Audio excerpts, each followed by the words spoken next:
I? Okay, we're back on again. So the first thing we need to do is check that first statement, if you like. Does the healthcare system consist of a series of dependent activities?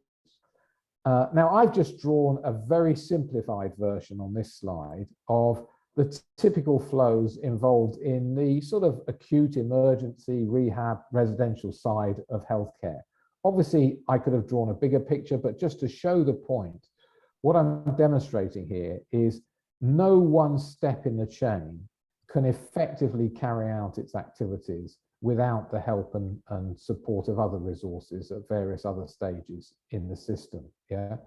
So what we have is this system of dependent activities. Yeah, one part of the system dependent upon the performance of another. So it doesn't matter how effective our emergency department is, but if we have some patients going home and some patients requiring further assessment and in the end a bed, and if there's no bed available, then obviously we are not going to be able to improve the flow of the whole system without understanding where the limitation is and the dependency is. Now, the second thing he said is that these systems experience statistical fluctuations. So we need to check that. And if you draw just one simple graph of any part of your healthcare system or the system as a whole, and you look at how many patients take to go through how many hours through the system, whether it's your ED, your acute unit, your assessment unit, the wards, rehab, community, mental health care, what you see is this skewed distribution. In other words, we may have an average of 2 or 3 or 4 days length of stay in our acute hospital, but what we know is there are some patients that spend a lot longer than the average. In fact, the tail stretches quite far out to the right. One of the simple things you can do is just draw that curve and look at the end of the tail relative to the average. We often find it's 4, 5, 10 in mental health, sometimes more than 20 or 50 times the average length of stay is the length of the tail in there. Now, I'm going to come back to this in a lot more detail, but I don't want to dive into the statistics too early on.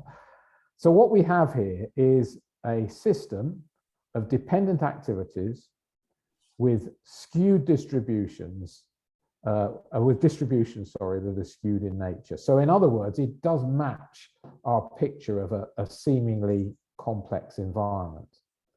Now, in fact, this is grossly oversimplified, this diagram, yeah, because it all looks neat and tidy and you can sort of see all the flows. If I show you this picture, this is an actual picture of the real flows in an acute hospital that we were working in America. It was actually in a major city in America experiencing, classic central acute hospital, big emergency department, as well as a lot of elective surgery. And every one of these little red blobs is at a moment in time, it's a task being carried out by a resource. And the important thing about this diagram is it's just a picture at one point in time.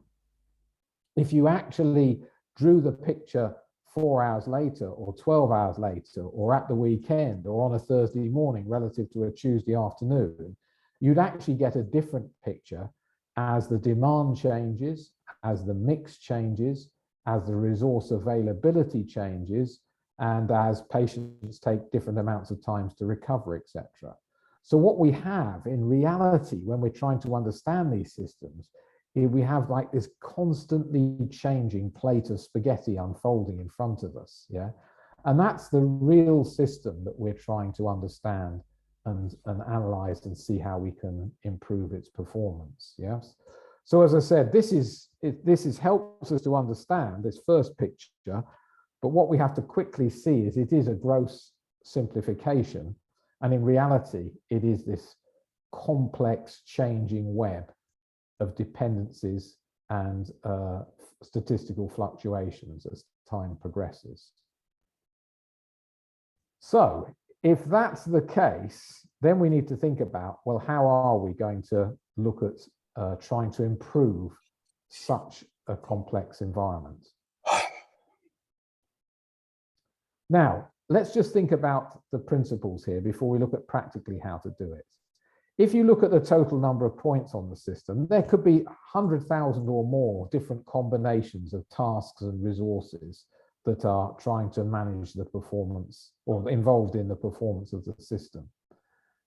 If you look at where those are going to impact operating expenses, then it's probably close to a few hundred. If you looked at the profit and loss or the balance sheet of a typical acute hospital, you'll probably see, I don't know, 100 or a couple of hundred different categories of costs that you're going to do. So we could try and understand 100,000 different points. We could try and understand 100 or so different types of expenses. But what the theory of constraints is saying is what we need to do is we need to look at those few elements that dictate the performance of the system, that these are the degrees of freedom which are relatively small and what we call the constraints of the system. Now, one of the key things I'm going to explain as we go through today is the next point. In such a system, the first thing we need to do is we need to decide how are we going to measure the flow through the healthcare system, yes? And obviously, the measure that we should be using is one of time. How long does it take for a patient to go through a part or the whole of the system? Because it's that time that's going to be affected by the constraints. Yeah, the constraints will hold up the flow or disrupt the flow, and so they will change the time that it takes for a patient to go through the system. And that's why we're going to use time as the basis of our analysis to identify and resolve these underlying causes of disruption and delay. Yes.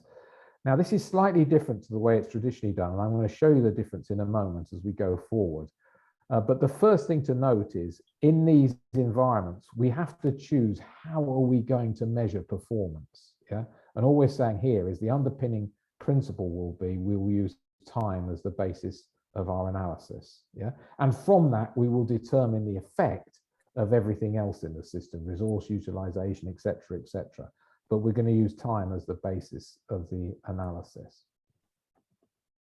So let's go back to my skewed distribution, yes, and say if there was absolute understandable and expected variation in acuity, but no disruption or delay, then we would expect there to be a certain shape of skewed distribution. Yes, and we could do it for our emergency department, we could do it for assessment units, we could do it for wards, we could do it for a community hospital, a mental health hospital, we could do it for the whole system. Wherever we did it, we'd see, if we just looked at patient acuity, there would be natural variation in how long it takes for a patient to recover from their illness or whatever. However, if we look at what we actually see when we look at this graph, we're not just seeing the variation in patient acuity. What we're also seeing is the combination of the variation in patient acuity and any disruption and delay that happened to the patient through their journey. There may have been delay in getting into the system, which means they couldn't even be treated until there was an available slot or whatever. Yeah. There may have been disruption during their treatment. In other words, they were waiting for test results, waiting for this, waiting for availability of specialist resource or whatever. And there may well be delay at any one part of the system where they're ready to leave, but they can't move onto the next part of the system because there's no availability or whatever.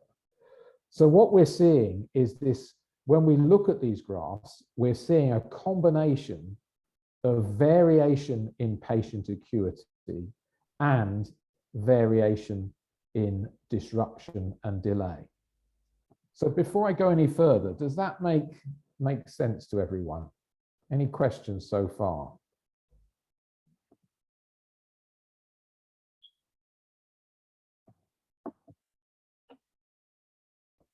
Can't see any questions, so but if you have one, just interrupt, as I said. So obviously, if we're going to try and understand how to manage and improve these systems, one of the first things that we need to do is to make sure we understand how dependency and variation impact the performance of a system. Yeah. Now, there are many ways of doing this, of understanding sources of variation, yes?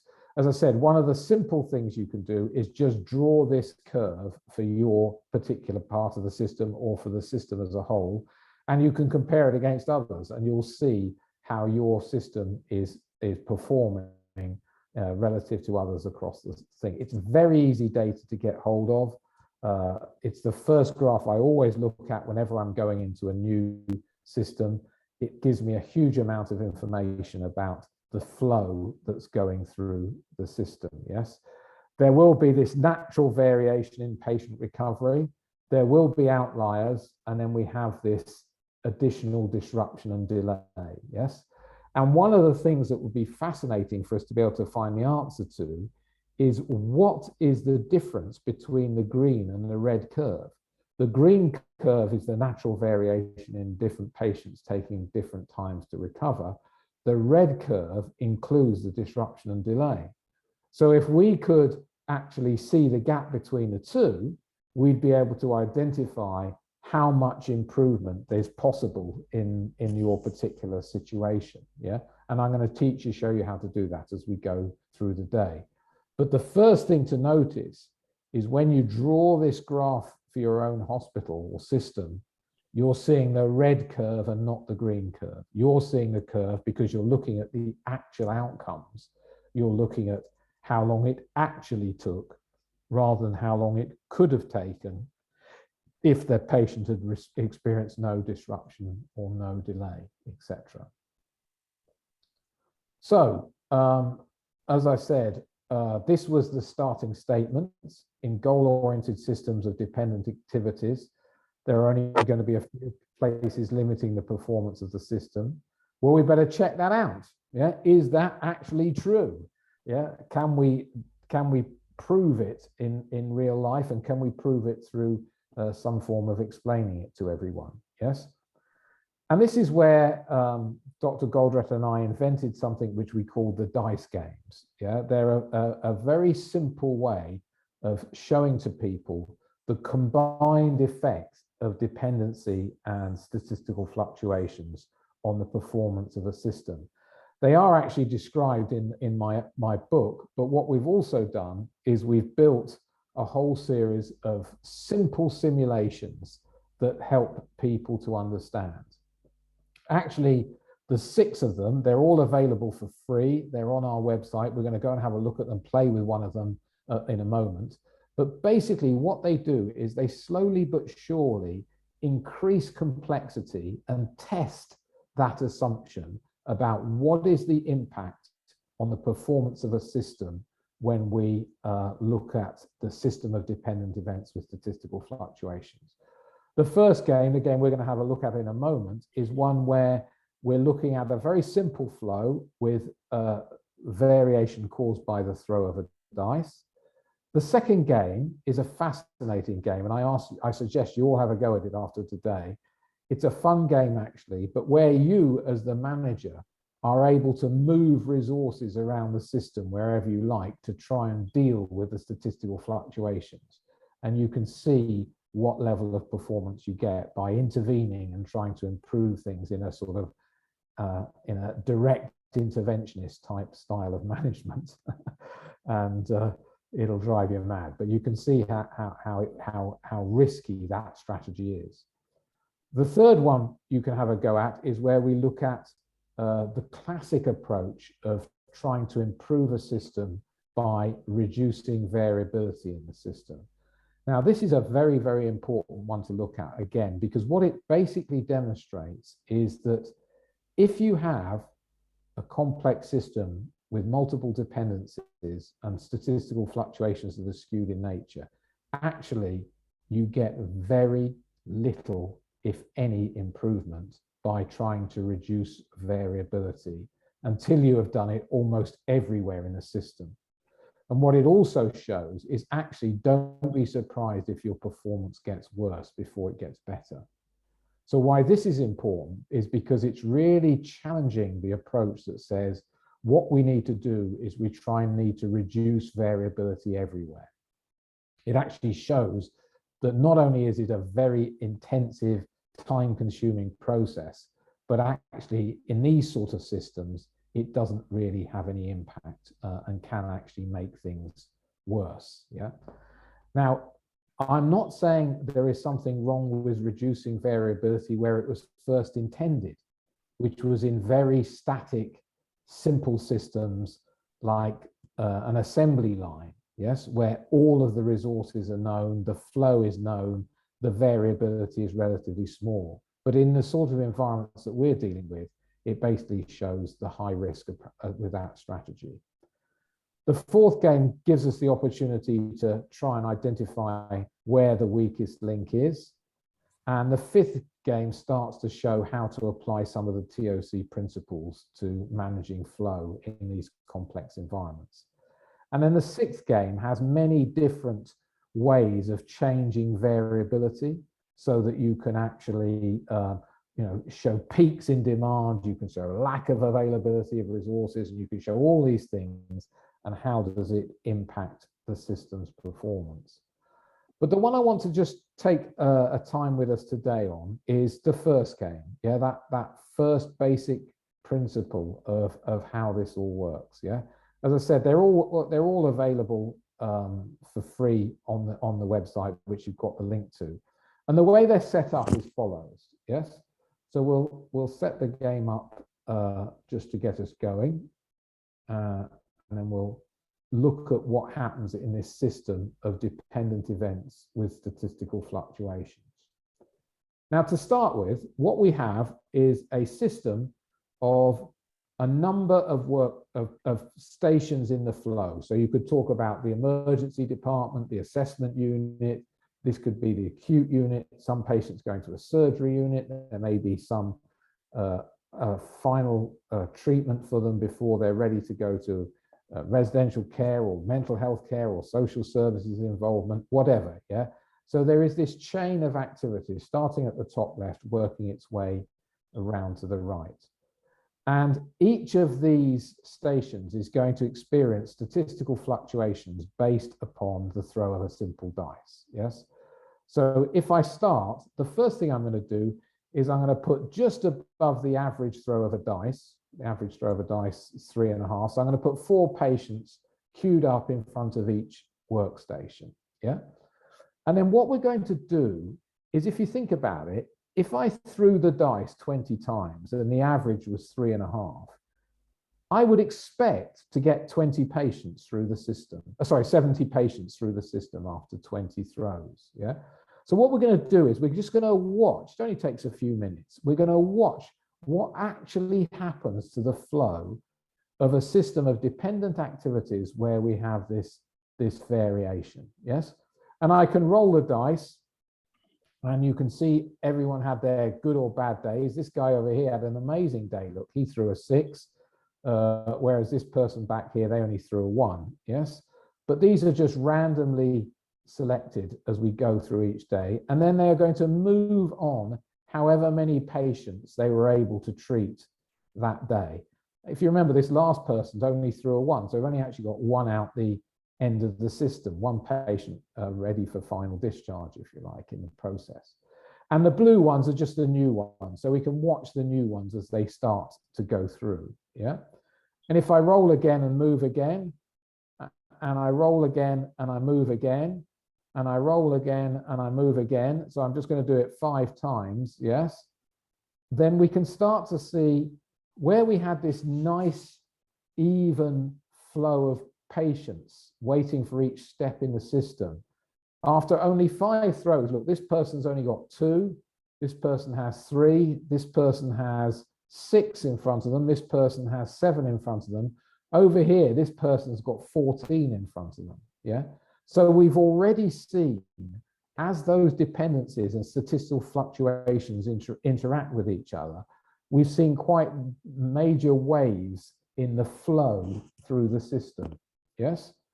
And of course, if I roll another 5 times, yeah, and I start to look at what's been going on, yeah, then we'll see a different picture.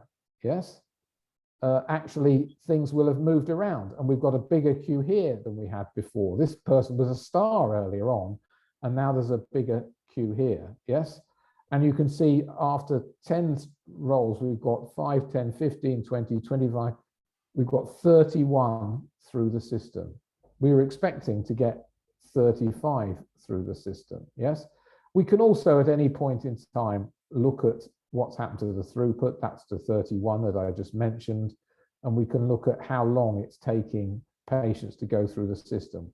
Actually, none of the blue ones have got through yet, so we can't see how long it takes for them to get through, but we'll get there in a moment. Yeah.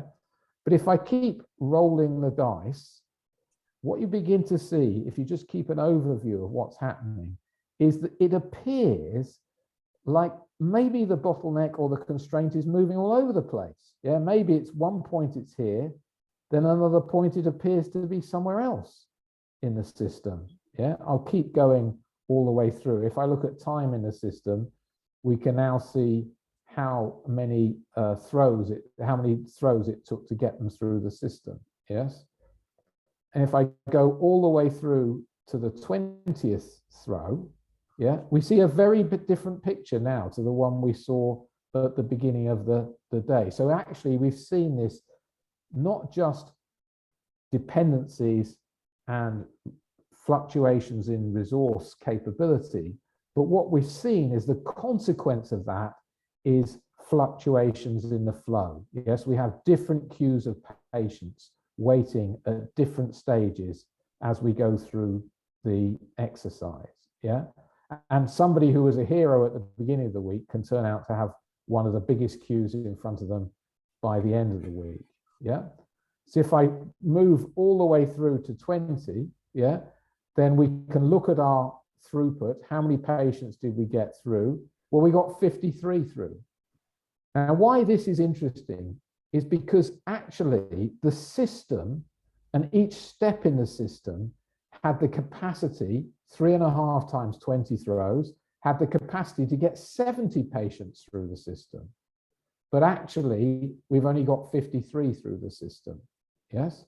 Equally, we could have added up the number of patients that were in the system and see what's happened to them. And you can see that actually it's fluctuated, but it's grown. We started with 36 and we've ended up with just about 50 in the system by the end of the session. So actually, the number through the system is lower than expected, and the number in the system is higher than expected. And if we look at how long they've been in the system, you can see it's just grown and grown and grown. Yes. And actually, if you run this continuously, you'll just see it get larger and larger and larger, and the queues continue to grow. Yes. So what can we summarize from this then? So all I've done here is set up a system of dependent activities with statistical fluctuations. Actually, very simple statistical fluctuations, not even skewed fluctuations. Yeah, I've just taken the throw of a dice. If we had skewed fluctuations, it would be much worse what we see. Yes, because some of these would have taken even longer to get through the system. But what we've seen is the first point I want to bring up. The capacity of the system and each step in the system was an ability to process 70 patients. But the capacity of the system as a whole has only resulted in 53 patients. Yeah. So the capacity of the system as a whole is different to the addition of the capacity of each step in the system. So when we look at a system, we have to understand it's the dependencies and the fluctuations that are resulting in the capacity of the system being less than the capacity of each part of the system. Yeah. And we've also seen this apparent effect of 1 minute it felt like the bottleneck was here, then it moved over here, then it moved back here, then at the end of the game, it seems to be in front of this poor guy here. Yeah. So we've seen what appears to be wandering bottlenecks in the system. Okay. Any questions so far?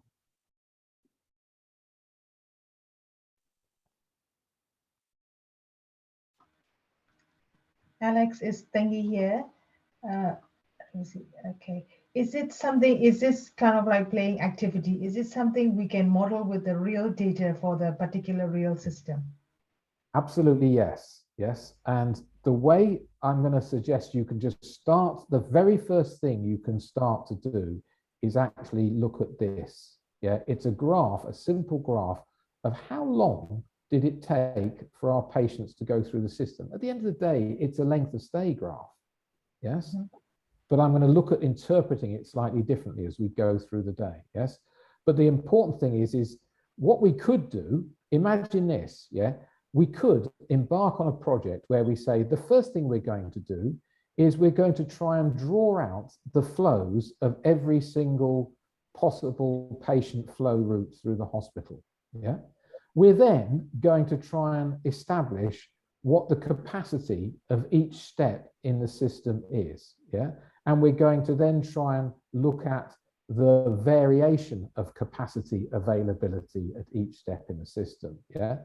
And you could try and do the calculation to work out the total capacity at each and every step in the system.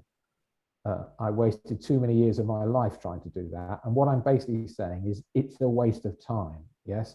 Actually, what we want to do is rather than worrying about all of these capacity calculations and resource availability calculations and average availability calculations, remembering the web that I showed you, remember that spaghetti, that's what it really looks like. A much simpler way and first step is to try and look at what happened to the throughput, yeah, of the system as a whole, what's happened to the number in the system, and what's happened to the time it takes to get through the system. Yeah.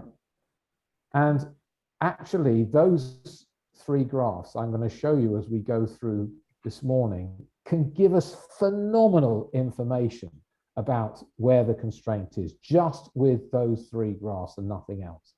Yeah. And I'll show you how we do it in a moment. Yeah. I've just got a quick observation, Alex, more than anything else, which is that it's really interesting to see that the constraint moves around the system, because traditionally, you know, when a constraint has been identified, the solution has been to throw resources at that particular constraint, change that particular thing, and hope that that then solves the whole situation. Whereas what you're showing there is, because of the variation in the system, the constraint can move virtually anywhere. So what it's a very important point you've raised here. And what I'm going to show you is this is a system where the average capacity at each step is the same. Yes, because the average of a dice is 3.5. Yeah, and the variation is the same. And when that happens, the constraint moves around all over the place, as you've just said. What I'm going to show you as we go through the day is when the average capacity of each step is slightly different, or very different in some instances, and the skews are, and the variations are skewed in nature, and the amount of skew changes a lot, which is frankly much more close to the real situation we have. Actually, the bottleneck does not move all over the place. Thank goodness. Yeah, that actually what it demonstrates to us is the apparent complexity, the apparent change in average capacities, the skewed distributions, we end up with relatively few places. But the reason why I show this simulator first is because this is what people think's utopia. Wouldn't it be wonderful if we had a system where the capacity was balanced at each and every step in the system? What I'm going to demonstrate as we go through the day is it's the worst possible answer. You should not balance capacity with demand. It's going to be one of the major points that I bring out as we go through the day.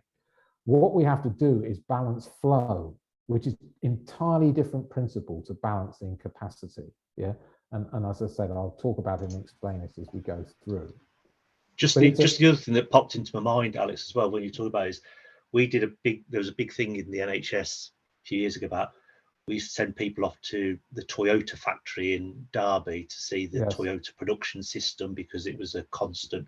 We thought Yes. we had a lot to learn from that type of environment, and I think it's what you're showing here is they're not comparable environments, and you shouldn't take everything that you see in that type of situation. What works there won't necessarily work in health. There are some brilliant things that they will have done that do work across many industries. For example, you'll have noticed the culture that they've created. Yeah, you'll have noticed some of the things that they don't start anything until they're ready to start it. Yeah, they call it a full kit strategy. Yeah, they do have a process of reducing variation, but it's one that's a relatively simple process compared to healthcare.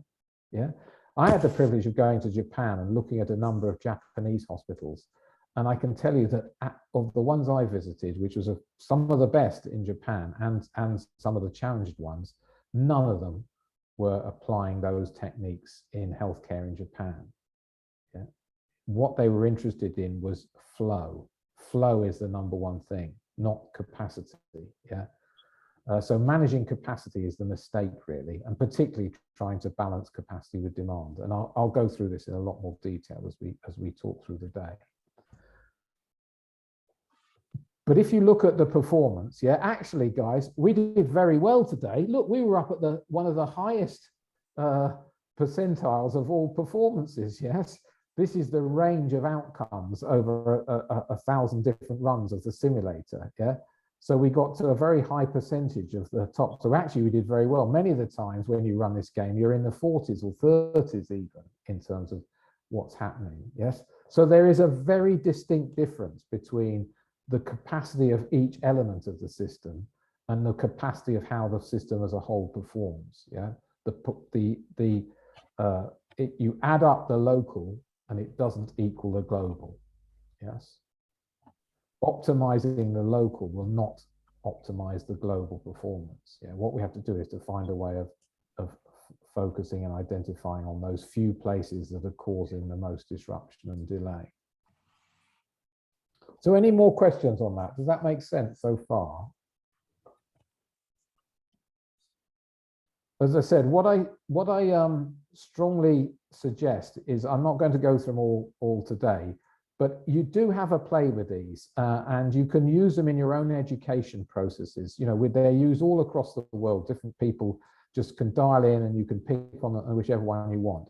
But that first game is just to bring out that simple understanding that the addition of the local does not equal the global performance of the system. Yeah. Game 2 is great fun. Play it with your kids so you can win first. See who can manage it by moving resources around. Yes, in this game, actually what you're allowed to do at any one stage is you can move dice to wherever you like. Yeah, and you can move resources around as the session goes on, and you can see if you can beat the score where actually you don't do anything. And I'll leave you to have a play with that. Yes. The third game is where we reduce variability. Yes. So instead of having variation of 1 to 6, you can limit it to 3 to 4 on the dice.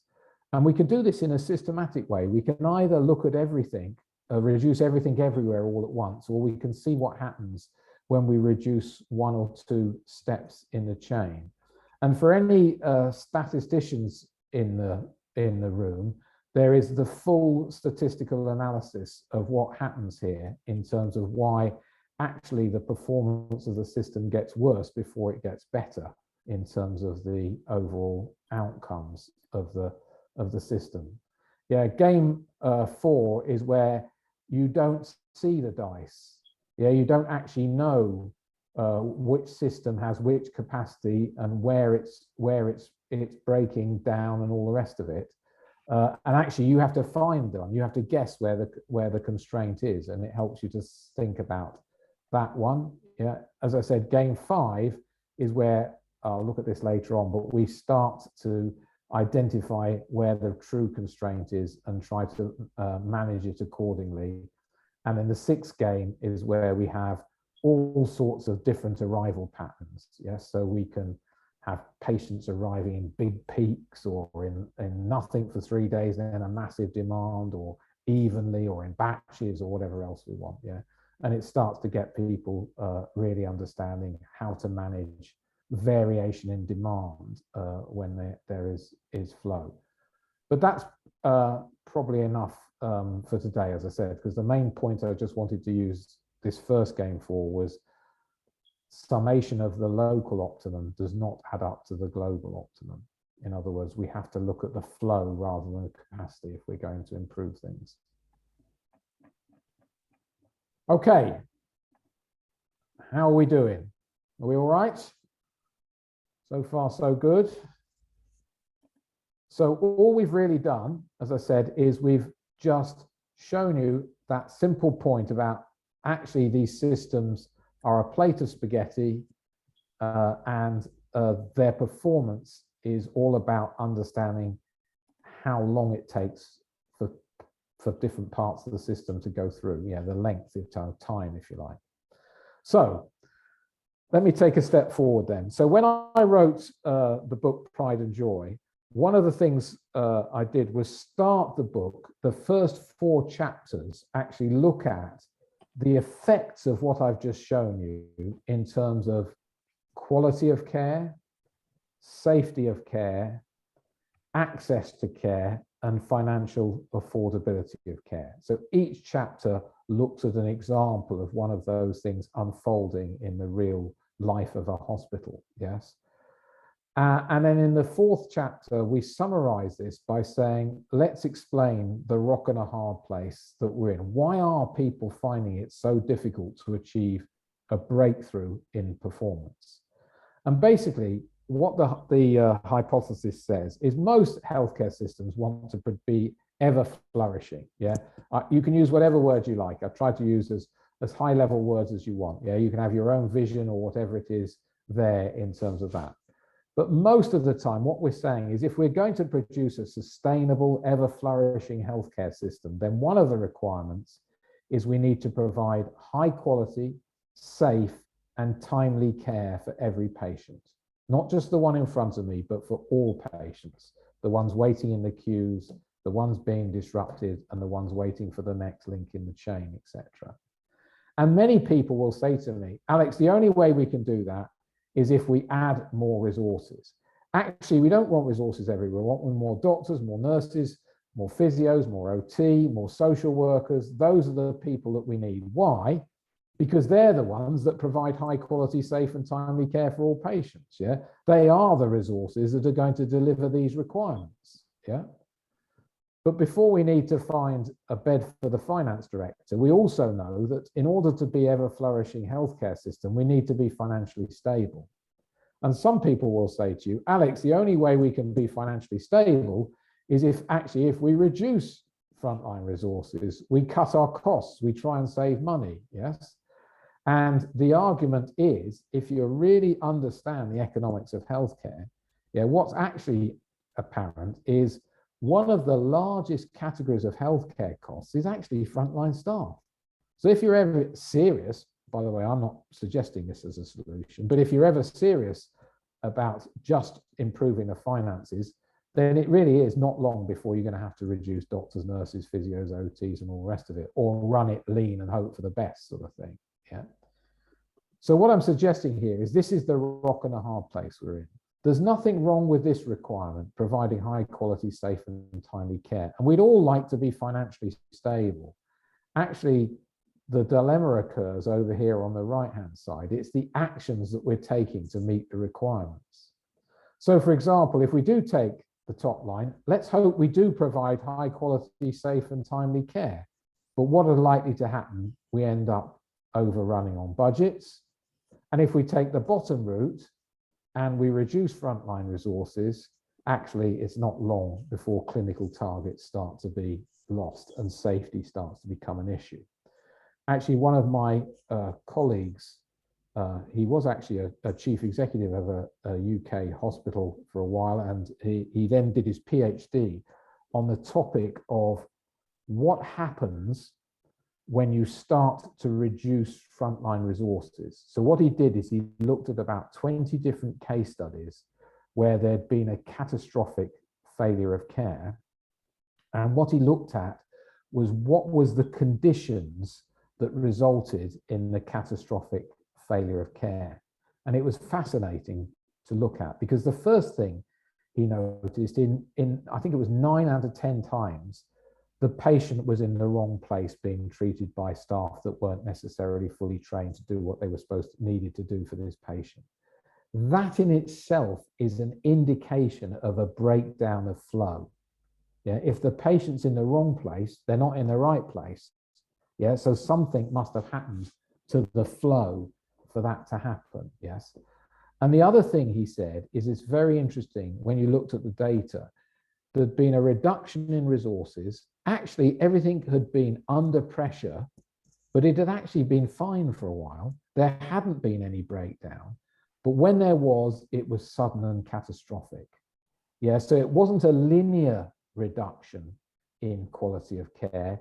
It was sustained for a while and then bang, it fell off the edge of a cliff. Yeah.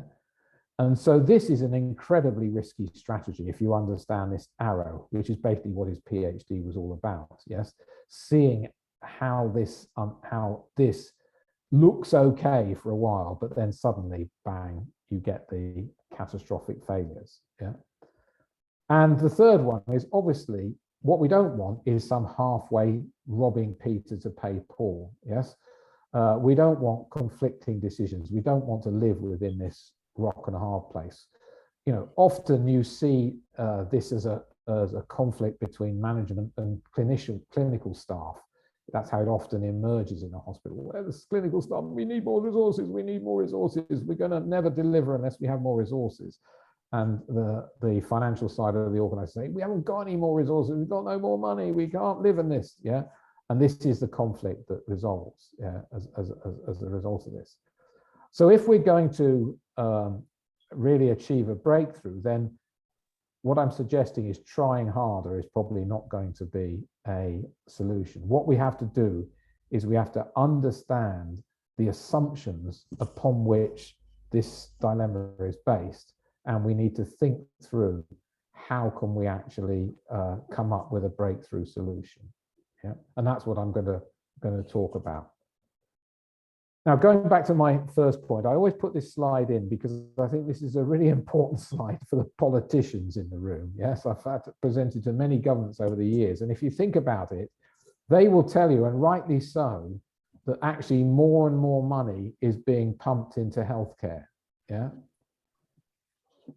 In COVID, we saw a jump, actually. It turned back up again for a while. Yes. But every country in the world has put more and more money into healthcare. Yeah. But what we're seeing is medical costs rising faster than revenues and budgets. Now, if you're to the left of this point, this crossover point, if you notice, it actually, you know, a number of years, weeks, or months can go by, and it takes a while before you get to that crossover point. But here it means you're still making a surplus. But because of the shape of these curves, look what happens. The moment you hit the crossover point, the gap gets bigger very quickly. Yeah. So once again, showing we've got to do everything we can to make sure that this we stay to the left of this curve. And even if we are given more money, then we have to think about how are we going to use that money to be able to treat more patients within the same revenue or budget. Yes, is one of the things we've got to think through. Yeah. And I show this to politicians, basically say, look, don't blame the people who are running the system as the cause of the problem. The problem is deeper than that. Yeah. And it cannot simply be placed at the feet of the people running the system. Yeah. We have to have a breakthrough if we're going to really come up with a solution. Okay. So if we're going to come up with a way forward, what we're suggesting is any solution, doesn't matter whether it's a TOC solution or any other solution, if it's going to be a real breakthrough, then it must hit our objective of a sustainable, flourishing healthcare system. It must rapidly improve the quality, safety, and timeliness of patient care. And it must rapidly improve the affordability of care without, and this is perhaps the most important point, without creating more complexity for staff. what I'm suggesting here is the last thing a seemingly complex solution needs is a seemingly complex problem needs is a complex solution. Yeah, we need to find a solution that's simple, that everyone can understand, that everyone can believe in, that doctors, nurses, physios, OT, social workers, they'll all say, yeah, this makes sense, let's give it a go. Yeah, and it needs to be one, as I said, that gets us some results quickly, because I believe that people are fed up with, follow me over the horizon, honestly, it'll be great in the end sort of views of change. Yeah, we have to be able to demonstrate real results in a short period of time. Now, before I go on, I just want to pause here and see have I forgotten anything? Is there anything you think we should add to this in terms of the criteria for a solution?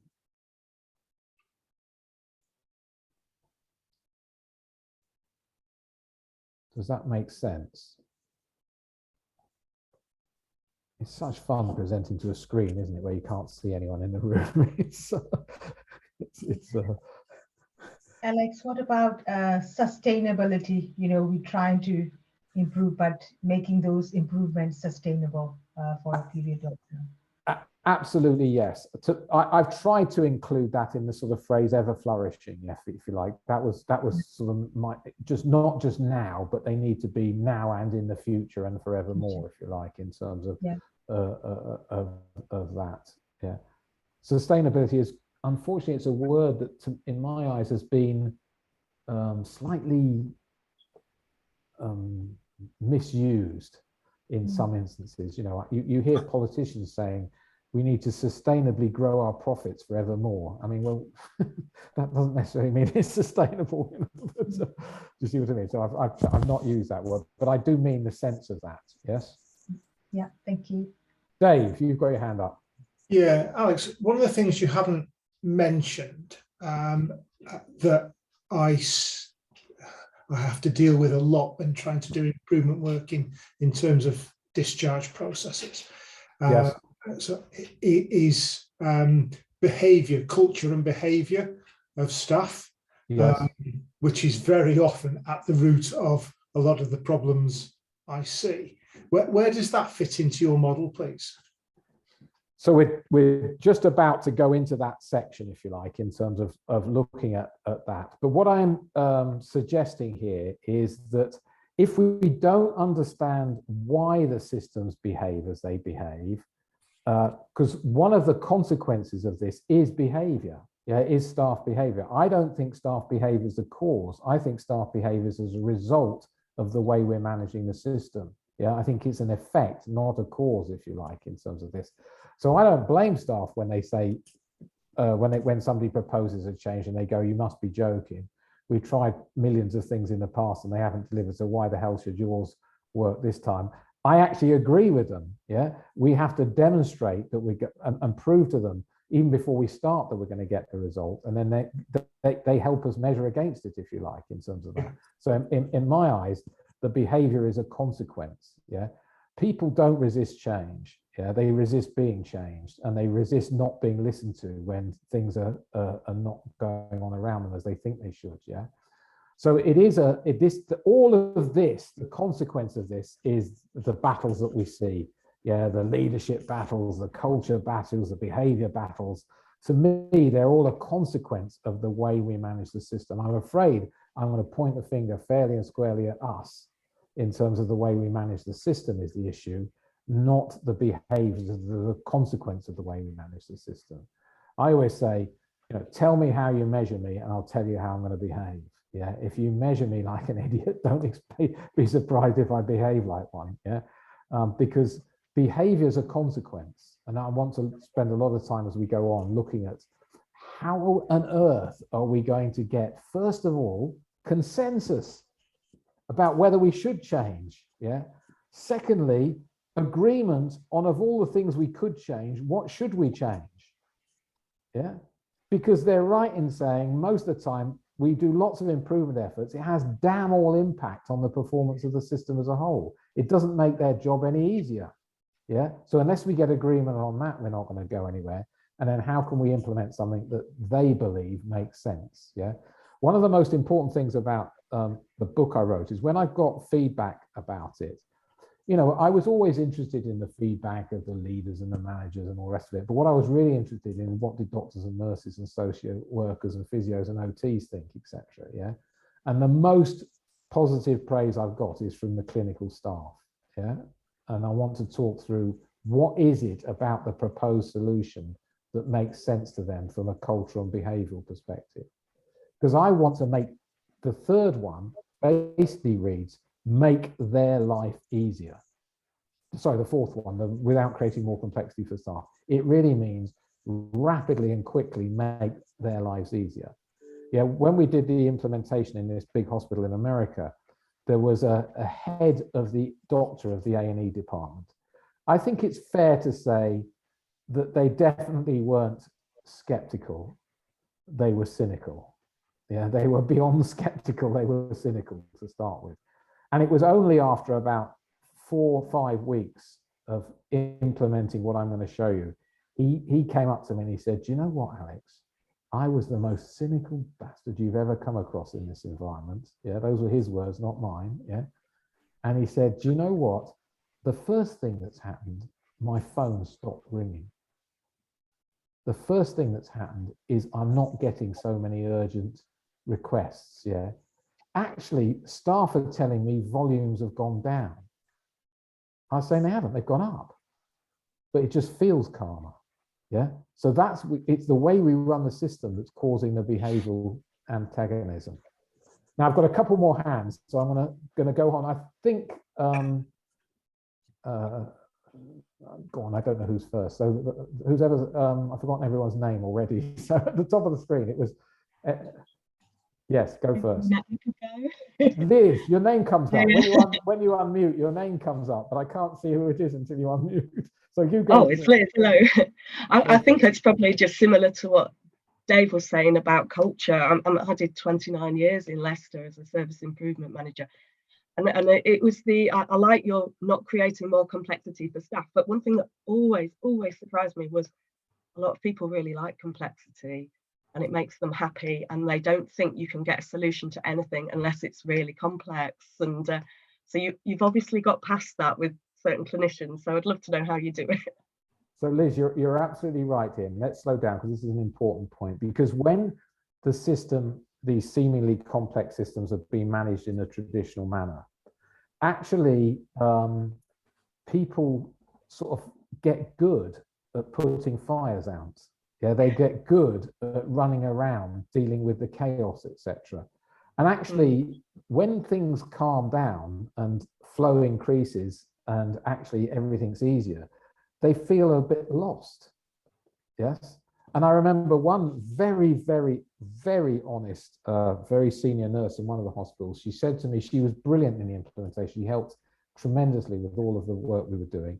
And then at the end, she said, do you know what, Alex? I'm going to retire now. And she said, I said, well, no, you can't retire. You're our star. You're wonderful. You know, you've been a real hero throughout the whole of this. No, I'm going to retire. The reason why is because I was good at running the old system. And now you don't need those skills anymore. And I've helped get the hospital so it doesn't need those skills anymore. So I can retire a happy person. And you're right, she was very mature. Yeah, she was a very good leader. But you can see how some people fall in love with the chaos. Yeah, and they actually think, oh, this is my life. Yeah, I'm good at this, so I want to stay with it. Yeah, and unfortunately, that doesn't help the system as a whole.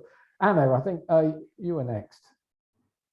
Yeah, because I was thinking about that culture thing. I mean, even yesterday I was working with teams, and I've worked on the front line for years, but I think there is something, and I get it, it's like we're the change agents or people that are coming in, but I think sometimes we have to kind of almost encourage as well people to, I know people like respond to change, but actually people in digital or corporate functions as well can't just be a sounding board to almost feel attacked. And it's like, I know you feel, because I've been challenging people about who's the they, you know, because it's always like they in head office. I'm like, you know, they is just one or two people coming to work enthusiastically trying to help and support you. So I do get it that clinicians, but I do think sometimes we have to challenge as well that actually these are just all people, and whilst we're just a support function really, aren't we, if we're not providing patient care, I think people all count. And I think sometimes we should encourage people a little bit more of like presume good thoughts from the person presenting the changes as well, I think a bit. Yes, I completely agree with you, Anna, and because, but the only thing I'd add is I think that if we're going to challenge, we clearly have to do a challenge. Change is going to require some form of different behavior, etc. If we're going to challenge, we need to be able to provide the answer to some simple questions, and they have to be understandable, and they have to be backed up with data. And for me, the first question is, and I'm going to go through this in a moment, but is, of all the places I could improve, which one should I improve first and why? If you can't answer that question, then you're basically saying improve everything everywhere. And I don't think that's good enough anymore. I think those days are over. We need to focus.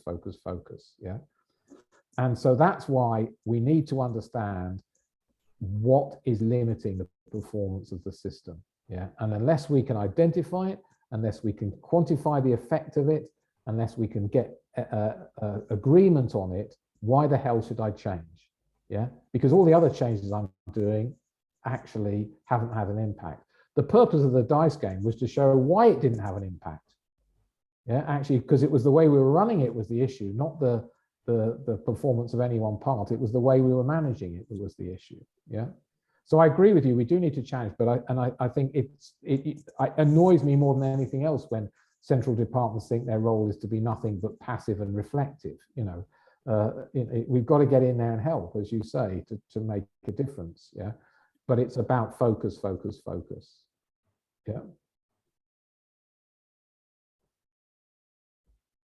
So any more questions before we go on? By the way, somebody has to say to me, Alex, it's tea time in a minute, because I'm not very good at keeping an eye on the clock. So when we get to 11 o'clock, then let's have a break. So let's move on then. So we've said we need to provide high quality, safe, timely and affordable care. What we're going to talk about, the core of the Pride and Joy approach, which is in my book, is actually an approach that's truly patient-centered and truly clinically led. Again, I'm going to pause here because I don't think many approaches are truly patient-centered and truly clinically led. I think many of them are living the dilemma. They're stuck in that dilemma that we talked about earlier. So how are we going to make this system truly patient-centered and truly clinically led?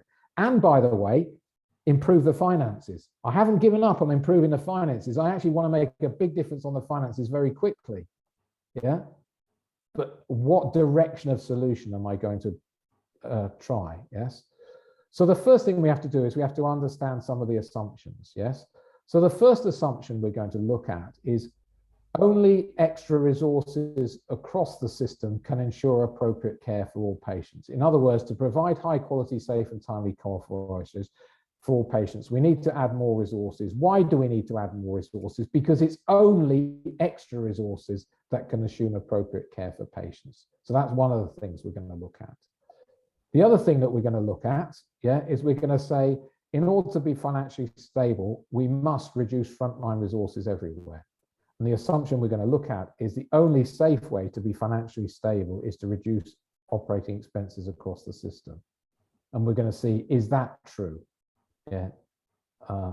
Actually, in my book, towards the end of the book, I make a bold suggestion that actually the UK healthcare system, or any healthcare system around the world, could be financially stable without needing to reduce frontline resources.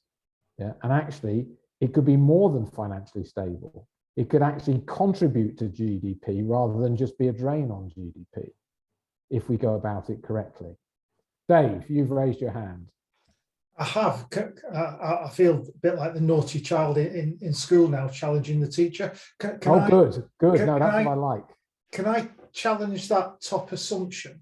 So if we're putting a number of patients through the pathway, and your assumption is only extra resources can ensure appropriate care, what we're ignoring there is, what about if we make it more efficient? So if the length of stay for that pathway is 10 days, what if we take it down to 5 days? Dave, I'm absolutely with you. I'm sorry, I'm completely with you. What we're going to do is we're going to challenge exactly the statement. So I'm not saying it's true. I'm saying that's the statement we have to challenge. Yeah. So I'm completely with you. Yeah. The argument that the only way is by adding more resources is the thing that we're going to actually say we're going to find a different way. Yeah. Yeah. And the argument says the only way you can do financial is to reduce a little bit everywhere. I'm sorry, everybody, we're going to have 5% cuts across the board. Yes. By the way, our government are about to do it. Hopefully not with healthcare, but everywhere else. Yeah. So you're right. You're absolutely right. These are the assumptions that we have to challenge. We have to find a way of treating more patients with higher quality, more safe, better access to care with the same or less resources. Yeah. And we have to provide a way of being more financially stable without cutting costs everywhere. Yeah, that's the challenge that we've really got to answer. Yeah. So you're absolutely bang on. Sorry, I didn't explain it very well, but you're absolutely hitting the mark. That's what we need to focus on. Yeah. So I'm afraid of risk of teacher's pet rather than no, let's go on. So if we're going to do this, what are we going to do? Well, the first thing we're saying is we need to have 4 principles about the way first. The first is a principle which we're calling patient-centered and clinically led. My view is this is so important I put it first, because actually what I'm suggesting is, let's for a moment just imagine we design and run our systems so that they're patient-centered and they're clinically led. And then let's use the methodology to find out why the hell we can't and solve it. Yeah, so I'm going to start with a patient-centered, clinically led approach. And then I'm going to use my approach to identify the few places that are causing the most disruption and the most delay as to why we can't be patient-centered and clinically led, and then solve them and then get in there. Yes? But my starting point is, rather than trying to run an efficient hospital, I'm going to say, no, let's try and be patient-centered, clinically led, and then find out why the hell we can't. Yeah. And actually what we uncover is the massive inefficiencies. Yeah. But the starting point is that. Yeah. Why should it be patient-centered? Do you know that's a little bit controversial? Because I'm saying it shouldn't be doctor-centered or nurse-centered or management-centered. Yeah. Which is what we see in the culture in so many places. Why should it be clinically led? Because of statistical fluctuations. These are the only people that can give us any chance of any likely understanding of clinical recovery times. Yeah, as I'll talk about it in a moment. Second one, primary objective is to improve flow. Yeah, basically, let's stop trying to balance capacity and demand, a major mistake in all of these systems. Yeah. If you looked at any other industry in the world, they'd laugh at you if they said you were trying to balance capacity and demand. Yeah, they know it's impossible. Yeah, it's not the right approach. It's flow that matters. Yeah. How can we focus our improvement methods? Yeah, and make them really, really targeted at the few places that are causing the most disruption and delay. And the final one's an unfortunate one, but we also have to remove certain measures. Yes, because they are maximizing local optimization, which I'm going to demonstrate is damaging performance of the system as a whole. Yeah. Isn't it good news though? We're going to have less measures rather than more. Yeah. I remember when I was with one chief executive in the UK, he said to me, "It's fine, Alex. I've only got 240 prime measures." I said, maybe we can replace it with 3. Yeah. Any more than 3 and the human brain isn't capable of understanding it anyway. Yeah. So let's keep it simple. So that's the direction of travel that we're going to go. Does that make sense for everyone? And rather than Dr. Goldratt's 5 questions, remember he had identify, exploit, subordinate, elevate, all very mechanical and physical. What we've done is we've replaced them with the following 4 questions. The first one, of all the things I could improve, which one should I improve first? Yeah. To me, if we don't have the answer to this question, this is the place to improve. This is the place that's causing the most disruption and delay. This is how much disruption and delay it's causing. And if I solve it, this is how much increased flow I'll get.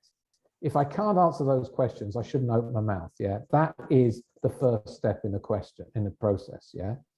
A second question, so simple, but actually very important. Of all the patients I could work on next, which one should I work on next? In these systems, the opportunity for what we call bad multitasking is prevalent everywhere. In other words, everyone can be operating according to their local optima, treating patients in what makes their own department the most efficient it can be, actually trying their best, but actually that damages the performance of the system as a whole. Yes, so we need a consistent and simple sequence that everyone can follow everywhere of which patients we should work on next. That will maximize the flow through the system rather than maximize the efficiency of each individual department. Yeah. The third question, what capacity is actually needed and where by time of day and day of the week? I'm not letting go of capacity, but you can see, to me, it's a consequence of flow. Get the flow right and sort out where we need to adjust the capacity if we need to do it. And the final one is, what happens when COVID comes along? What happens when we get a terrorist attack? What happens when there's a fundamental change in demand? How do we quickly assess what to do in our systems? Yes, I had the privilege of talking and working with a guy who runs the emergency department of the hospital in Las Vegas when there was the mass shooting, and he was the top doctor in the hospital, also head of the emergency department. And I asked him about how he managed during that first 24 hours, where everything changed for them, the demands, everything. And he was very clear. He said to me, Alex, I didn't treat a single patient. I didn't put my hands on a single patient. All I did was stand at the front door and manage flow. I decided who should come in, who shouldn't come in. Yes, I decided which resources should be involved in treating them. Yeah, and I just managed flow. And he said, do you know how hard it was? I'm the best doctor in the hospital, yeah, but I didn't touch a patient. I just managed flow. And his argument was he saved more lives that night than he ever saved in the rest of his career because he didn't touch anyone. He just managed the flow. And it was a fabulous story to listen to about how they went about it. Yeah. Now, hopefully that doesn't happen very often, that last question. So it's the first 3 that we really need to focus on today. Yeah. But there are some interesting examples. One of the case studies I'm going to look at is an example where they had a horrendous situation as a starting point. And we'll look at how they had a rapid improvement. But what I'm suggesting is really the first 2 questions are going to be the key things that we need to look at. Yeah, they're the ones that we're going to start of how we build the solution. So shall we take a 10-minute break? Yeah, go and get a cup of coffee each. And it's I make it 11:04. Can I be really tough on us all and say what? We start again at 11:15? Yeah, 11 minutes, that's enough to boil a cup of coffee and get ourselves a kettle, and then we'll all come back and I'll start regardless at 11:15. Okay? Breaking all NHS traditions here, I know, but I'm going to stick to the due date. Okay, see you in 10 minutes then.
Okay, everyone, are we ready to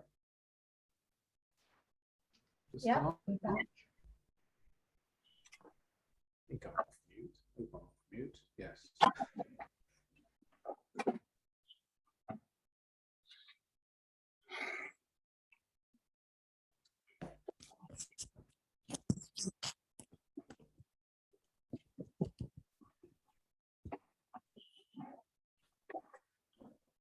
So where we got to before the break was just to start to look at the direction of a solution.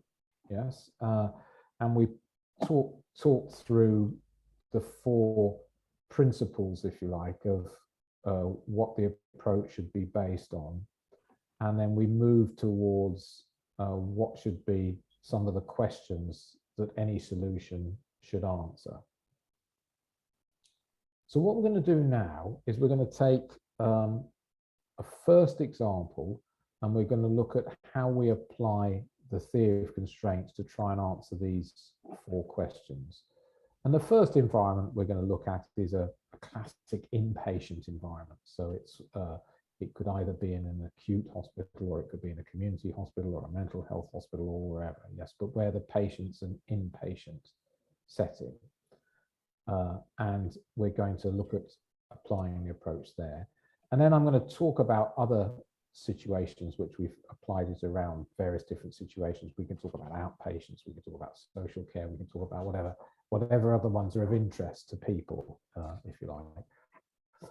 But as I go through this first example, what I'd ask is as we go through it, to think about why is what we're doing why do we think this is going to work, in terms of the approach, and then worry about how do I apply it to my environment.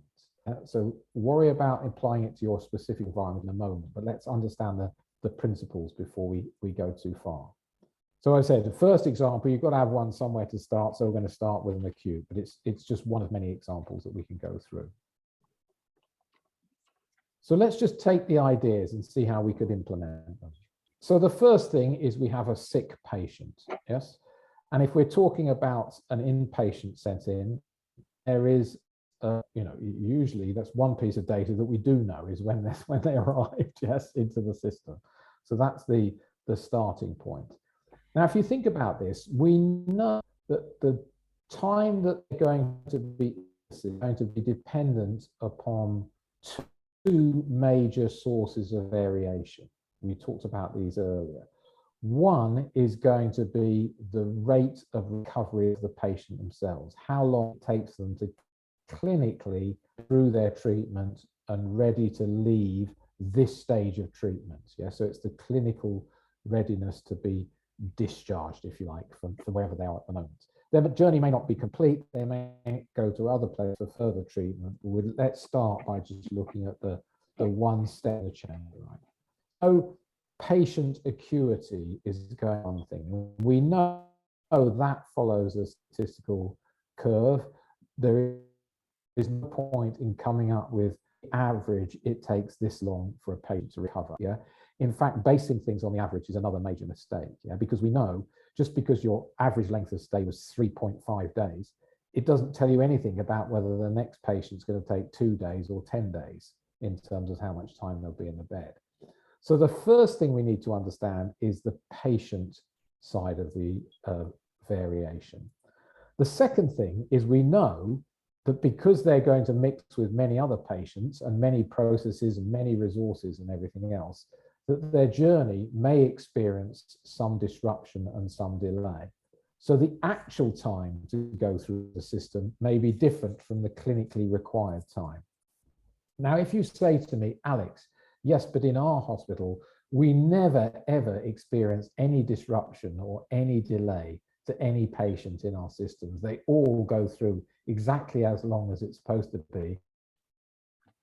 Then you've got the after, you can click off now, and all I can say, congratulations, you've solved it. But if you think you do experience disruption and delay, then let's look at the difference between the two. So the first thing, let's just start by saying, let's imagine that we can have an initial understanding which we want to change because we know this experiences statistical fluctuations. But let's say we started with a patient-centered, so no averages, no targets, no other hospitals do it in this time, but just from a clinical perspective, this is our current first estimate of how long we think the patient's going to need to recover. You'll see what I'm saying here. It's patient-centered, and it's based upon our clinical understanding. Yes, this is saying if everything worked perfectly, if they waited for nothing, if there were no queues anywhere, this is what we think it would take. Now, of course, as the journey unfolds, it's perfectly expected that this will be updated. At the beginning of the journey, it's our anticipation, but as the journey unfolds, the patient may recover faster than expected, or they may recover slower than expected. In other words, it might move to the left or to the right.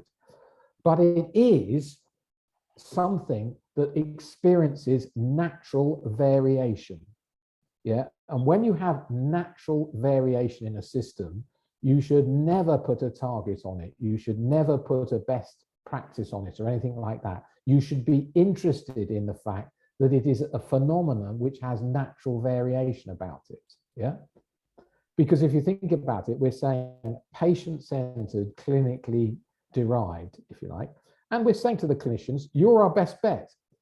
You're our earliest indication of whether this patient's going to be ready for discharge or not, clinically, in terms of their clinical journey. And I keep stressing this, yeah, because I know lots of hospitals have things like estimated discharge dates and things like that. That's nothing to do with this. Yeah, this is saying, purely from a clinical perspective, if we were truly patient-centered, how long would it take for this patient to recover? Now, the next thing I'm going to do is I'm going to start to use time as my basis of analysis, yes? Because obviously, as the journey of the patient unfolds, there will be various decisions made. There's probably going to be an MDT meeting or something like that, something equivalent to that, ball round or whatever you have, it doesn't matter, in terms of trying to understand what are the patient's requirements that need to be done in order for them to be clinically ready for discharge. And obviously, there'll be a number of tasks, yeah, which will need to be completed before that patient is clinically ready for discharge. And of course, in reality, those tasks, they might start earlier than they needed to. They might start later than they needed to. They might take longer than they needed to, but there will be reality unfolding. So this is from a perspective, and these tasks across here are what actually happens in reality. So you might decide task 5 carried out by the Brown resource, they forgot about it. So they didn't start it till day 3 or something when they could have started it till day 1. Doesn't matter. It's what actually happens is what those lines are there. So what we're interested in is the interaction between what is the patient's needs and how the system actually performs in meeting those patients' needs. So if we look at this particular patient at this particular moment in time, it appears that the patient is in what I call my red time zone. Notice it goes white, green, amber, red, purple. All I've done for this diagram is I've split the journey up into 50% white, then the rest 50% green, amber, red. There's a little bit more to it than that, but I'll talk about that if we need to. But basically it's saying at the moment, task 2, carried out by the blue resource, is the thing that's taking us most close to our clinically based planned discharge date. Yes. Now, of course, that means that all the other tasks, actually, we don't really need to worry about. They might take longer than they need to take, but as long as they don't take longer than task 2 is still going to be the dominant task resource combination. Yeah. Now, of course, what happens if that happens earlier than expected? Then the situation will change. We're now back just in the amber zone, and it is this task 5 down the bottom here that is causing us to be closest to our clinically based planned discharge date.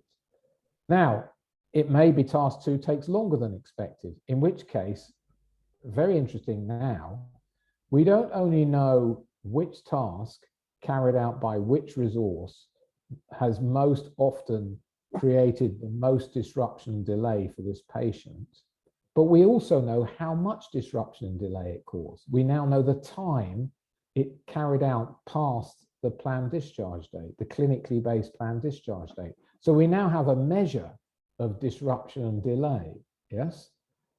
And so in essence, what we have here is every patient has a plan. Every patient has a patient-centered, clinically based planned discharge date, which is updated on a daily or whatever timescale basis, depending upon their clinical recovery. So this line can move to the left and right. And what we're interested in is, yeah, but how did the system cope? How did the system perform? And to start with, rather than control and manage and force and improve everything everywhere, we're just going to watch. And we're just going to be interested for this particular patient, what was the task that caused the most likelihood of the disruption and delay? And of course, that gives us immediate focus at the patient level. We know exactly of all the things we could try and focus on, we know what to focus on. And by the way, this is the first cultural shift. Rather than bitching and moaning and blaming resource, the blue resource that's doing this task, we're actually now really interested in it. We're interested in seeing it as a place to help, a place to focus, a place to improve, a place not to blame. Yeah. But we have to be careful because it might be that task 2 actually is late because task 3 started and finished late. So we might need to work out the interdependencies between the two. But again, let's not require anyone to tell us that. Let's derive it ourselves from the results or from the analysis. Yeah. Because all I want to do is I want to say to people, can we please have a patient-centered, clinically led planned discharge date? My experience, by the way, if you explain this to doctors and nurses and physios and OTs, they love the idea that it's patient-centered and it's clinically led. If you stress those 2 points, yeah, and that they can change it. By the way, the one measure we're not going to have in the system is, did we hit it? It's a source of natural variation. Yeah, so we're interested in the variation about it, but we're not using it as a measure or target. Yeah, and actually, it may be that we're not very good at it to start with. It doesn't matter. We're trying to identify not what it should be, but we're interested in how does the system perform. Yeah, so if suddenly the patient gets better very quickly, yeah, say instead of being ready in 5 days, they were ready in 2 days, was the system able to respond? Was it able to sort out the discharge notes? Was it able to find a second placement? Was it able to talk to the family to get the patient home or not? How did the system respond to the patient's needs? Yeah, you see the fundamental difference here that we're interested in. Yeah, we're putting the patient at the absolute heart of what's required. Now, the very interesting thing is, rather than doing this for one patient, let's imagine that we had 5 or 50 or 500, or in one of our implementations, nearly 50,000 patients are being analysed. Every one of them has their own admission date, they have their own planned discharge date, and they have their own individual plan, which is updated as it's updated. Sometimes, you know, tasks don't get started in time. Sometimes they don't get finished. That's just reality unfolding. Stop trying to manage it. Yes. Let the system behave as it's behaving at the moment. And then our job is to identify which task carried out by which resource is most often causing the most disruption and the most delay to the most patients. I'm going to say that sentence again. It's a long sentence, but it's really important. Which tasks carried out by which resource are most often causing the most disruption and the most delay to the most patients? Now, the trouble is, if you ask that to 20 people in the system, I guarantee you'll get at least 40 answers. And no one person in the system will point at themselves. They'll always point to the left or right. Yes. It's somebody else's fault, Alex. It's not mine. Yes. So unless we can actually gather the evidence, we're never going to persuade anyone anywhere to focus. Yeah. So how are we going to do that? 2 simple steps. the first thing we're going to do is we're just going to create a very simple list saying, by the way, this is the clinically based, patient-centered sequence of planned discharge dates. So if you're going to do anything, try and make sure you treat patients in this sequence. Yeah. If there's a clinical emergency, do whatever you need to do. Yeah. But this is our preferred sequence. It's one list for everyone across the whole system to follow. It doesn't matter whether you're a nurse, a physio, even if you're not in say you're in the next stage in the system. This is the list of the sequence we think patients will be ready for discharge. It's patient-centered and it's clinically based. And don't blame if the clinic base changes. It's reality. Yeah. The idea is create a system that can cope with natural variation in clinical needs of a patient. Yes. And then what we can do is we can monitor 7 days a week, 24 hours a day, which task carried out by which resource is most often causing the most disruption and the most delay. Yeah. And it is those simple two first actions that create the initial breakthrough in performance. Actually, synchronization alone, one common list itself will improve flow dramatically. Yeah. The second question starts to give us the focus of where should we put our improvement efforts? Where should we focus? And this is a very challenging question, because when you do this for real and you get the answer, you have this moment when you have to go into the board of the hospital or executive team of the hospital or the system or wherever it is, and you have to say, by the way, we've understood that you've got 37 improvement initiatives. Our analysis indicates that probably 36 of them should be shut down because they're having no impact on the overall flow of the system. One of them's quite good, but you've actually missed the main constraint of the system. Yeah. And I've done that over my career time and time again, yes, showing that this mass improvement everywhere is actually one of the biggest problems of the way we're trying to improve the system. Yeah. We have to be able to answer that simple question: which tasks carried out by which resources are most often causing the most disruption, the most delay to the most patients? And if the theory of constraints is valid, remember that initial statement, most seemingly complex systems have very few limiting factors, then what we should find is the answer to the question I've asked you is not many, Alex. There are relatively few places. Yeah, and those are the places to focus on. Now, I've done this hundreds of times across hospitals around the world, and my experience is Pareto was wrong. It's not an 80-20 rule. It's actually closer to 95-5. In other words, 95% of the damage is done by relatively few parts of the system. And if we can focus and improve those few parts, then we get an improvement across the system. But I want to make sure before we go on and we look at examples and all the rest of it, we understand how have we tackled the problem. The purpose of today is to understand how we tackle problems, yes?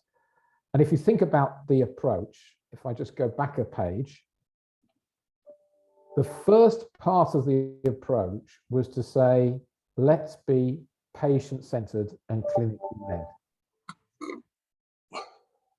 The second thing we did is we used time as the basis of our analysis. Yeah, and we were interested where things took longer than they were supposed to take. Yeah, and rather than bitching and moaning and blaming people for that, we were really interested in it and said, what's the common task resource or common cause of the patients that were most disrupted and most delayed? Yeah. Now, at this stage, those of you in the acute will say to me, Alex, we know the answer to this. It's that there's not enough beds in community care, or there's not enough things in it. So immediately, it's not us, it's the rest of the system. Yeah. Before we jump to conclusion, let me just take you right the way back to my first slide. Yeah, remember this one? actually most patients go home. There is a huge opportunity to improve this part of the system without even taking into account this part of the system. Yeah. And by the way, what about the disruption and delay that occurred during their journey, not at the end of their journey? Yeah. So there is still masses of opportunity before we start to blame the next link in the chain. Yeah. And what I've demonstrated and proved time and time again, actually, the biggest immediate jump in performance can come without improving the next link in the chain. And I'm going to show you that in 2 case studies as we go through the day. Yeah. Actually, the biggest jump can be by just synchronizing the flow within our own part of the system. So I use this when I go around the world, this very British phrase. I say to these people all over the world, you've got to be squeaky clean. Yeah, you've got to make sure that we've improved the flow systematically within your own area before you start to blame everyone else. And remember the volumes. Yeah, the volumes are many people don't end up needing further care. I'm not saying all of them, but many there. And actually, we might be able to even improve this by improving this arrow between the two before we even go and improve this link in the chain. Yeah. So people often say to me, where would you like to start, Alex? Often people want me to start in the emergency department. I say, yeah, but if we improve that, yes, we can improve this arrow, but if we improve this, we might end up just actually making things worse for the rest of the chain. Yeah. What I want to know is which part of the system is most often having the most beds unavailable most of the time. Yeah. And don't just say it's here, Alex, in the community. What about those patients coming from the emergency department? What about this part of the system? Yeah. So we can think about a part of the system where we can have the biggest impact. Why I often suggest here is a good starting place. Just look at it from a complexity perspective. Not only do we have the emergency pathway, we also have the elective pathway, the outpatient pathway, plus direct admissions. Yeah, all using the same resources with multiple different outlet routes. If you want a plate of spaghetti, this is it. Actually, as you go to other parts of the system, I'm not being rude about them, but their flow is relatively simpler. Yeah, this is where the complexity lies in this part of the system. Yeah, this is where the multiple resources all interact with each other. This is where you have this spaghetti that I showed you earlier. So what we've done is we've used patient-centered and clinically based starting point. Then let's identify why we can't. Yeah, and let's use the theory to help us identify why we can't. How do we do it with a time-based analysis system? And I'll show you practically how we do it in a moment as we get forward. So let's summarize. Yeah, with this, the ambition is every patient has a plan. Every plan has a patient-centered, clinically led plan discharge date, and every plan we're interested in what task carried out by what resource most often causes the most disruption and delay. Out of that, one list. This is major point. One simple priority list for all departments everywhere, both within and across the system. Yeah. No local optimization lists. No, that's the best way to run my department. Yes. Actually, we're interested in why we can't follow one list. Yeah. Obviously, we won't get every patient out on time, so there will be delays. We'll know where the patients are most delayed relative to their clinical needs, not relative to their estimated discharge date or whatever. Yeah. Not relative to some rule made up of when a patient's ready to go from one part of the system to another. I'm only interested in, from a clinical perspective, are they in the right place? Yes or no. All those rules are about tolerable compromises or intolerable compromises. Yeah, we can actually do the analysis to understand the flow in terms of time of how long did a task spend in the green, the amber, the red, or the purple zone. Yes, We can look at deep analysis, which I'm going to show you later on as we go into this. Yeah. But practically, what are we doing? We're making sure there's a plan, a priority list, and we can see the implications for beds, etc. And this list down the bottom here, I'm not going to go into it today, but these are the almost like the 10 deadly sins of managing flow. Yeah. Synchronization. This is where nobody knows which priority to follow. So they each follow their own priority. Yeah. If we were fitting together, I'd say, imagine 5 of you on one side of the table, which are patients, and 5 of you on the other side. And let's say patients 1 to 3 all require the 5 resources, and patients 4 and 5 require a selection of the resources. Resource 1 decides to look at the patients 1, 2, 3, 4, 5. Resource 2 decides to look at them in the order they were asked to look at them. So it does 3, then 2, then 5, then 1. Resource 3 does them, well, I only ever do those on a Tuesday afternoon. So they do it in that sequence. Yeah. Another department does it according to who shouted loudest. Yeah. And actually, what you're having is everyone's working really hard, but they're not following the same priorities. And as a result, everything is delayed everywhere. Yeah, so missynchronization is the first evil. The second is bad multitasking. This is where I start something, I get halfway through it, somebody shouts louder, so I put it down, I pick up something else, and then I go back to the first thing. Yeah, that results in everything being late. If you want a herd of elephants to go through a door, it's best they go through one at a time. In other words, focus and finish. Do what you need to do, get it done, and then move on to the next one. Parkinson's law, a wonderful British bureaucrat who said everything takes as long as we give somebody. Yeah.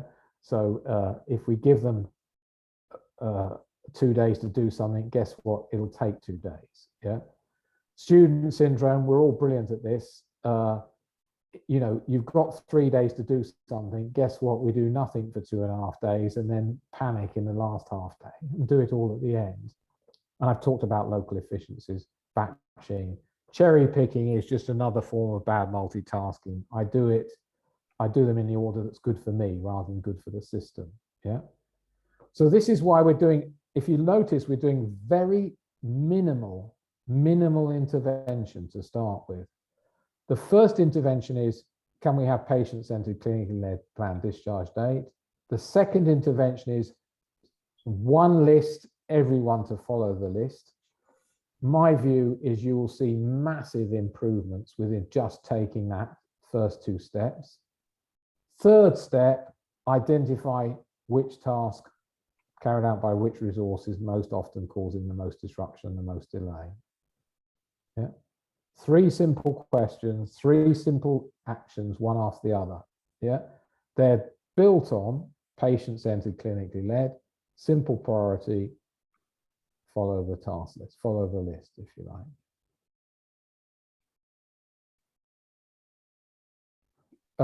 So that's the sum, if you like, of what we've talked about. This will help you prioritize patients. It'll help improve flow. It helps you identify where the disruptions to flow are, and you can start to do deep analysis, which we'll talk about as we go on through the rest of the day. Yeah, and it helps you to do resourcing, etc. But before I go on, any questions about the principle of how we're tackling the problem?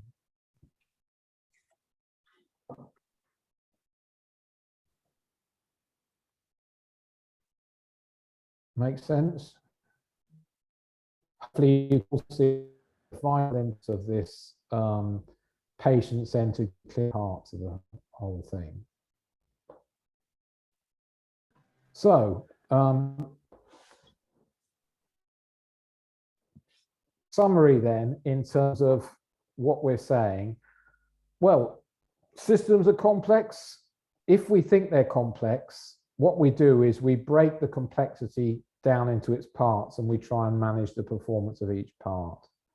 We measure the system by measuring the performance of each part of the system, and we try and improve everything everywhere. What we're saying, if you like, local optimization leads to little or no synchronization across departments, which ends up with conflicting priorities and bad multitasking. Missynchronization, bad multitask, add delay to length of stay with our precious capacity and deteriorates quality, timeliness, and affordability of care. So the question I'm often asked is Alex, different about your approach? What are you suggesting is core to the difference? So I'm proposing there are two important differences here. The first is the following one. Let's imagine I redraw my picture, yeah, and I start with the patients coming in the emergency department, many of which go home. Some require further assessment, some require admission, some require social care, some may go to community hospitals, some may end up going home, some may need surgery, so have to go onto a specialist ward or direct to theatre, and then they find their way home. So there's many routes in. Oh, and by the way, some of them never really need to come to the first place. They could have had an outpatient appointment, yeah? So there are many routes in and many routes out of the emergency route through the system. But if we think about it, there's resources all over the place, yeah? If we mix this with the planned stream care, patients go and have their outpatient appointments, they go and have this, they go and have their operation, they go to surgical wards, etc., and they go home, then we see this sort of complex web that we saw before. The first difference that I'm saying is a vital difference is let's not have an improvement project that focuses on the emergency department, or an improvement process that focuses on theatres, or an improvement process that focuses on those patients that have had a stroke, yeah? Because even if we're successful and we improve that flow through that is one flow that nearly always uses resources that interact with other flows. So there is a huge risk that we improve the flow or attempt to improve the flow in one area, but actually damage the flow in other areas, yes, because we're just focusing resources on one particular flow through the system, yes. So when you add these skewed fluctuations, yes, what I'm saying is the biggest mistake is to break the system into its parts. Even in our heads, to see the way to improve this is to improve each part of the system. And if you notice, what I did in my analysis is I took all patients, regardless of the stream of care being through, and I wanted to identify which task carried out, which resource most often causes the most delay for all patients, regardless of everything. Why? Because it's most likely to be the common resources that most often cause the most disruption and the most delay. Yeah. So I'm interested in analyzing the system as a whole. Yeah.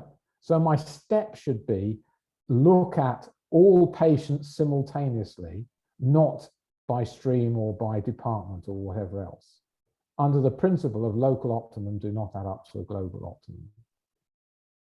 Yeah. So it's our mindset that I'm asking us to be different about. If we see a complex problem, don't break it into the parts and try and solve each part. Let's actually look at the performance of the whole system and what's causing the most disruption, the most delay to all patients, regardless of which stream they went through. Yeah, that's the interesting point. Yeah, that's getting us closer to the system constraint. The next one is the point I've raised about managing or improving flow is different to balancing. Yes, if I go back to this picture, if you try and balance capacity with demand, if you think about the demand profile is changing all day. It's changing by volume, it's changing by mix, and it's changing by the different acuity levels of each patient within that mix. So demand is oscillating a lot. Yeah. If you look at availability of capacity, then that's also oscillating a lot. We have, do you know, on any one department, on any one day of the week, exactly how many resources were available throughout the week? Yeah, it oscillates itself up and down, shift patterns. It oscillates with capabilities of resources. It operates whether we've got people being trained or not. There's all sorts of variations in demand profile and in capacity profile. Trying to match those constantly varying things is mission impossible. What we should be doing is just saying, as all that's going on, let's examine the flow through the system and let's see what's the most common disruption to the flow. Yeah, and I only have strong on this point because I spent the first 10 years of my career building simulators to try and match capacity with demand. Yeah, and actually it takes you nowhere. Even if you get the answer, you end up in a constantly optimization loop. Yeah, rather than trying to manage the system, forget all that. Let's try and improve the system. Yeah, it's the disruptions to flow that we need to solve, not the optimization of the current state. Yeah. So that's basically the theory. So I've taken you through all of the theory, and hopefully this comes back to the point that Dr. Goldratt made recently. If it's going to improve flow, we need to understand limitations to flow. So there's a list here. I'm not going to go through them all. These are the sort of standard assumptions that we're challenging relative to thing. The only final one that I'm perhaps worth dwelling on a little bit is, if we are going to try and analyze the system, it is this time-based approach that makes the real difference. Yeah. So any questions before I go on?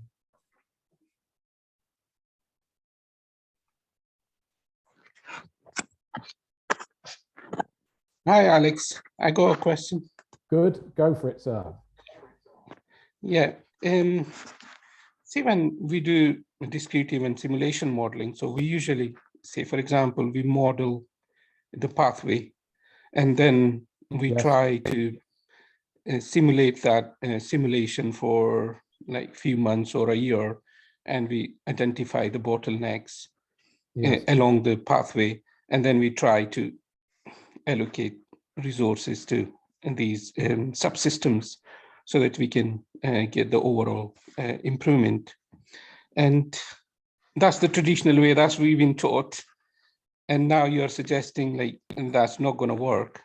So where these simulation modeling stands then, and like what you suggested some of the steps theoretically, but how we can apply those, you know, in real world, and where the simulation modeling stands then. So can I ask answer the second question first in terms of simulation?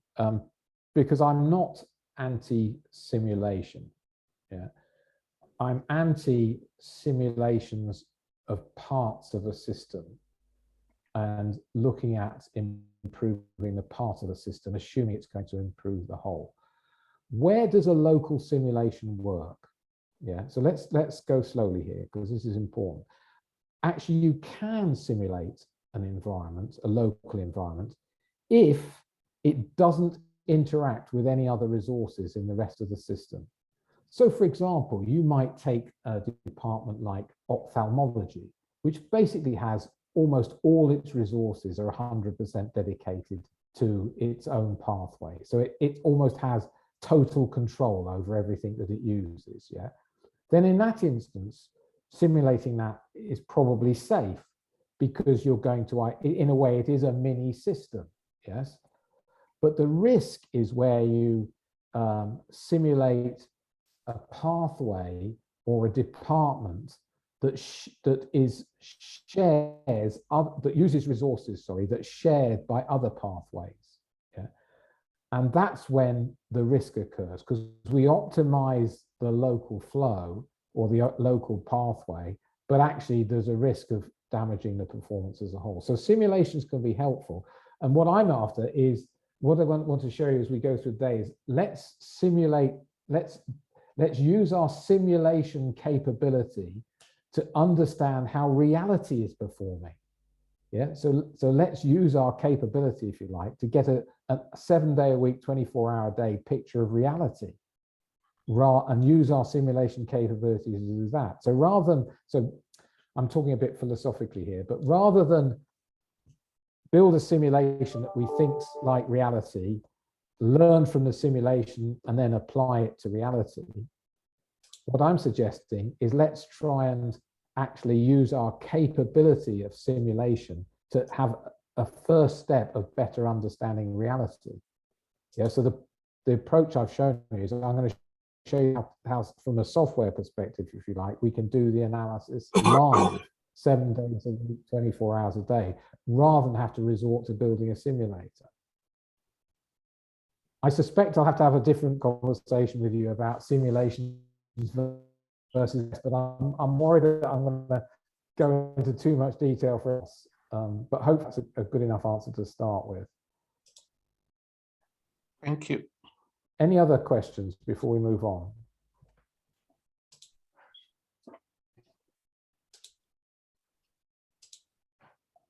Okay. So I'm going to skip all this and I'm going to go to an example, if that's all right, a next example. So now I'm going to look at some real case studies.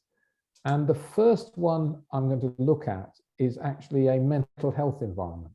Yeah? And the reason I want to do this is because, in a way, time is a bit slower in this environment. So actually, we can see the changes that we made and the impact we had in a sort of much more controlled experiment way, just because patient journeys are much longer in this thing. So it shows us exactly how things unfold. And then I'm going to look at acute environments. Then if you want, we can look at other environments for people. We can talk about all sorts of examples around the room. So this next example, it's actually an example in America. It's a project we did in Utah, which is one of the states of America, over near California. And it started with their forensic mental health department. Yeah. Oh, a question. Is there a question? Sorry, go for it. Yeah, Alex, sorry, it's not a question.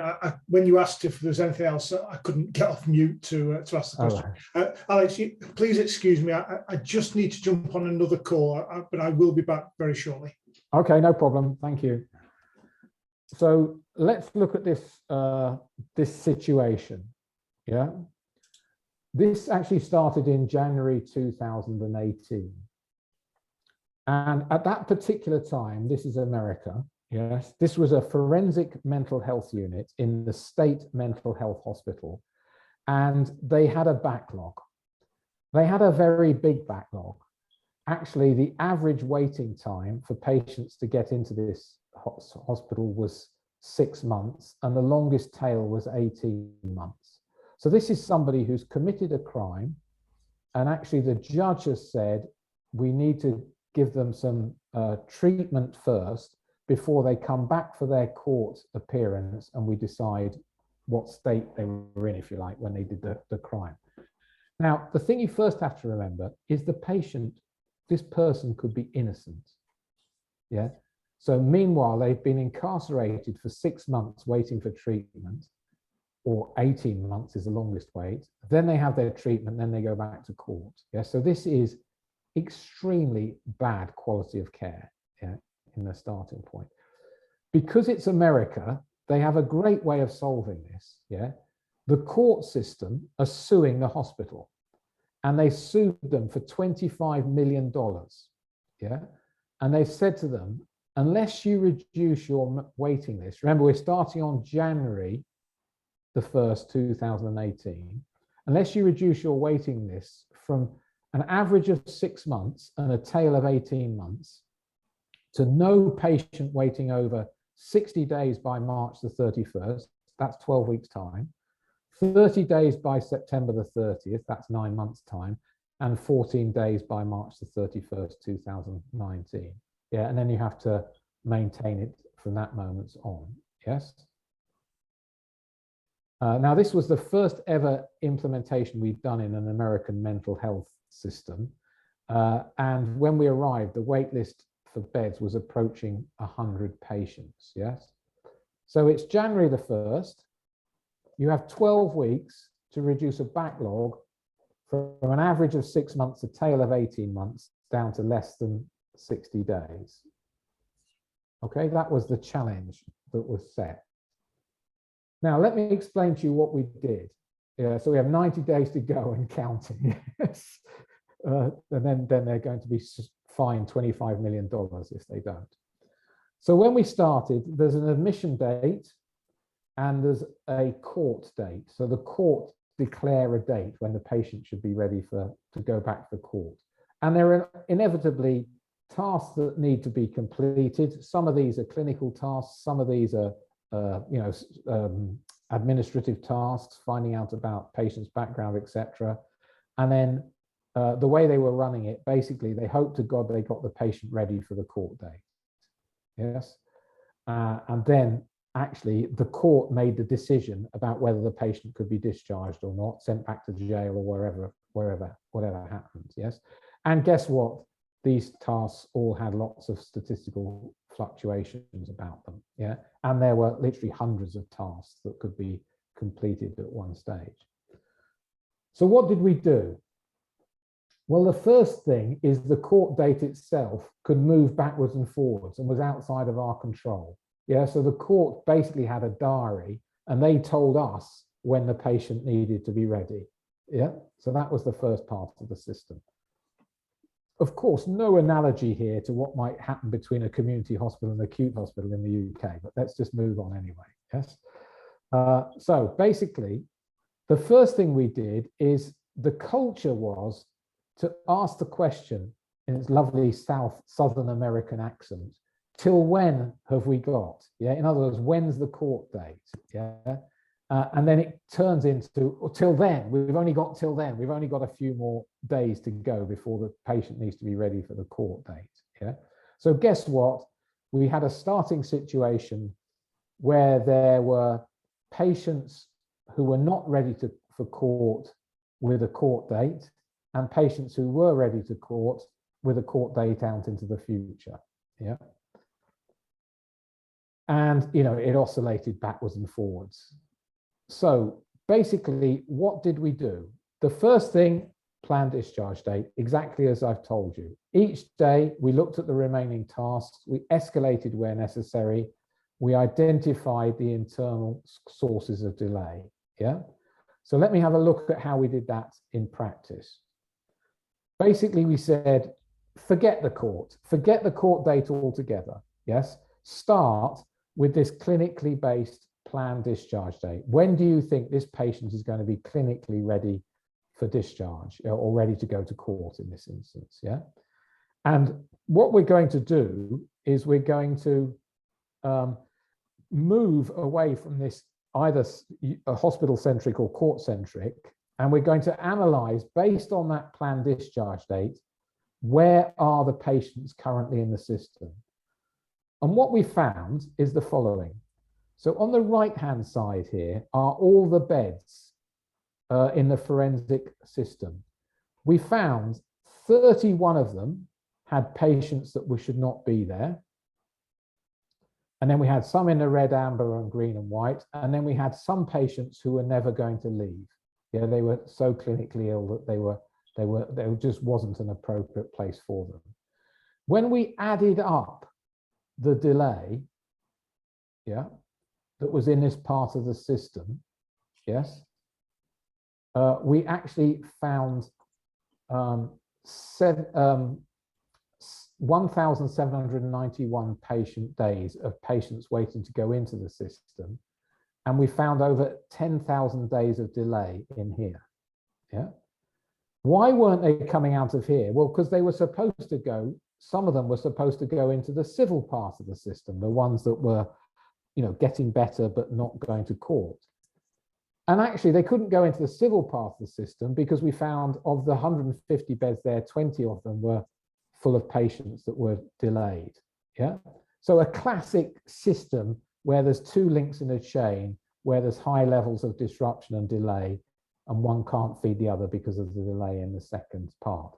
So all we did to start with was just work out, based on that simple premise of a planned discharge date, yeah, where actually are people in the system, green, amber, red, purple, etc.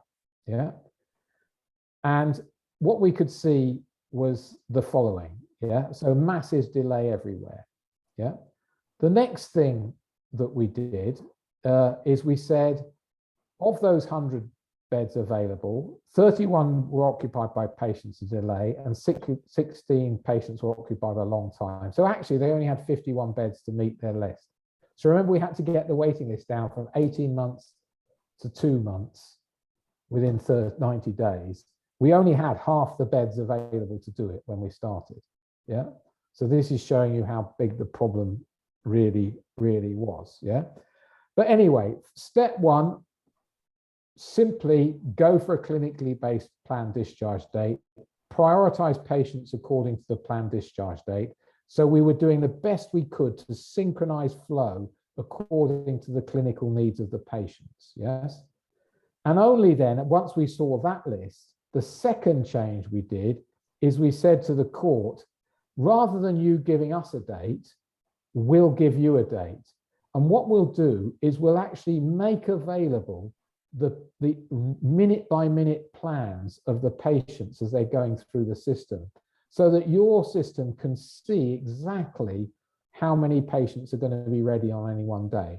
And rather than booking a patient into a slot, what we'll do is we'll just say, in 2 weeks, we think we need 3 slots. In 4 weeks, we think we need 5 slots. And we said, you'll know the patient when we get closer to the thing. So in other words, we created a bit of flexibility in there as well. Yeah. But basically, simple actions: flow according to planned discharge date, identify the internal causes of delay, and synchronize the court date with the actual clinically based discharge date of the patient, rather than the other way around. And I can go through the pictures of showing you as live what status patients had in each of the units, so we could see live exactly what's happening to them, whether they were in the green, amber, red, how many patients have been delayed for how long, and all the rest of it. But this was our starting position, if you like. And then we started to do a new measure. Now, I need to pause here and just explain this measure. I should have done this earlier. Everyone talks about length of stay as a measure of performance. Yeah. And most hospitals around the world measure what I call the finished length of stay. This is when a patient is discharged, how long were they in the hospital for? And if you look at the average length of stay, it's the average length of stay of patients who've been discharged from the hospital. Yeah. And we're all proud to quote 3 days or 3.2 days or 2.7 days or 5.4 days or whatever. There's one problem with that measure, at least one problem. It's basically measuring what has happened. Yeah. It's not giving you an indication of the current status of the system. So what we did is we replaced that measure. We kept the finished length of stay, but we added a new one, which was the active length of stay. Now, let me define this. This is saying, on average, for the patients who have not left the hospital, how long have they been in the hospital? Yeah. In other words, I'm measuring the length of stay of the ones who've not been discharged rather than the ones that have been discharged. And is that going up or down? Yeah, because what I want to do is I want to see how has that changed over time. Yeah. And these are just some graphs and some things which I can flick through. But basically, this is what happens. Yeah. In the first 3 months of the 4 months of the implementation, yeah, we managed to actually, you know, the deadline was to get patients in within 60 days. Well, we didn't hit 60 days, we hit 30 days. So we reduced the backlog from 18 months down to 30 days in 90 days. And we did it with no additional capacity. We did it by synchronizing the flow of both the hospital and the court according to the patient's needs. Yeah. And that was the progress after 4 months. Actually, after 9 months, we didn't hit 30 days, we hit 14 days. So actually we did everything 6 months early.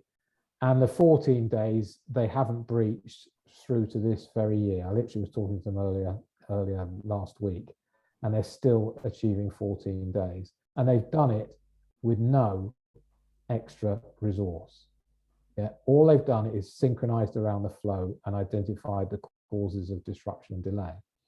Now, first of all, those disruptions and delays were internal.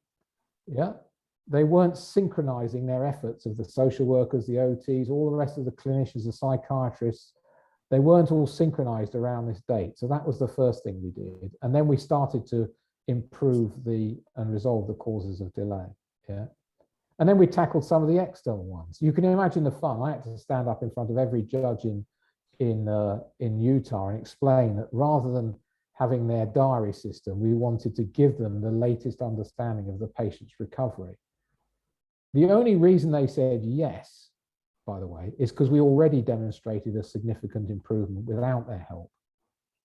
This is why I say we have to be squeaky clean first. We have to improve the part of the system that we're focused on to get the rest of the system to help. Yeah, we can't just bitch and moan and blame everyone along the chain. Yeah. John, you've raised your hand.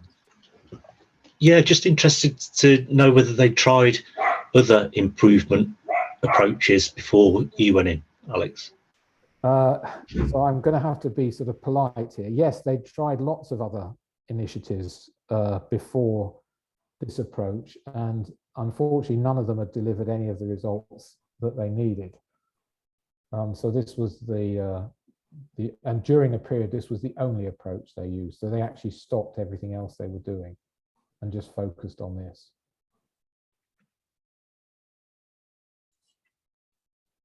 Now, the main reason I wanted to show you this case study is to show you how rapidly synchronizing flow around a planned discharge date and making one list for everyone to follow had an impact.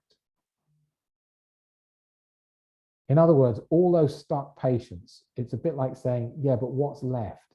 Yeah, what's the thing that we should have done that we haven't done? And what's the most common cause of that? And let's solve that. And then we can get the rapid improvement.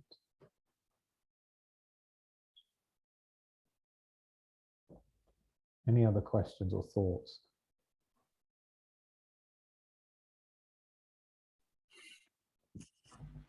Alex, can I just ask, when you mention finished length of stay measuring as well as active length of stay, in the NHS currently we are measuring like patients at the time of 7 days, 14 days, 21 days. Yes. Would you call that as a active length of stay? It's a tiny step in the right direction, but it's all it is really. I mean, what I'm going to show you after lunch is how we use these measures to help us identify where the bottlenecks are. Yeah, but finished length of stay, it's amazing. Every hospital around the world sees it as a prime measure. In my view, it's one of the least effective measures there are in a system. Yeah, it's much better to understand what's happening to the patients who've not been discharged rather than what's happening to the patients who have been discharged.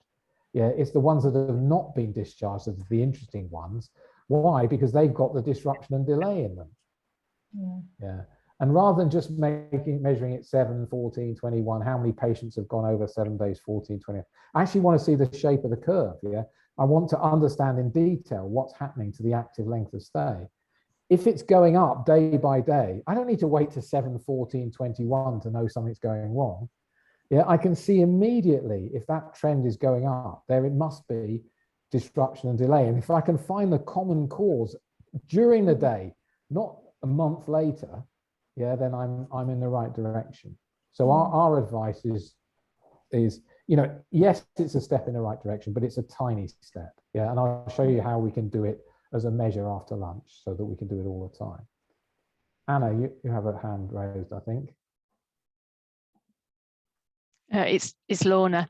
Oh, it's Lorna, sorry. Yeah, no worries. Earlier, Dave alluded to the challenges around cultural issues. I'm just interested to see, did you have any challenges in terms of that, or was everybody on board and eager to get going? Well, I think there's two sides to the coin in the answer to this question in this particular case study. Obviously, in one way, we were quite lucky, let's be honest, because they had a motivation to change. Yes, in America, it's called a $25 million lawsuit, which is if they don't change, they're going to probably have to close the hospital. So in that sense, there was a very obvious reason for change. But on the other hand, when you actually look at the staff who run this hospital, yeah, they're probably some of the very best psychiatrists in America. Yeah, I mean, one of the guys who ran who was the head psychiatrist at the time, actually used to run the psychiatry for the Navy SEALs ops in the Americans. So, you know, this is a good psychiatrist, let me tell you that. Just. And why I say that is a lot of the staff were very, very clever, well-educated, you know, people. Yeah. So actually, if we hadn't have explained to them very clearly what we were going to do and how we were going to do it and why we were going to be patient-centered and clinically led. So actually we were putting them in the driving seat of all of this, yeah? And all the analysis we were going to do, we're not showing to the management what we are, but we're really showing it to the frontline clinicians so that they can see what do they need to do differently in order to improve the flow, yeah?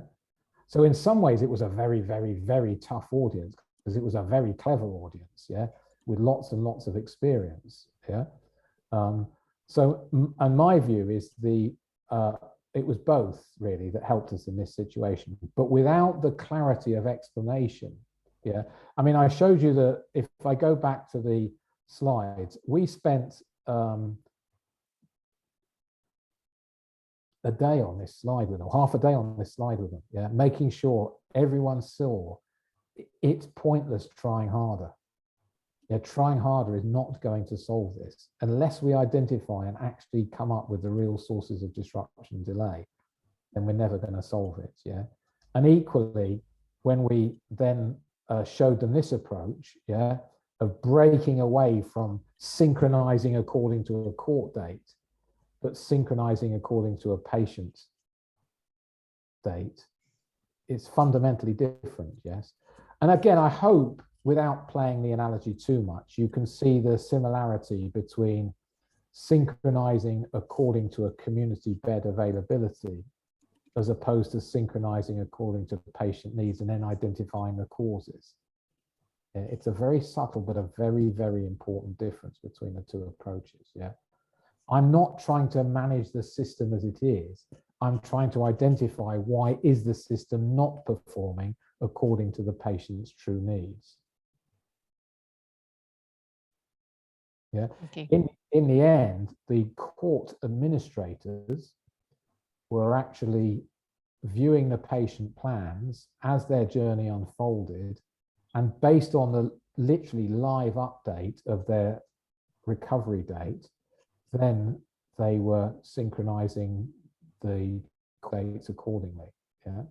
And they were synchronizing everything, because when a patient goes from here to here, it has to go in the back of a police car, you know, so we have to synchronize the police as well. Then we have to synchronize all the lawyers. Then we have to synchronize everything else. But the shift was, let's not try and maximize the court diary system. Yeah, let's not try and maximize the hospital system. Let's synchronize everything according to the flow of the patients going through. And by the way, having done this in the forensic, they then said to us, right, can you do it in community? Can you do it in pediatrics? Can you do it in the rest of the system outside of the hospital? So now we have the system operating in forensics, in community, in pediatrics. We have it in the court system. We have it in the police system. We have it in the social care system. So everyone can see the plan of the patient as it unfolds. One plan, one priority list across the whole system, including police. Everyone sees the same list. Yeah, this is the list to follow. And then we're just identifying, oh, that's interesting, we can't. Yes, why can't we? Any other questions or thoughts?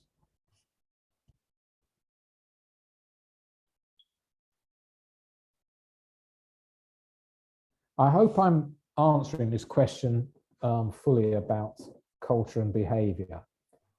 And we will do a little bit more this afternoon, but the main point I'm trying to demonstrate here is the way they were running the system before created the antagonism between the court and the hospital. You know, the way they were running the system before, when there was no overall synchronization, human beings were taking the natural, sensible response to do the best they could for their area. So they were naturally trying to optimize their own area. But in doing that, they were creating further and further missynchronization and bad multitasking and all those other things I talked about. Yeah. So this is why we mustn't blame the people for the way they're behaving. They're behaving because we're running the system that way. It's a consequence of the managing the parts, if you like.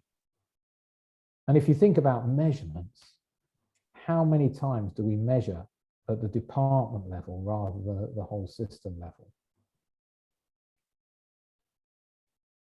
And what we really had in this instance was only 3 measures. We looked at how many patients were being discharged for court per day, per week, per month. So a measure of, we call it throughput. Yeah, that was our first measure. Have we actually increased the volume? Remember, with no more resources. Second question we're asking is, what's happening to those patients that have not been discharged? Is the average length of stay of the patients who've not been discharged going up or down? Yeah. If it's going up, there's something causing disruption and delay in the system. Or suddenly, just by chance, all of the patients are suddenly much, much sicker than they were the day before. Yeah, highly unlikely.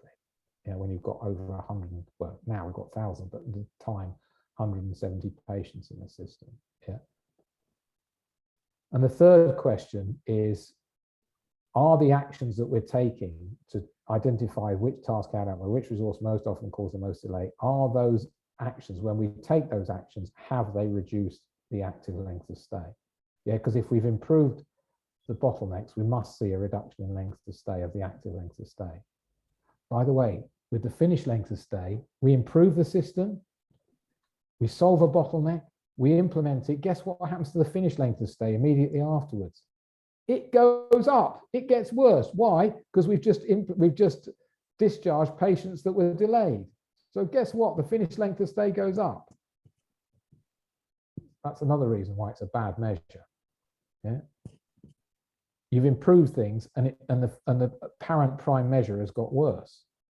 Yeah. Whereas if we look at the active length of stay, we'll see what's really going on. Going back to that simulation question, one of the great things you can do with a simulation is you can watch active length of stay, and you can watch time in the system, and you can watch workload in the system. That's where the simulation will help you, rather than worrying about finished length of stays and stuff like that. Okay, any other thoughts or questions?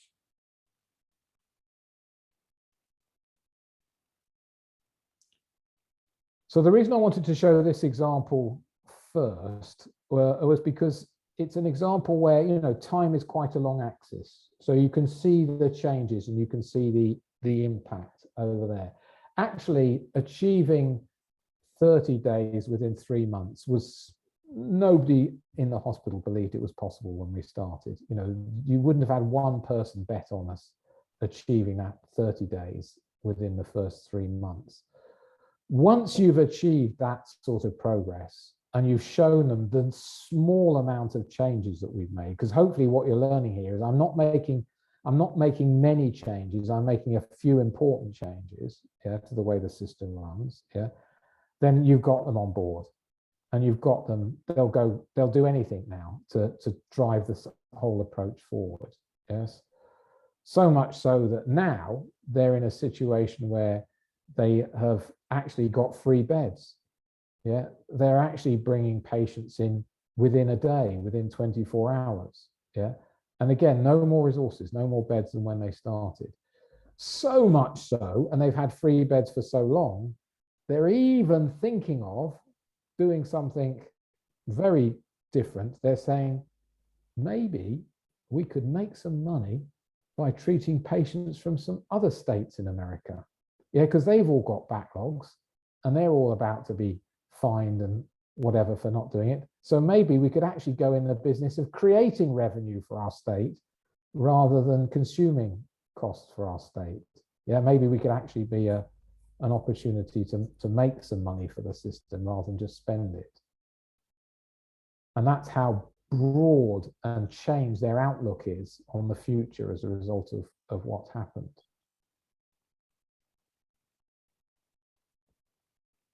Okay, I think we've done everything we need to on that particular examples. This is what they're now focusing on, yeah. When I show this case study, I always want to talk about the leadership, because this project was led by 3 people. It was led by what we would call the chief executive of the hospital. They have a different phrase for it, but that's the role. It was led by the chief psychiatrists of the hospital, and it was led by the Attorney General, who's the legal person responsible. Yeah, and those 3 led the whole thing all the way through. Yeah, and those were the ones that deserve the praise for the results they achieved. Yeah, and as I said last week, still 0 breaches, no more resources, so they've managed quite well. So I want to stop there for a moment and just do a quick review, if you like. Anything that we've talked about so far this morning that anyone wants us to delve into a bit more detail? We all good? Really useful session, Alex. If you talk about maybe example we can use in the afternoon session. If, I don't know what other colleagues agree. We would, I think urgent care, well, I'll come from urgent care. If there's urgent care can be as example we could all look at, that would be great. Yes, I'm going to take an acute example after lunch and we'll look at that. And I'm going to show you the analysis there, so how we did the analysis as well. So we'll do 2 things at once in terms of having a go at that. And I'm also conscious that there are people from other parts of healthcare. So if anyone wants to talk about, how do you apply this in outpatients or social care or the rest of it, we can spend some time this afternoon also talking to that. But this morning, I just wanted to show you the principles, if you like, and how you apply the principles in a specific example, and then we can go on and look more broadly. Because get the principles, and frankly, you can invent your own solutions to the different environments. It's the principles that are the really important points. Okay. Well, should we have a break for lunch then? It's 12:30 now. What should we say? 1:15? Is that okay for everybody? Yeah. So if we do a 1:15, we'll start again, and we'll see you all. Hopefully, see you all at 1:15. Yeah. Thank you, Alex. Thank you.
This has just arrived in the post. Oh, well done. Oh, excellent. Thank you. That's good. The only thing that was missing was inside, it should have said, to Dave, I couldn't have done it without you. Thanks, Alex. Oh, well, I'll send it back to me and I'll put that in, Dave. Well, do you know what? But a very good friend of mine is an author, and he when he published his first book, he said to me, of course, Dave, you can have a first edition. Do you want me to write anything in it? And that's what I asked him to write. So I have this first edition saying, yeah, to Dave, I couldn't have done it without you. I was one of his proofreaders, fine, but yeah, it's very nice to have that. But thank you, Alex. No, my pleasure. And as I said earlier, if anyone else wants one, then just let NHR know and they can send me their address and we'll send one through. Hopefully the book will make a lot more sense after today. So should we get started then? So what we're going to do now is we're going to look at a second example. And this example is different to the first one in a number of ways. First of all, it's in an acute hospital rather than in a mental health hospital. And secondly, it was a hospital that was already performing extremely well. Yeah, it's actually a hospital based in Finland, and Finland has one of the best healthcare systems in the world anyway. And this is one of the top performing hospitals in the top performing country in Europe. And it was interesting because they have been very successful and they wanted to remain so. Their motivation was different. They were saying, just because we're good, it doesn't mean we're going to remain great forever. So we want to really think differently. And so actually, this project was originally supposed to start just before the COVID outbreak, and then it actually started a year ago because of a delay in the fact that we weren't able to get to Finland to help because of the COVID experience. So what I want to do in this one is I want to go through the example, but I want to do it by going through the analysis and the results, so that we can link both the example and how to carry out an analysis at the same time. So that's the way we're going to do it. When we first got involved with the hospital, as I said, already highly performing, they were quoting starting lengths of stays of 2-point-something days across the hospital. So already really, really good. And so we had to make a decision about, of all the places we could start, where should we start? That's the first part of the analysis, if you like. And the person who was, if you like, our sponsor or our key stakeholder was actually the medical director of the acute part of the system. Actually, his best mate was the medical director of the community part of the system. So, they were both very interested from the start. But she was the medical director of the acute hospital. And she still, even though they were high performing, still saw lots of examples of disruption and delay in the process. Actually, she worked both in the emergency department herself and in the acute, in the in-bed department, inpatient beds department. So she had a good overall picture of what was going on. And the question we started with was, obviously this was going to be a first ever implementation in a country we hadn't worked in before, in another language. And I don't know whether any of you have been to Finland, but basically there doesn't seem to be any gap between any words in anything they ever say. Every word is about this long. So we wanted to be clear that we had a very, very simple implementation that could get some results. And so to start with, we did two things. The first thing we did is we just asked them to produce that skewed distribution graph that I've shown you all through this morning for the main units inside the hospital.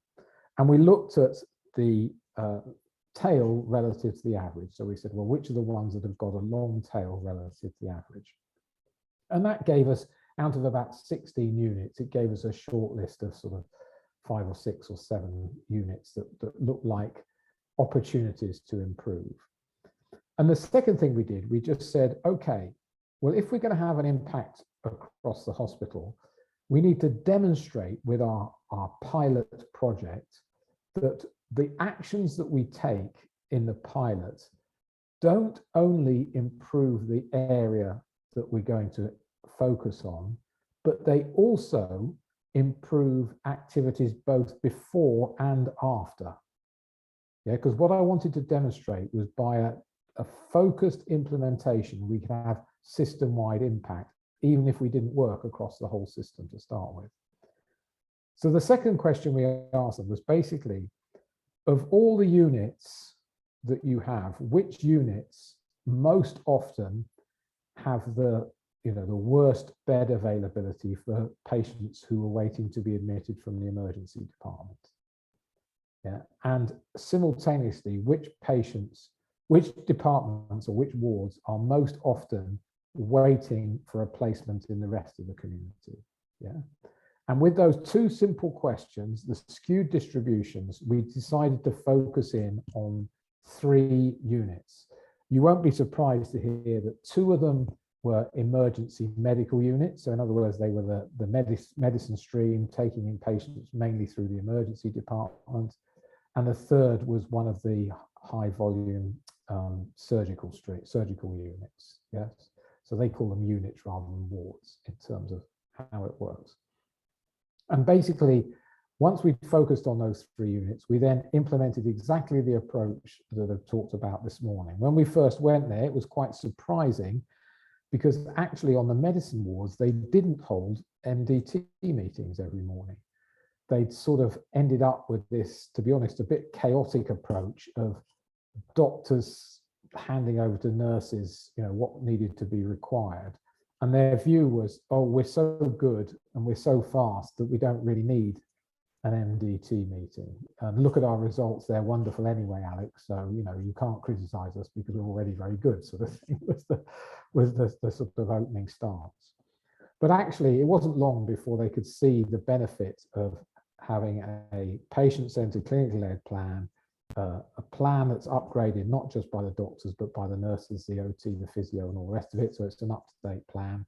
Everyone, every morning now reviews those plans. They know what to do. They leave the meetings with clear indication of the actions they need to take, the sequence they need to take them, and the, whether they're in the green, amber, red, or purple zone in terms of the prioritization, etc. So to be honest, a very straightforward implementation. And what I'm going to do is I'm going to show you the results after 12 weeks and then the results after 6 months in terms of this. And I want to use this to show you which part of the analysis is that you already do, that you can continue to use, and which parts may be slightly new in terms of trying to understand what's going on. So let's just run through some of the graphs and see whether it makes sense. And as I said, once again, if you have any questions at any stage, don't think twice about asking. Let me just clear my screen so I can share. So the first thing you can always look at, and I'm sure you've got this graph already, is the number of discharges per day. Yeah. Now, what I want to do is I want us to start to look at these graphs somewhat differently to perhaps we've normally looked at them. So this is a bog standard graph of rate of discharges per day. So on any one day, how many patients were discharged on that day? And the first thing we can do is we can say to ourselves, is it the graph we expect to see? Is there anything in this graph that gives us a hint that there's something going on that may be either a special cause or a generic cause? Yes. Obviously, with a bit of experience, you can see these lows, they're not spikes, they're opposite to spikes, aren't they? They're hollows in the process. If you actually look at the dates, basically these are weekends, yes? So guess what? Patients never get better at a weekend is the first hypothesis you could have. Or you could suspect maybe there's something going on there. But I don't want to focus on that too much because that's what I would call a special cause. And there are lots of system reasons why discharging at the weekend is difficult. And I know that's going to be a headache to try and solve. So let's just imagine, if you like, we took out these dips at the bottom of the curve, and we look at this graph again, ignoring those dips, and we say, well, let's just look at, now that we're interested in variation, let's look at the level of variation.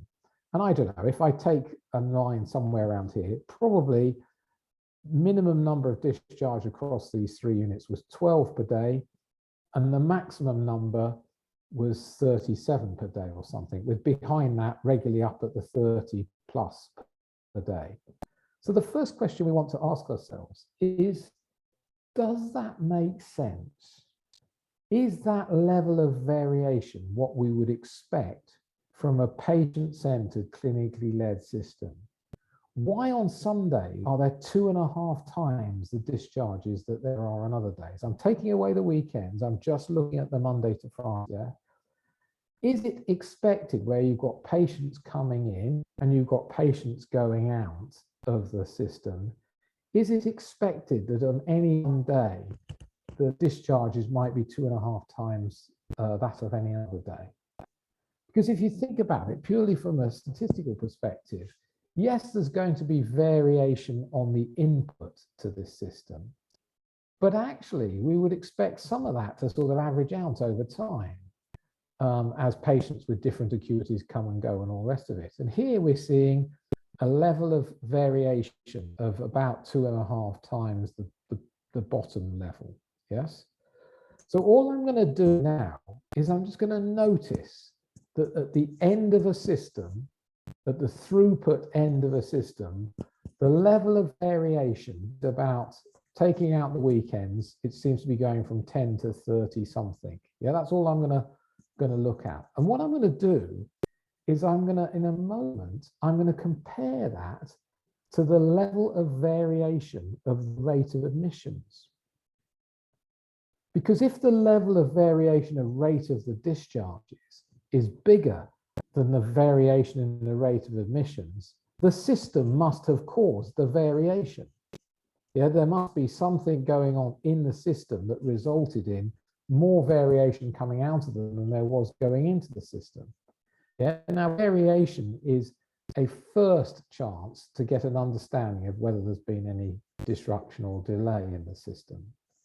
So actually, it's a graph you've probably all got in front of you now for any part of the system you're looking at. And all I'm asking us to do is just take out any special causes for the moment. Maybe in this instance, it's the weekend, and just look at it in terms of, okay, there's an average, but I'm more interested in the range, the variation that's occurring.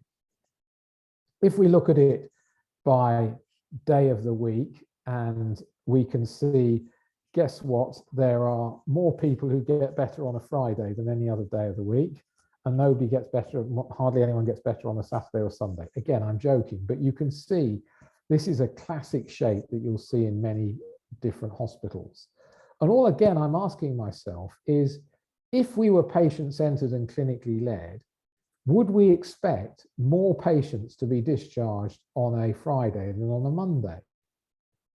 Would we expect 25% more patients to be discharged on a Friday than a Monday? Is that just noise we're seeing in here? Or is there something about the behavior of the system that's resulting in an uneven spread of discharges? Will you just excuse me while I put the blind down? I don't get blinded as I'm talking to you. So again, an absolutely standard graph. There are special causes, Saturday and Sunday, etc. But I'm more interested in what's happening through the rest of the system, through the part of the core part of the system, if you like. And if I look at it by time of day, again, you'll have this graph yourself. You can see that they had a peak in discharges between 12, 1, 2 and 3, 4 o'clock. No discharges before 9 in the morning, and they did have some late into the evening, if you look, which is hardly good quality of care. But that was the shape of the graph. Again, I'm saying to myself, is that system based? Is it the way the system's running that's created that shape of the graph, or is it just natural variation? So I've looked at just 3 graphs so far, yeah, very easily available, and it's giving me a suspicion of there may be causes as to why we're not seeing what we would expect to see if we were truly patient-centered and clinically led. So now the second thing I'm going to do is I'm going to look on the other side, and I'm going to look at admissions, yeah? And if you notice this graph, yes, and you look at, again, the admissions through there and the admissions by day of week and time of day. Oh, sorry, I've gone the wrong way. Sorry, admissions by day of week and time of day. Then let's take them through one at a time. First of all, if we look at the admissions and we take out any special causes and we look at the variation in admissions, then I think you can see, just without, you know, without putting SPC lines and all the rest of it on it, we can probably see that the variation in admissions is less than the variation in discharges. Yeah, that would give us a hint that the system has created the variation. Yeah, patients come in at a variable rate, they have variable lengths of stay and all the rest of it. We'd expect if it was it all to average out, but it looks like the variation in discharges is greater. If we look at by day of the week, again, nobody gets sick on a Saturday or Sunday, or half as many people get sick on a Saturday or Sunday. But actually, in this instance, more people are admitted on a Monday than on a Friday. Yeah, so it's actually the opposite shape curve to the one we saw for the discharges. And if we look at admissions by time of day, we can see it's spread over a much wider time period. So I haven't done anything yet other than be interested in the graphs that I've seen in front of me, the variation that's existing in them, and a comparison from a mindset of, well, if that was what was going in and that was what was going out, is there something in the middle that I should potentially try and look for? And hopefully you can see just from those graphs, there's enough of an indication there that, hey, there's probably something in the way the system is behaving that is resulting in the gap between the admissions and the discharges. I'm not making any more of it than that, just there might be something to look at. Okay? So if you think about it from a systems perspective, I've just compared output versus input, and I've compared the variability of output relative to the variability of input. And I'm interested to see what happens as a result of it. In other words, if that is natural variation of admissions, is that an equivalent natural variation of discharges, or is it something the way the system's behaving that's resulting in the discharge graph looking so different to the admissions graph? Yeah. So the next thing I'm going to do is compare them both, and overall they're about the same. It's the timing that's the difference, yes, in terms of admission and discharges, but the volumes are about the same. Yeah. So the next thing I'm going to do is look at an absolutely standard graph. Yeah, you'll have this for every one of your environments. Ignore the first months, because this is when we were getting the data relative to go live. So that's why this is a rolling average. So the rolling average doesn't show for the first bit, but the green lines, the other green lines valid, if you like, for the average length of stay of patients who've been discharged. Yeah. And again, this is when we went live in the system in just actually, it was just about the beginning of August that we went live in the system. And you can see a starting average length of stay of something like 4.5 days and an ending up of 3 days as their average length of stay across these three units. And you can see the timescale across the bottom. Now, all I've done is blown that graph up because it's a bit difficult to see if there's a gradient in there. Yeah, so I've blown that graph up, and you can see the period from basically the pre-go live period to 6 months later. The other thing I hope you notice, if I'm looking at this graph, yeah, I'm interested in the rolling average going down, but I'm equally as interested, has the variation gone down? Because if the variation has gone down, remember some of these spikes might have been caused by patients who were heavily delayed and they finally got discharged. Yeah, so actually I'm interested in seeing what's happened to the variability of this graph. Okay. This is my skewed distribution of length of stay of patients who've been discharged. So lots of them less than a day, 1 to 2 days, 2 to 3 days, 3 to 4 days, etc. But I had one patient so small you can hardly see, but it was out at 50, 60 days. Yeah. And if I look at this graph, this may be a new graph for you. This is change in distribution of length of stay. So what that's saying is every one of these spikes is what was the longest length of stay of anyone who was discharged. Yeah, so it's showing me the tail, and then the green line through the middle is the average, if you like, in terms of what's going on. Now, earlier I talked about active length of stay. So the next graph is the graph of active length of stay. So what we do here is on any one day, we look at what's the average length of stay of all the patients who were not discharged. In other words, the work that remained in the system, the patients that remained in the system, all those counters in my dice game, what was the average length of time that they'd been in the system? Yes. And there's two things I want you to notice about this.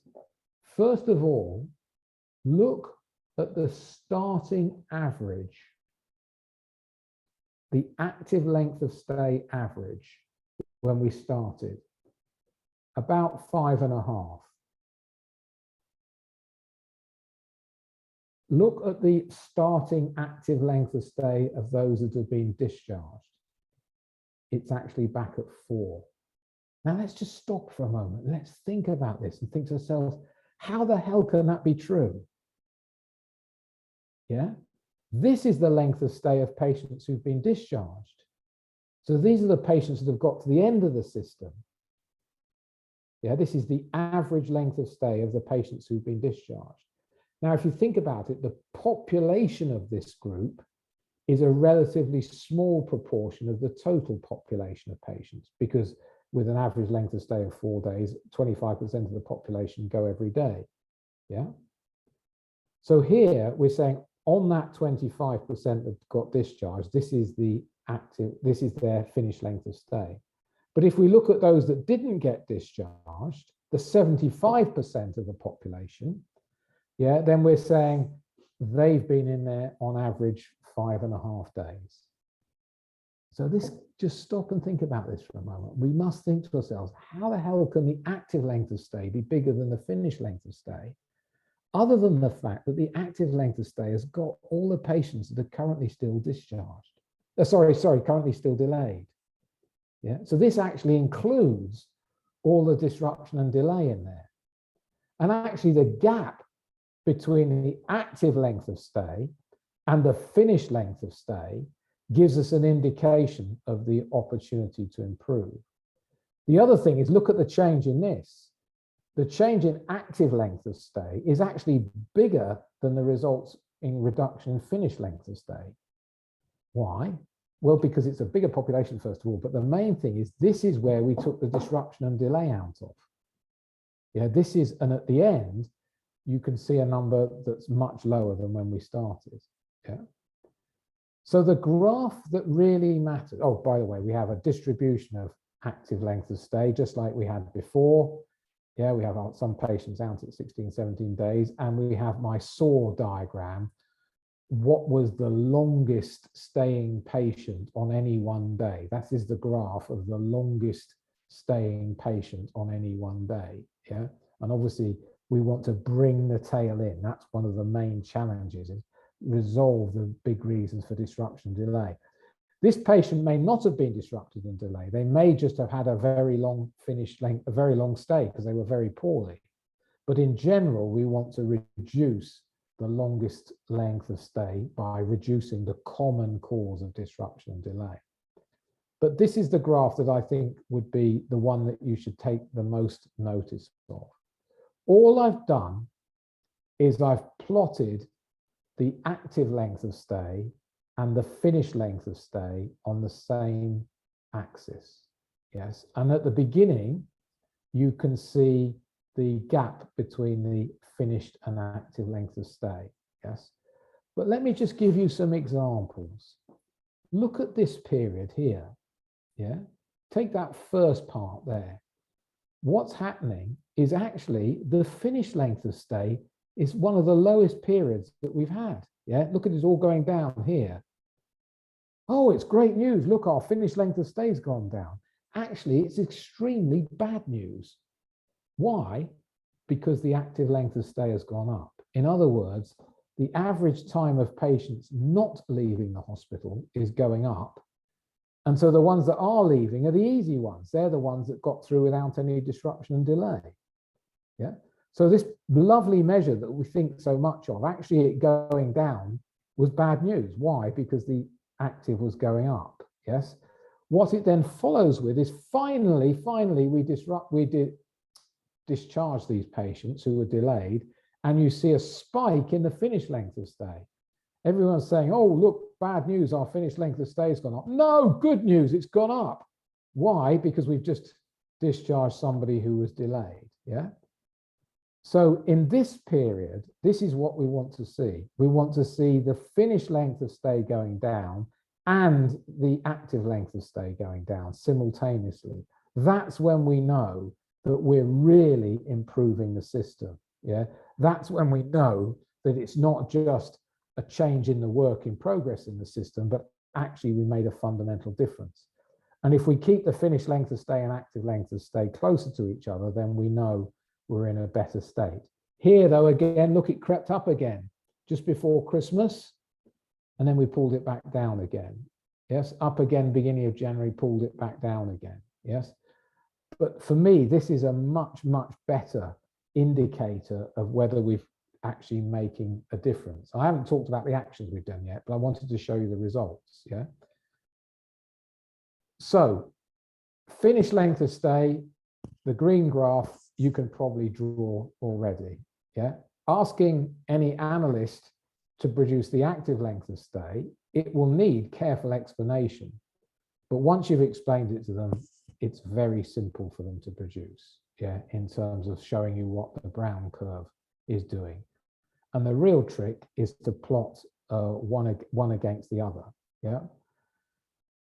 So basically, in this particular hospital, we achieved a 9.35% reduction in finished length of stay in the first 6 months of the implementation, and a 21% reduction in active length of stay. Yeah. Actually, it's gone on since these results. I'll come back to these in a moment. And at the moment, I was talking to them, we did an analysis for them in September. Their finished length of stay is basically now down 20%, and their active length of stay has come down over 40%. So this is a hospital that was already one of the best performing hospitals in the best performing country in Europe, and they've achieved something close to a 20% reduction in finished length of stay, 40% reduction in active length of stay. So much so that they now have free beds to be able to start to reduce the elective backlog. Sorry, Chris, was it you who put your hand up? Somebody put the hand up. Yes, it's me. I just would like to have some clarification about active length of stay and the finished length of stay. So the active length of stay, is that the stay between you admitted and the clinically determined date when the patient should leave? Is that what the No. The active length of stay is the time between when they were admitted and today. If they're still here, it's basically how long have they been here? Okay. Yeah. And so it's, you basically calculate it on a daily basis. Right. Yes. So it's just on today, every patient that didn't leave, let's take how long, when did they arrive up to today, and then look at the rolling average of that over 30 days or whatever. Okay, thank you. Any other questions?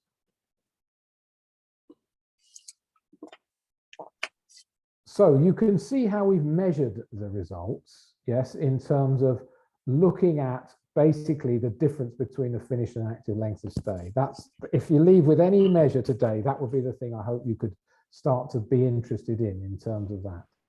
Tiengi, did you raise your hand? Yes, Alex, sorry, I didn't put out of mute. You know, when we measuring finished one, let's say if we say finish date is today and Yes. everybody discharged by today, do we take the same day for active as well as today, for example? Yes, Okay. exactly. So we're comparing on any one day, Yeah. what was the length of stay of people who left today relative to the length of stay of people who did not leave today. Yeah, okay, thank you very much. And if you think about it, that gap, it must include the disruption and delay. So if it's going down, it means we're making progress. Like it's one graph that you can, frankly, if you don't look at any other measurement at all, just look at that one graph every day. And don't fool yourself when the finished length of stay going down. The first thing you say is, yeah, but what happened to the active length of stay? If that went up while the finished length of stay went down, it hasn't gone better, it's got worse. Yeah, the only real time of improvement is when both go down. Yeah, very powerful graph. Yeah, thank you. Yeah. We do look at finished one, but never compare it with active and finished together, Alex. So it's really useful. Thank you. It's massive that can help you to see whether you're actually making a difference or not. Yeah, it's the only, for me, the only true measure of I mean, if you're going to measure anything, measure active length of stay, not finished length of stay. But if you're going to compare anything, compare them both. Is what I'm suggesting. Yeah. Now, whilst we were doing all of this, yeah, the other thing that we were doing is identifying which task carried out by which resource most often caused the most disruption and the most delay to the most patients. Yes. So this is looking how many days a particular task spent in the white, green, amber, red, or purple zones, and it's ranked by the top 10 tasks. Now, unfortunately, it's all in Finnish, so I'll have to do some translation for you in terms of what was going on. But before we do that, what I want to do is look at the shape of some of these. Yes. So, for example, let's look right the way down here at this. I think it's the 8th one across the page. Yes. Actually, if you look at it, it has very little in the green, very little in the amber, very little in the red. And then suddenly there's a lot of time the patient spends in the purple. So this is a task where actually it didn't even start until the patient was at their planned discharge date. Yeah. And then it spent time in the purple zone. So that's not necessarily our number one focus because it's the 8th one, but I just want to give you as an example. It may be that the only action we have to do with that one is start it earlier. We don't need to improve anything. We need to find out why it's not starting earlier. And in this particular instance, it was one of the ones that we had a very quick win on. Because one of the tasks that we were looking at, basically, actually, it comes out, I think it's the second biggest one here in terms of this.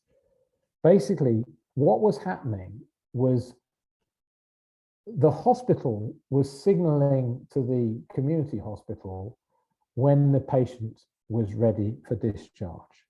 And basically, they were indicating it as the patient approached their planned discharge date. Yes. And then the community hospital was doing whatever it could and whatever it couldn't do to then make a bed available for that particular patient. And guess what? Whilst they were doing that, there were many occasions when the patient stayed in the acute hospital rather than in the moving over to the, they don't call it community, they call it the municipality hospital. And all we did here is the following. The first thing we did is we made every patient plan available to the community hospital. This is the patient plan in the acute hospital. We made every patient plan available to the community hospital from the day of admission. So they saw the plan of the patient right the way through the journey. They didn't hear about it at the last minute. they saw the planned discharge date move when the patient got better earlier or later, and they saw all of the changes that were happening. And basically, if you think about what that action did, it made them aware earlier of the likely need for a bed. And actually, we then had a process in place where we were actually deciding whether it was the right place of care, not when the patient was ready for discharge, but actually from admission. Now, it wasn't the case that we could do that with 100% of the patients, because some of them we had to wait a bit until they were clinically better to know whether they needed community care or whether they were going to go home or whether they weren't. But frankly, when a 95-year-old woman comes in with a hip fracture, who's been living on her own in a flat on the second floor, we don't need to wait to the end of the journey to find out where she's going to go next. Yeah, it's obvious that there's going to be something did. So all we did in this first action was provide earlier and more reliable,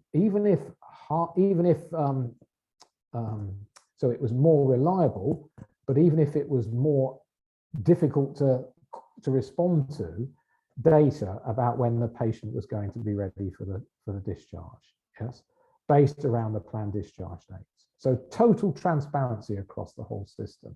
Yeah. We also made every community hospital available to see exactly what not only their patients, but patients from other districts' needs were.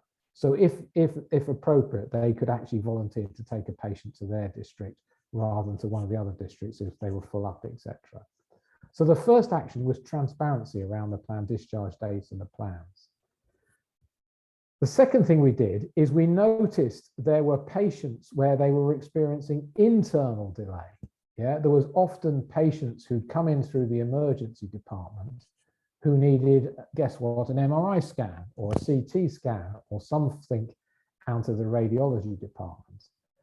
And in this particular instance, if you think about that department, it's experiencing flows from many different areas. It needs to meet its outpatient requirements. It needs to meet its requirements to provide information and feedback to the upcoming surgery, the planned elective surgery. And then it also needs to meet those needs for patients that have come through the emergency door.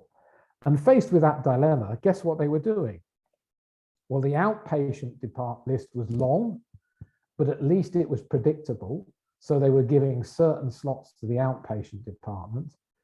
The inpatient elective, they didn't want to cancel operations due to a lack of a pre-scan of the operation, etc. So they were getting second priority, and everyone was saying, oh, the others, they're safe in a bed.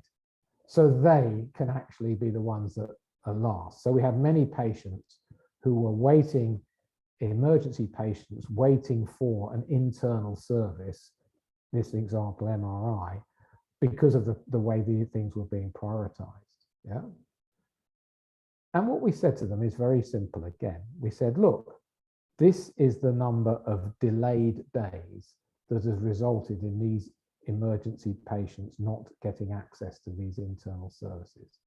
And it was not an insignificant number. I think it was something like 250 days a month where patients were sitting in beds that didn't need to sit in beds waiting for this service to happen. Yeah. So the first thing is we identified the top cause and then we put a number against it.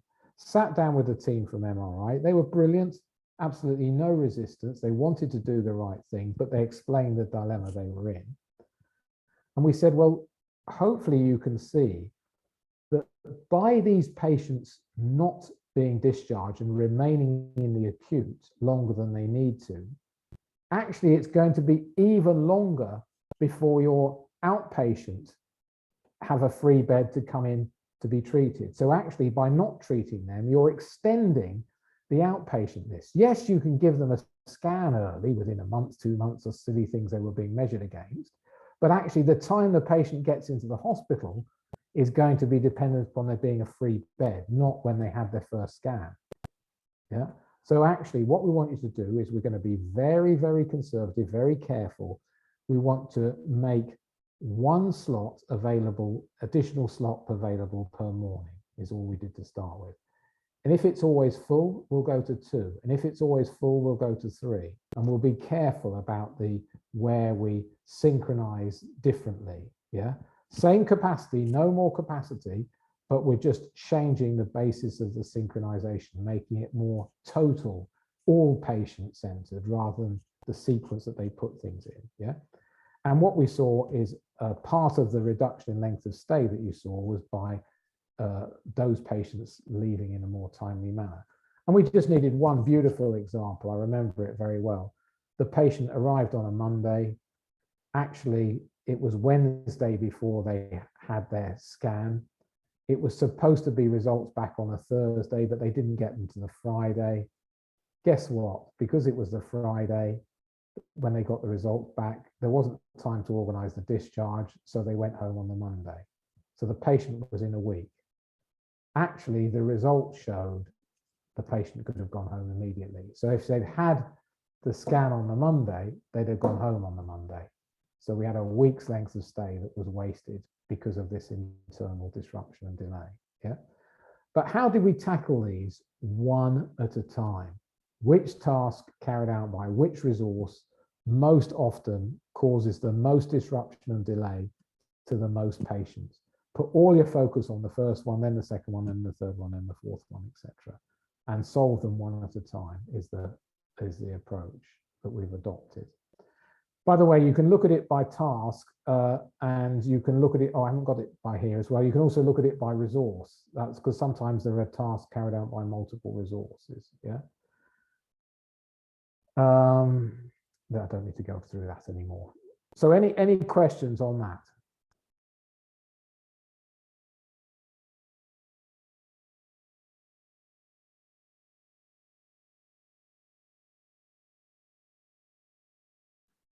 So the next step in this particular project is, having implemented in the first 3 units, the second phase was to spread it across the remaining units and then start to implement it in the community units. Actually, the last place we're going to implement is in the emergency department, because there's no point in us improving the flow through there unless we've got the rest of the system working effectively, yeah, all the way through there, because we need a bed availability right the way down the system. And basically the cultural change that's happened, which for me is probably the most interesting one, is now if you're in the community part of the system, or they call it municipality, because you're actively seeing the patient plan right the way through the journey, what they're now doing is proactively going into those plans and saying, hey, look, we can look after that patient. It's a better place for them to be in the municipality than in the acute.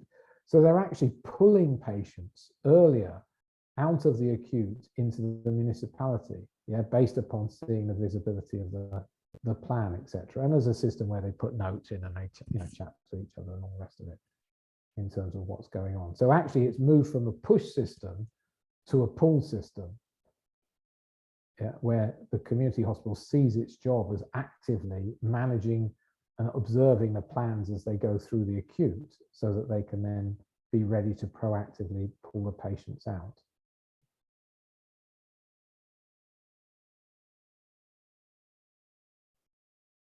Any thoughts or questions?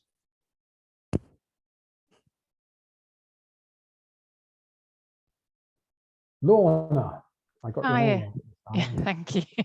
I'm just wondering, when you've looked at the tasks, have you ever come across any where it hasn't had any impact? So that's a very good question. So basically, let's say we'd done the analysis, we'd done everything, we thought we'd done it correctly, we'd implemented it all correctly, and we looked at our top cause of delay and we tried to improve things, yeah, but actually no results, nothing got any better. Yeah, that's the sort of situation I think you're describing, yeah? Yeah. So then there's 2 things we should do. The first of all is, was our analysis correct? Yeah, is there something wrong with the analysis? Secondly, did we actually implement the change? If the analysis was correct and we implemented the change, we would have expected to see the results, yes? If we didn't get any results, yes, if I go all the way back to the other presentation and we go back to this graph, this slide here, it may be an indication that actually there's a preceding task that is basically stopping this one starting any earlier. So even though we've tried to do everything we can to improve it, actually it's a preceding task. So it's only at that stage would we then consider looking at the preceding task, if that makes sense. Yeah, yeah. But what I'm not going to do is I'm not going to try and work out all these dependencies before I start. Yeah, I'm only going to work them out if I don't get an improvement.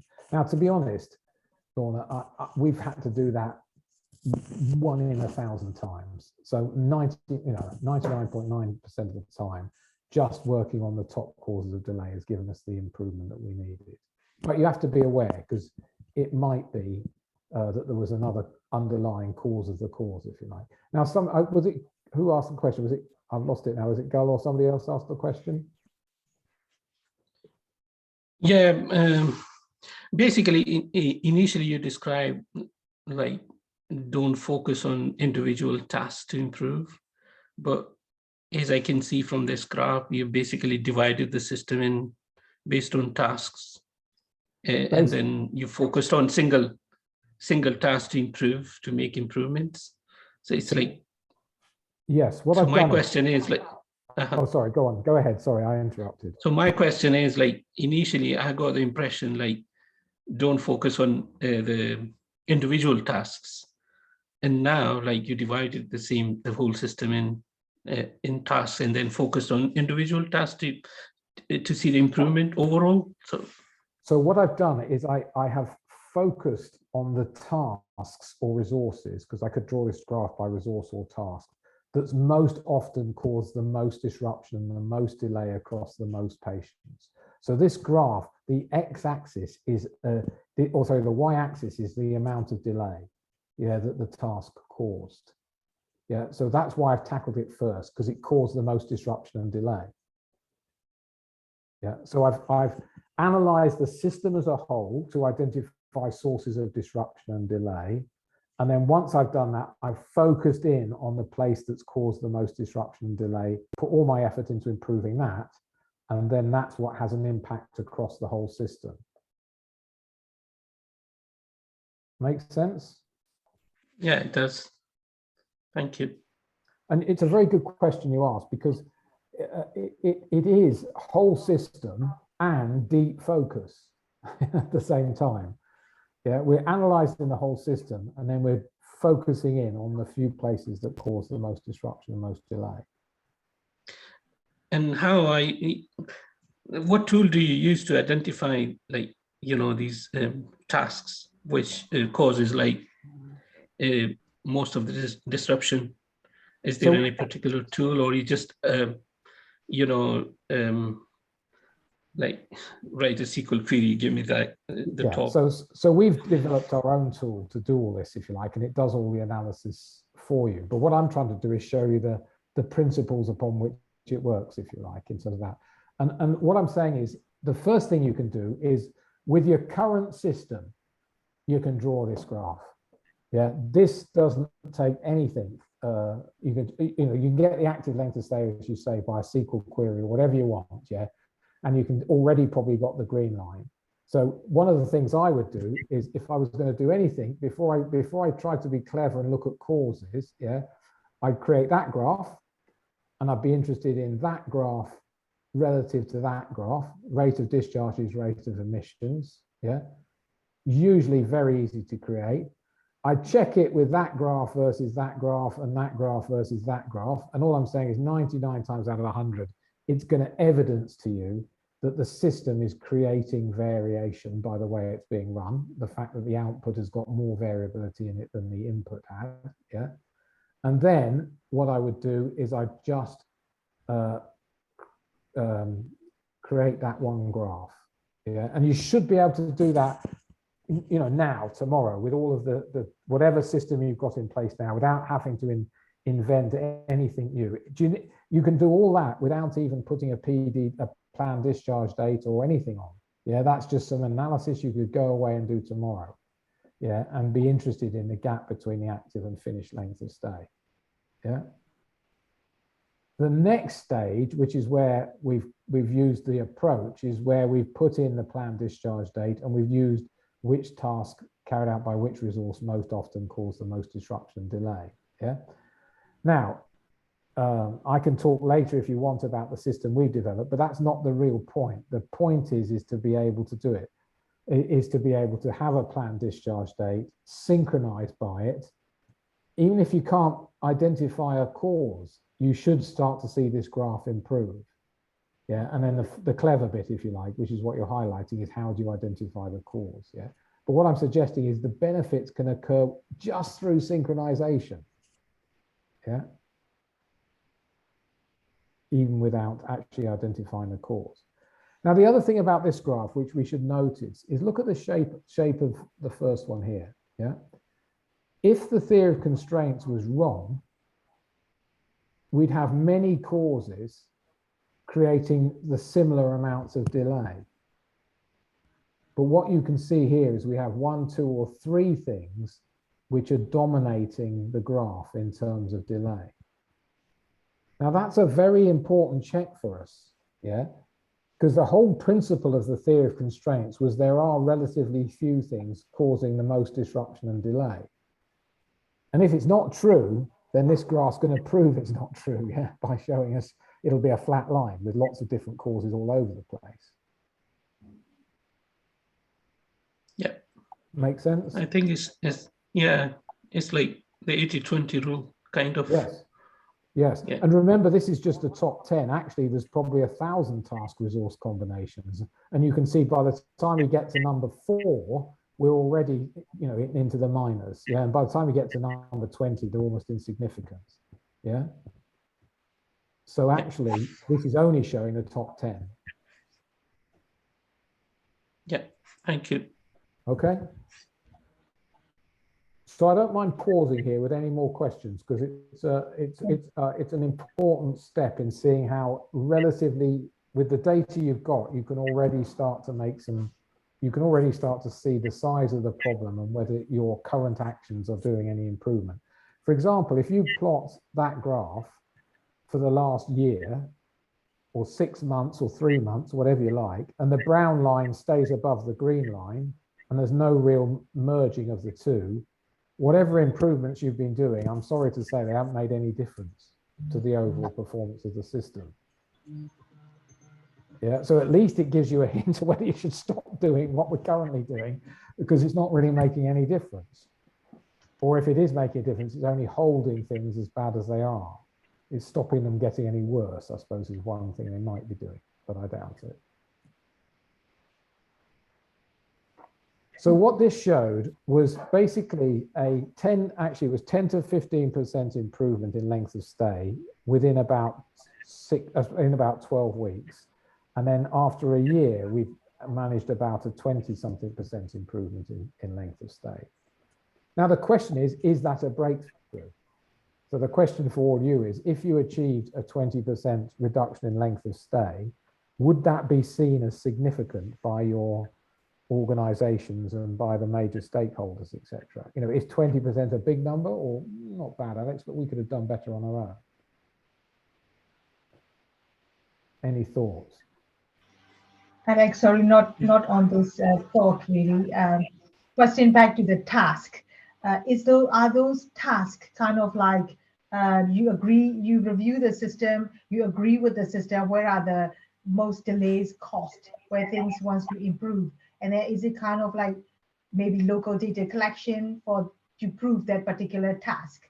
Is that what you have to do with each system?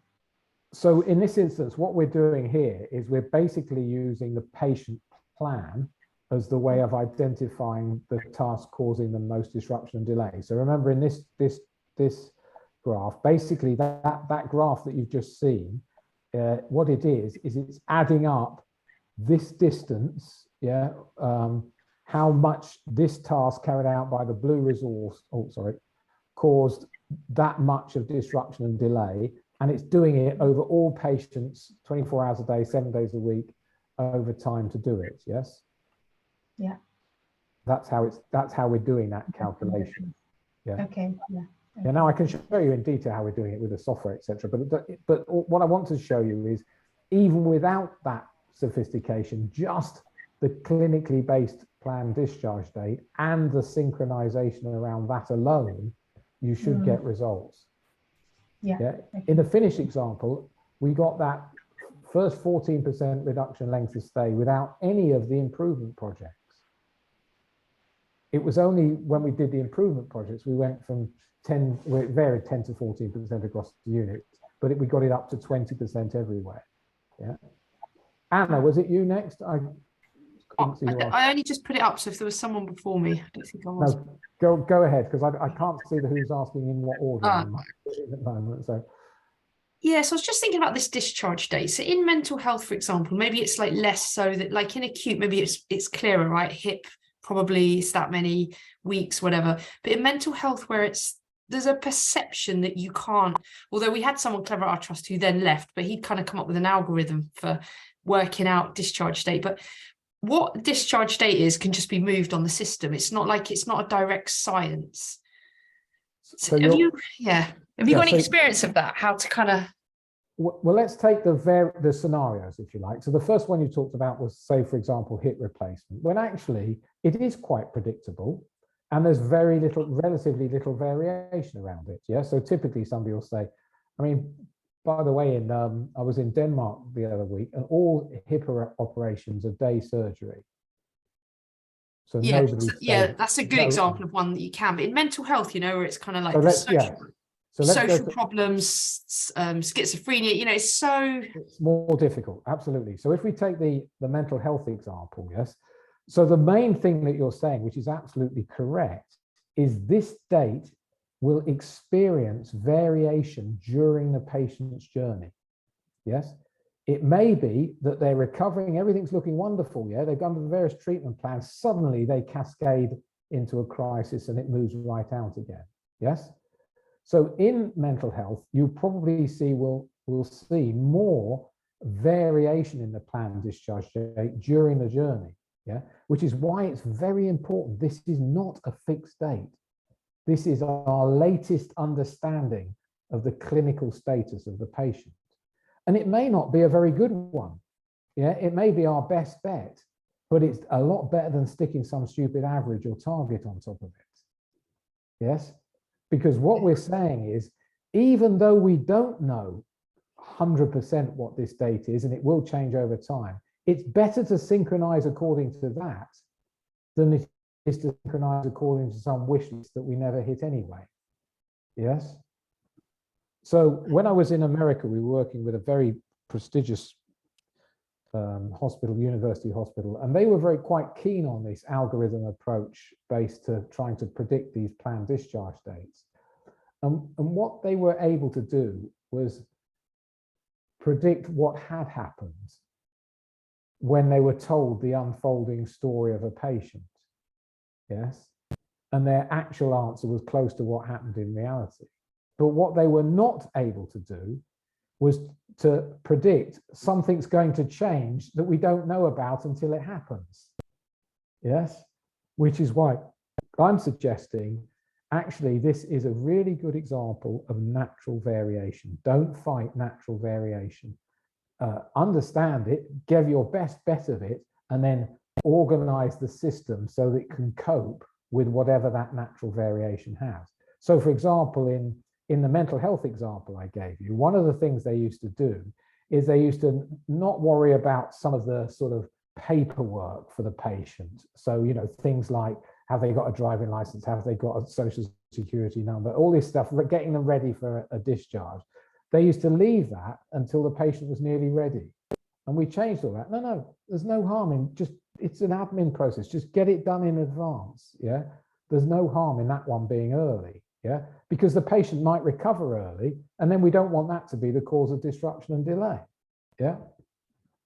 So you're right. There is more variation and more unreliable data in the mental health environment. And it's even more of a reason to buffer against it. Yes. To build a system that can cope with it. Yeah. Okay. Yeah. So in Utah, the psychiatrists, I mean, the length of stays in forensic are months at best. Yeah. So they actually review this. They don't review it every day. They review it once a week. Yes. Whereas in other parts of the system where it's a bit shorter length of stay, they review it every day. Yeah. But it's more than, you don't really know anything in a week in a intensive forensic mental health environment. You know, you're lucky if you're going to see any change in process there. Yeah. One of the other things that can I just ask a question, Alex? Sorry. Yeah, go on, John. Go ahead. Yeah, sorry. I'll just ask a question. So one of the things that we're very keen on in the NHS is top 10 tips, best practice. If you as a hospital adopt these things that have been done in another hospital to the things that you're doing, you should improve. Have you found that Yes. actually that's not necessarily the case, that every place, every system, every individual site has got their own variation? It's not necessarily the same constraints that are applying, even though they look very similar. Wow, what a question, eh? That puts me on the spot, doesn't it? Sorry. No, that's absolutely fine. Absolutely, I'm pleased to answer it. So I'm going to answer in two ways. Yes, the first way is specifically. So in our experience, there are some general points that we uncover in terms of, you know, things to focus on. Yeah. For example, in our experience, right near the top of the list in every environment we go to is a lack of synchronization.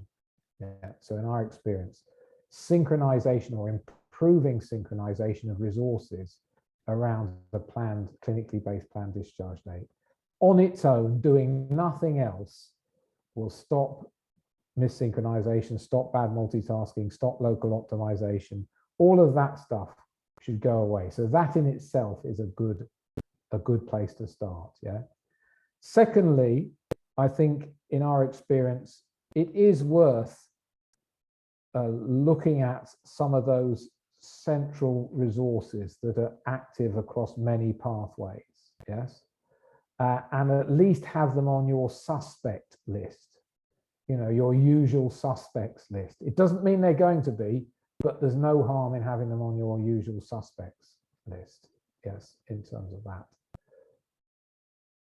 The third thing I'd say is every time people have been surprised how much they could improve without the help of another part of the system first, by improving the patients that go home as opposed to the ones that go to the next stage. Yeah. So people often say, I mean, you listen to the news every day, you know, bed blockers is the only issue in the NHS. Well, it isn't. There's a massive opportunities for improvement in the patients going home, let alone the ones going elsewhere. Yeah. So those would be two or three things that I would suggest, yeah, are worth having as part of your thinking. My biggest problem with this is the concept of a top 10 list in the first place. Yes. I mean, if you actually listen to it, listen to what it's saying, based upon what other people have done, they did this stuff and it seems they got better. Therefore, you should do this stuff. First of all, that's correlation at best. Yeah, there's no cause and effect. There's no actually identification of what was causing what, how much damage it was doing, what action they took to resolve it. Yes. And this for me is one of the, in a more broader answer to your question, this is one of the biggest failing of management textbooks on this whole subject is because they love doing this. Let's review the best, let's review the worst, let's tell the worst what to do that the best have done. Yeah. I mean, it's honestly, it's not much better than witchcraft, in my opinion. You know, it's eye of newt and leg of toad and all that sort of stuff. Mix it all up together in a Shakespearean manner and you'll get the right answer. You know, we need cause and effect if we're going to need to move from this correlation, do good stuff, to this was the cause, that's the action to solve it. Yeah. So I could spend all day on that topic. So I should probably behave myself. I always say there are old, who was it who said it that was on Some Mothers Do Have Them? There are old pilots and there are bold pilots, but there are no old and bold pilots. I've tried to be old and bold. As a hang glider and paraglider pilot, I absolutely agree with that. And I agree as well, because what I want to do is I want to stop us taking actions everywhere. Yeah, I want us to focus in on the places that make a difference. We have a bigger success rate, we get everyone on board, they like change, they see the results, everyone's happy. Yeah, if we shotgun all over the place, no wonder we lose everyone in the process of change. Okay, are we how are we doing? Are we ready to move on? Okay, what we're going to do now then is a slight change of tack. Because what I've said all the way through this is we want to improve the quality of care, safety of care, access to care, and financial affordability of care. And so far, hopefully you can see what we've talked about is by removing disruption and delay, the first thing we're doing is like creating free capacity. And I always say to every hospital I ever go in, the very first thing we'll do with this prize that we've won is let's do nothing. Let's just take the system off the boil. Let's stop running at 100% utilization. Let's just bring it back from the edge and let's give staff a breather. Yeah. So of the prize that we get, let's be careful how we use it. Yeah. In terms of that. So don't rush into a next step. Yeah. But however, we should also, if we produce enough free capacity, we should be able to use it to start to remove backlogs. Yeah, and we should be able to start to remove waiting times. Yes, and if people aren't working on the edge, we should make it a safer place for people to work as well, and a safer place for patients. Yeah, so all these actions we can transfer into higher quality, safer, better access to care.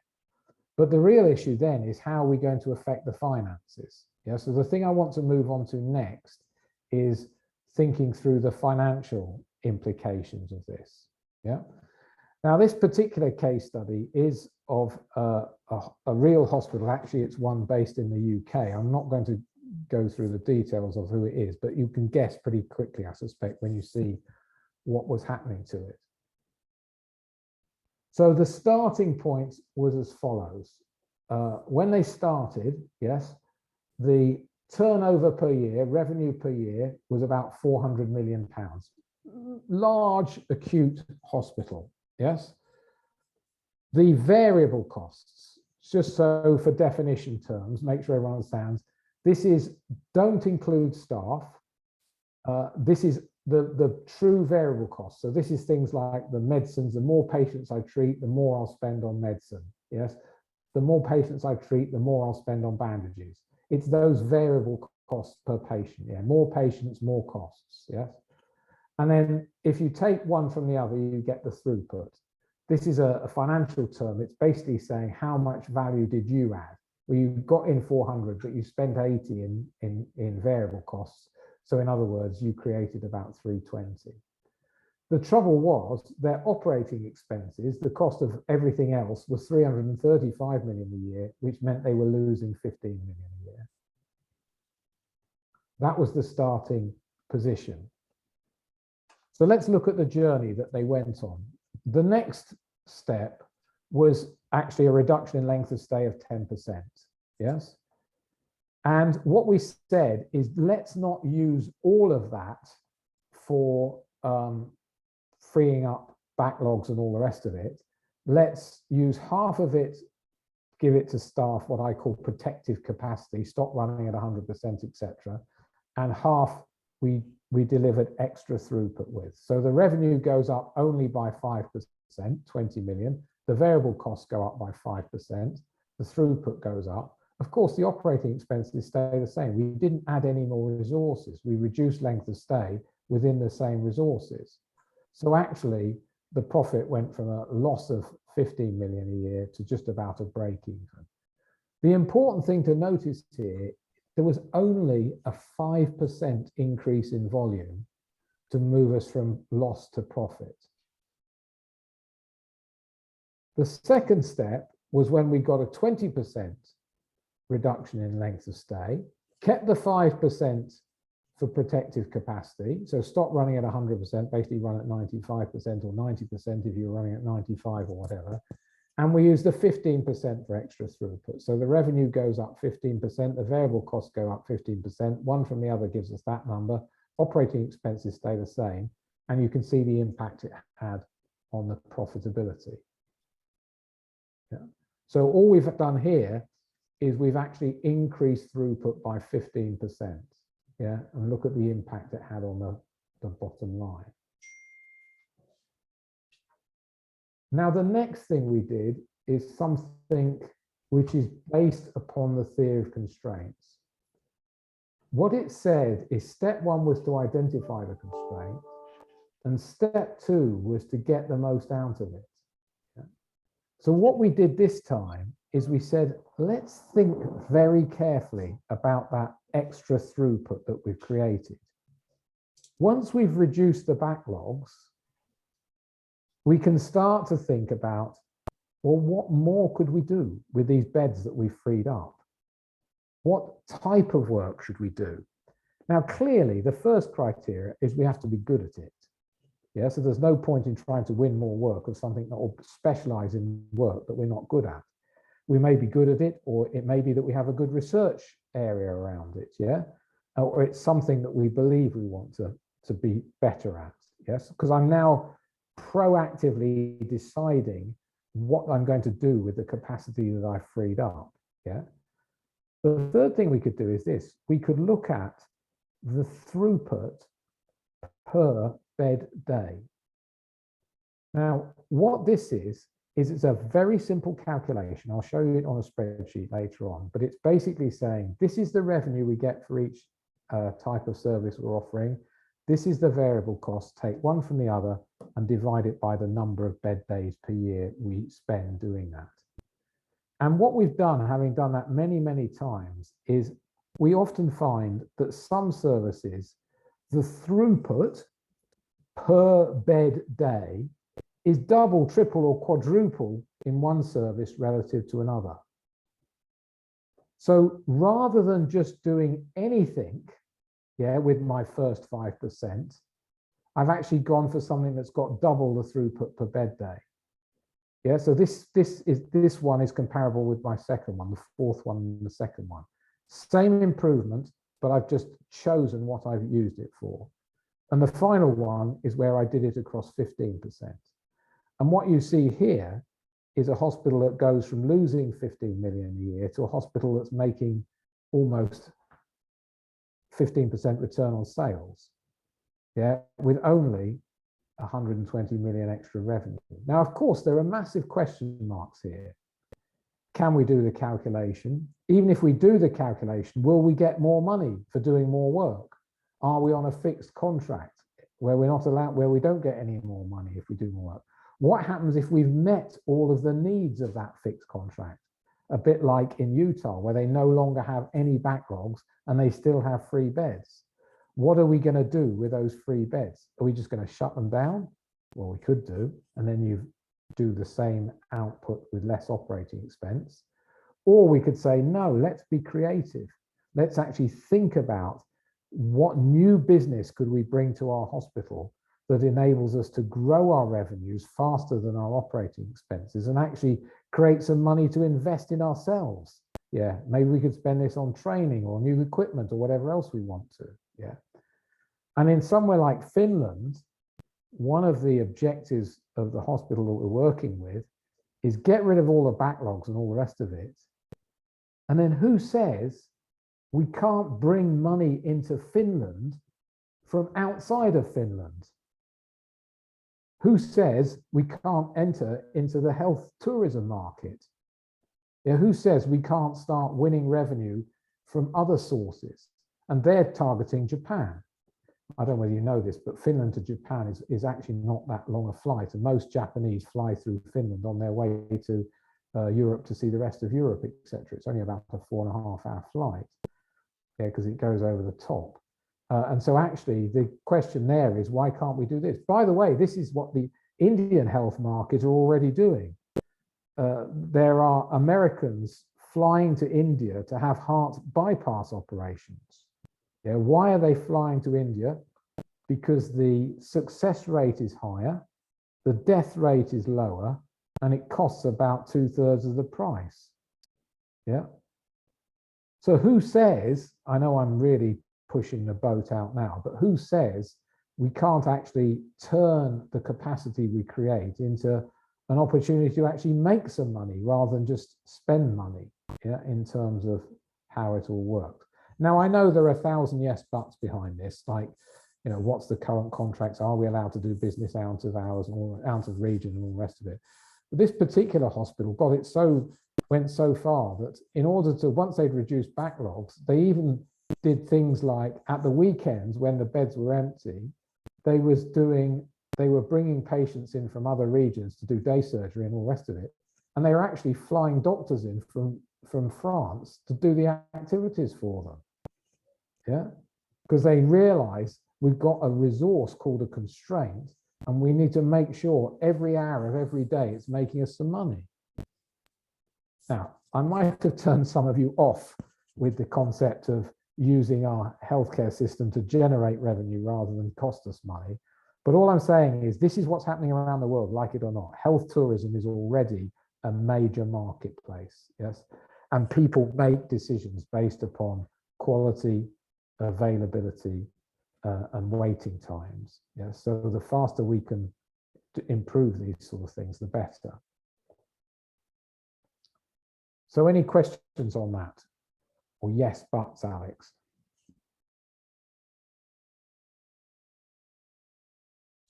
Again, Alex, struggling with the mute button there. I'm really interested in that health tourism from another point of view, not my day job. I'm just thinking of the Daily Mail headlines when a successful trust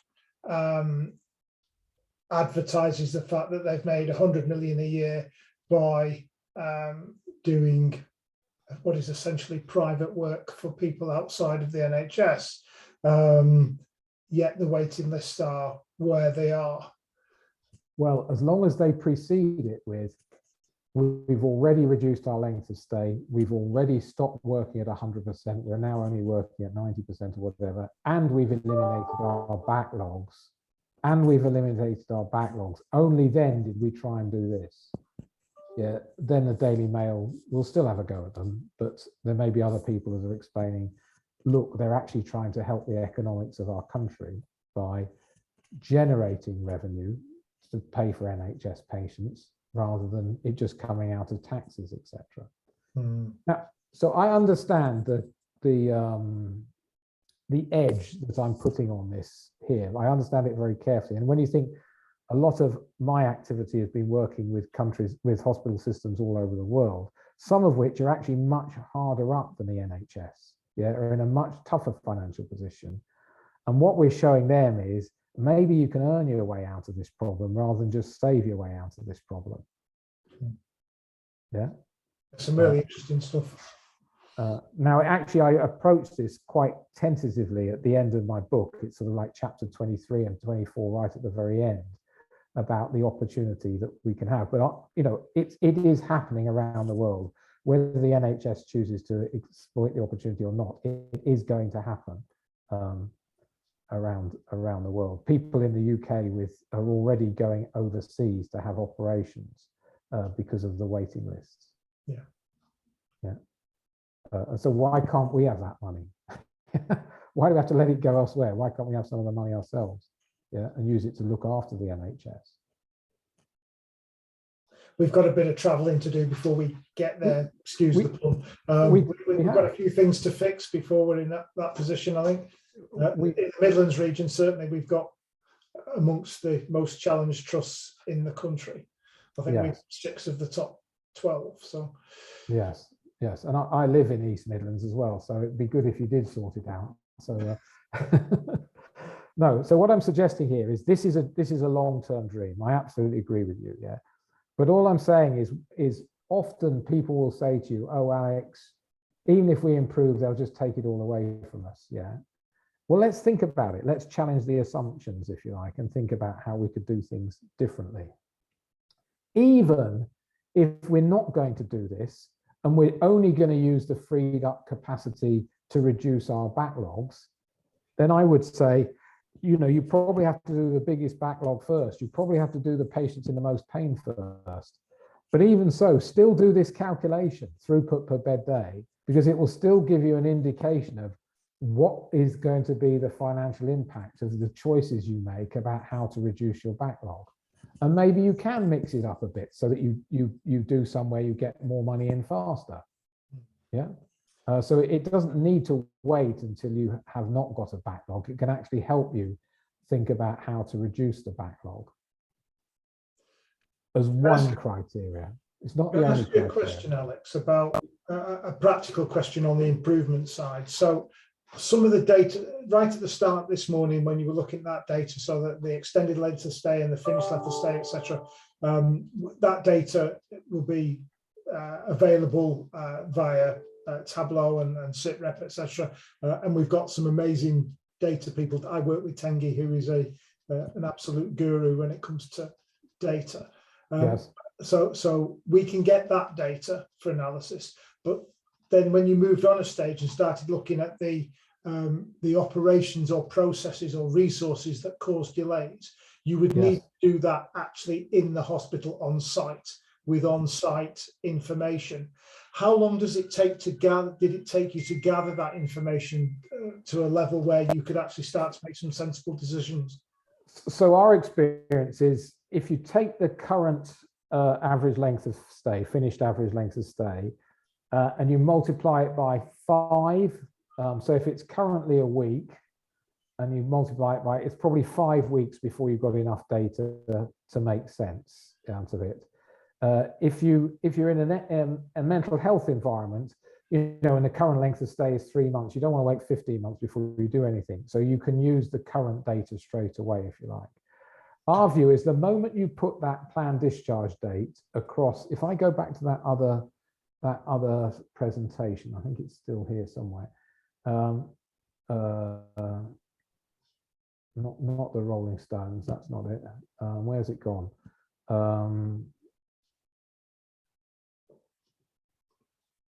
I can't find it. The one I did of Utah, yes. The one I had of Utah a minute ago, yes.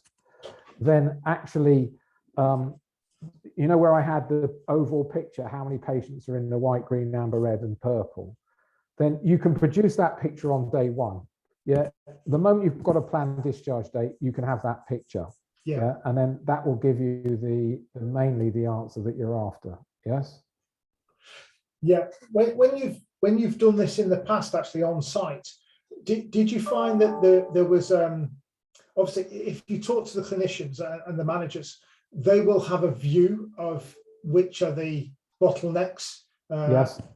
Did you find then that the data either supports or refutes their view in general? I have to be very honest here. It often refutes it. Yeah. Because basically they're often looking at it from a local perspective. Yeah. So they're telling you what's the bottleneck within their area or within their flow line, rather than the system-wide bottleneck. Yeah. So I found the slide I was talking about. That slide you can create almost instantaneously. Yeah. About certainly the right-hand side of it, who's waiting how long and all the rest of it in terms of the days of delay. The moment you put a PDD on every single patient. But yeah, the answer to your question is, unfortunately, yeah, it's usually that it's all about local improvement rather than understanding what the global impact is. Now, let me give you an example to back that up. So in one of the implementations, actually, it was in America, and they have a resource which they call case management. It's a bit like a discharge coordinator in the UK, but it is different. It's more of a total care coordinator than just a discharge coordinator. When we did the implementation there, it became very obvious that there was a certain skill mix within the case management group that was really, limiting delay. It was creating disruptions and delays. And basically we gathered the data, exactly the process I've shown you, and then we shared that data with everyone, all of the different departments, and showed them the effects of this issue and showed them the actual disruption and delay, you know, all evidence-based, if you like. And then I said to them, right, we're going to hold a meeting with the executive team and we're going to present this data to the executive team. Yeah. And what I'm going to ask you to do is I want the only people in the room who are not allowed to say anything is the case managers. Yeah. I want every other department to make a recommendation about where the focus of investment should be. Yeah. So we had about 20 departments in the room, the executive team there, and we systematically showed them the data and then went around the room. Radiology, where do you think we should invest? Case management. Head of surgery, where do you think we should invest? Case management. Social work, where do you think we should invest? Before that, everyone was said, you need to invest in me. Yeah, I'm the issue. Yeah, but once we've done the evidence-based approach, then they all agreed that's the place to invest. Yeah, and we agreed the measurements, we agreed how long we thought it would take to have the impact, and we had a weekly system to see whether it was actually working or not. Yeah, but it is consensus, evidence-based consensus, basically, about what to do. And lastly, from me, I think, Alex, there's amongst my colleagues who and myself, we do improvement work. There's a huge discussion about whether we should be investing within the acutes at all, and in fact, we should actually be investing out in the community, ensuring that the community pathways are right, that the assessments are being done in the community and not done in the acute, which is the wrong place for long-term assessments anyway. What's your thoughts there? So first of all, if we go back to this diagram, yeah, at the very beginning of the day, I just want to check, yes, is the reason that we've made that decision, and I'm being a bit challenging here, is the reason that we've made that decision because we're disappointed in the efforts we've put into the acute relative to the results we've got out? Yeah, or is it because we think this is a better place to work? Yeah, or a combination of them both. Now, my only fear is without focus, we can put a huge effort into trying to improve somewhere and actually not get very good results and be disheartened by it. It didn't mean we couldn't improve it. It means we didn't improve it or didn't improve it enough. And so there is a risk that we jump to another part of the system. In terms of volume, yeah, most patients follow the route home. Pathway zero. Yeah, don't they? That's the route. This is a relative minority group. Yeah, 80% of patients should be pathway zero. Yes, exactly. And you see this area, by the way, we have done many implementations in this environment. To be honest, if I don't see a 30–40% reduction in length of stay, then I don't think we've done a very good job. So there is definitely a big opportunity to improve here. Yeah. But what I don't... Sorry, I can't see where your picture has frozen for me. Oh, there we go. Okay. Yeah, okay. Yeah. So sorry. So I'm saying rather than... So the acute, we may have improved the acute, but it hasn't actually... We haven't got any good results. So we're jumping over to the community. Yeah. Yeah. I agree, we can get massive results in the community, yeah, massive opportunities to improve out of there. As I said, I've seen 30–40% reductions in length of stay there, yes. But even if we did achieve those, the risk is we just end up sending more patients to the community that should have gone home. Yeah. So I'm quite tempted to do both, yeah. But if I'm going to start anywhere, the acute is going to give me the most data about the whole system. Why? In systems terms, it's an X point. It has many entry points and many exit points. So it's a good place to go look see, yes? In systems engineering, you want to find places that are X points, yes? Yeah. The rehab, yeah, it's got one input or a couple of inputs and it's got a couple of outputs. I'm not saying don't focus it, but I just worry that the reason why we're not doing the acute is because we didn't get as good a results as we'd hoped. Yeah, it's really interesting on system calls. You know, very often you'll hear the acute staff saying, oh, we'd be fine if we could get our patients out that no longer have a criteria to reside, and that's true. But if the pathways are set up correctly, your pathway 3 should be about 1-2% at the most, and pathway 2 should only be about 5 to 10%. So you should be looking at 80% plus being on pathway 0, and if they could get their internal processes right. One of the things I say is discharges give you capacity, early discharges give you flow. So if you can get your flow earlier in the day on pathway 0, get that 80% of people through the hospital. Yes, you do have a problem getting out into local authority care, etc. But actually, the bigger problem here is they're stuck in the acute and not being discharged early enough. Well, you know what you've just said. If you think about it in terms of the slides I presented here, this is your graph of a rate of discharges by day, discharge by time of day. And if you think about it, even if we just move this graph to the left, and we did nothing else, we just moved this graph to the left, which is what we achieved quite significantly in Finland. By the way, the argument they gave me in Finland was people can't go home till after lunch because they like our lunches. I love it. I love it. Do you know that I mean, you've done improvement work on that hospital, but actually in many of our hospitals, and certainly some of the ones I'm involved with at the moment, if I could have maximum discharges at 2 o'clock in the afternoon, I would be a very, very happy improvement manager. Our peak is more likely to be 4 or 5 hours after that. What we want is it 2 or 3 hours before. Dave, I don't want you to upset you, but this was the graph before we started. Oh, for God's sakes. Lorna, we need to take this graph and this information to Shrewsbury and Telford. So if you look at that graph, and the thing is you compare it with that graph. How is that going to solve that problem? This is the rate that they're arriving. That's the graph of arriving, and that's the graph that they're leaving on the same day. So if that's the graph they're leaving and that's the graph they're arriving, the only way you can possibly deal with this, the current state, is either people wait when they arrive before they get in a bed. In other words, they're going to wait somewhere between 0 and 14 hours to get through to 2 o'clock. Or we have loads of beds lying around just in case somebody turns up through the emergency department. We absolutely have to get earlier discharge. It's key to flow. It absolutely is. And our experience is the way to get earlier discharge, you have to be very careful, because people set a target of, we want all discharges by 10 o'clock in the morning. And I can tell you how to do that. You see all these ones to the right here? Oh, those are admissions. Sorry, let me go to my discharges. You see all these ones? Just delay them till 10 o'clock tomorrow. Send them on tomorrow. First thing tomorrow.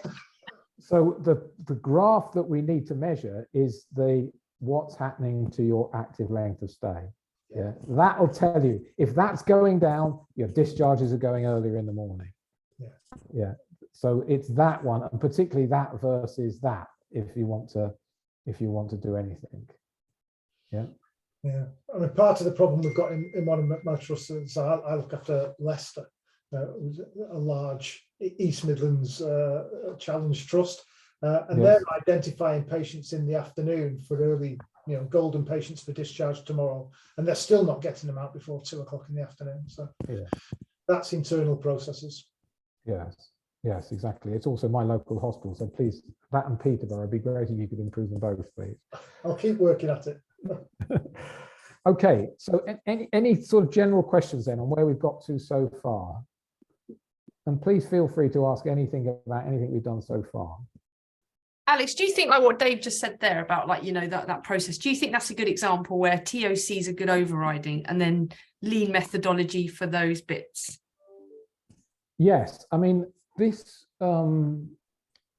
presentation that I've given to you, it's a slightly modified version of a presentation that I had to give, it's actually 2 years ago now, just before COVID happened, where I was asked by the American Six Sigma Lean conference, which they hold every year, to be the guest speaker at.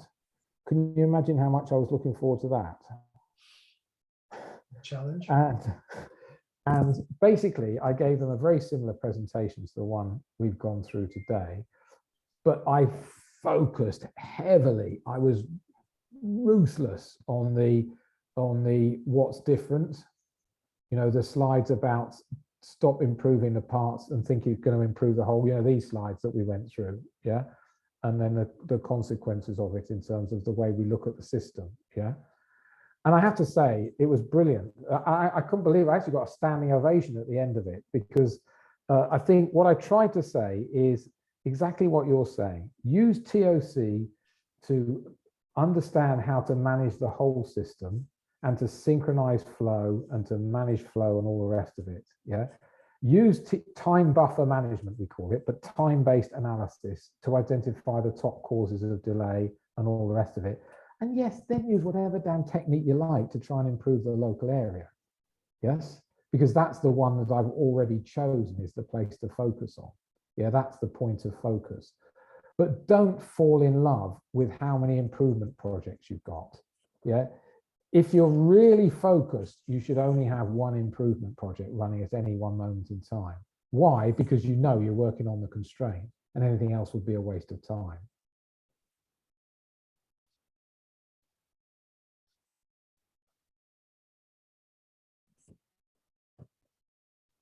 Make sense? So what I want to do in a moment is I want to put one final bit of input where we talk about the process of change. Yeah? How do we get everyone to agree to the necessary changes and to keep the whole thing focused as we go through it? What I'm going to suggest is we actually take a quick break. Yeah, let's take a 15-minute break now. So we'll meet up again at 3:05.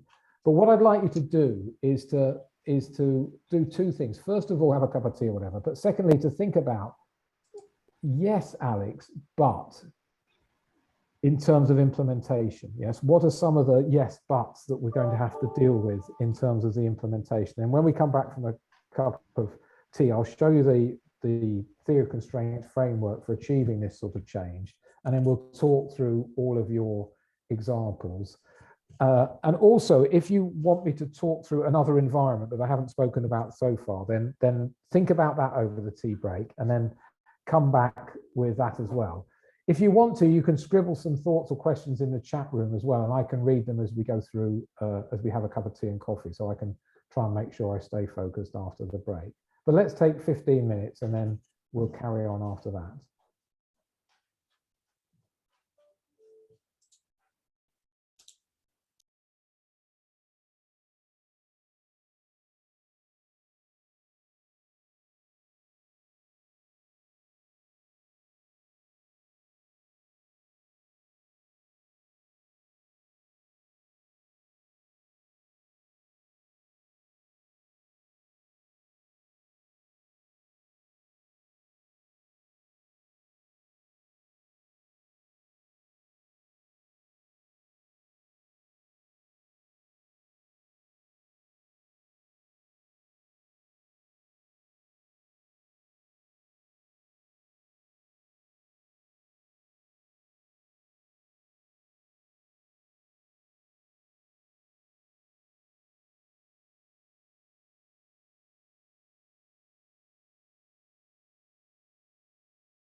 Hi, everybody. Am I on? Hi, Alex. You can all hear me, good. We can. Okay. Yes, good. So what we're going to do now then is, first of all, look at a model for achieving this sort of change. What's some of the ideas that we have to have in our head and hearts, if you like, as we're doing this. And then secondly, we'll look at some specific examples and talk them through. Now, the model I'm going to show you was developed by Dr. Goldratt. As I said, Israeli physicist by background, and I purposely am not going to change some of the analogies he's used. Yeah, now some of you might think they're not very appropriate, but I just believe, you know, he invented it, so we should honour the language that he used. But some of it, frankly, is not particularly appropriate for all environments. But it's what the author said, so I haven't changed it. But basically, what he said about change is the following. He said, often when we talk about change, we talk about trying to explain to people the benefits of changing something. We talk about the positives that we're trying to achieve, yeah, in terms of changing. And one of the motivations for change is our description of the future state and the actions that we're going to need to achieve the future state. In other words, we talk about the pot of gold that we're trying to get our hands on, yes, as a result of the change. We want to improve quality of care, improve access to care, improve safety of care and affordability of care. It's all about the pot of gold that we're after, yeah. And so one model of change that people will often use is that trying to stress the upside of making the changes. Yes, there might be some risk of the change, but actually it's the upside that we stress, yes, in terms of that. Another model that people use is much more of the sort of, I call it the insurance salesman's view of change, which is much more trying to express the negatives of not changing, yes? In other words, if you don't change, it's going to get worse, yes? Or if you don't change, you know, we'll be the worst performing hospital in the region, or whatever else it is. So it's all about trying to show a negative of not changing is the motivation behind this, yeah. And the classic approach of the insurance salesperson is, you know, to come into your house and look at all the pictures of you and your kids and your family or whatever together and find out all about your household, and then comes up with what happens if you die, you know, what's going to happen to everybody. And so it's a negative based motion to change, if you like. So often people talk about the positive of changing or the negative of not changing. And what Dr. Goldratt suggested is actually we're missing two other important dimensions about achieving a change. And they're particularly important when we're challenging somebody's assumptions about what's necessary for the change. So yes, we start off with the pot of gold at the top of the cliff is the analogy he used, yes? And the whole argument is make the change and you will gain this pot of gold, yes? That's the positive of changing. And we also talk about the negative of not changing, you know, the crocodile down at the water's edge. Don't make the change and you will face me. Yeah, that's the consequences. But what he suggested is there's two other motivations that we need to understand. The first one is there aren't only positives of change, there are explicit negatives of change, yeah, because there are risks associated with the change, yes. No change process can guarantee a smooth motorway from A to B. Yeah, there's always going to be some associated risks on the way. And if we don't understand the risks relative to the positive, then it may be that people think the risks are too big and they'll fall off the ladder in this analogy and break their arm, etc. Yeah. But the final dimension that he talked about is the one that perhaps we need to think about in a bit more detail. And that's saying, and we did touch this earlier, there is a positive of not changing. Yeah. There is a positive reason for staying where we are. some of you gave the example earlier of the person who's actually made a career around the chaos and actually does very well at the moment with all the chaos, and so actually doesn't want the chaos to go away because they will lose that. And the analogy that Dr. Goldratt uses is a bit like a mermaid on the water's edge. You can't take the mermaid up the hill with you. Yeah? So if you go up the ladder, you're going to lose the mermaid on the journey. It's just impossible to take that with you.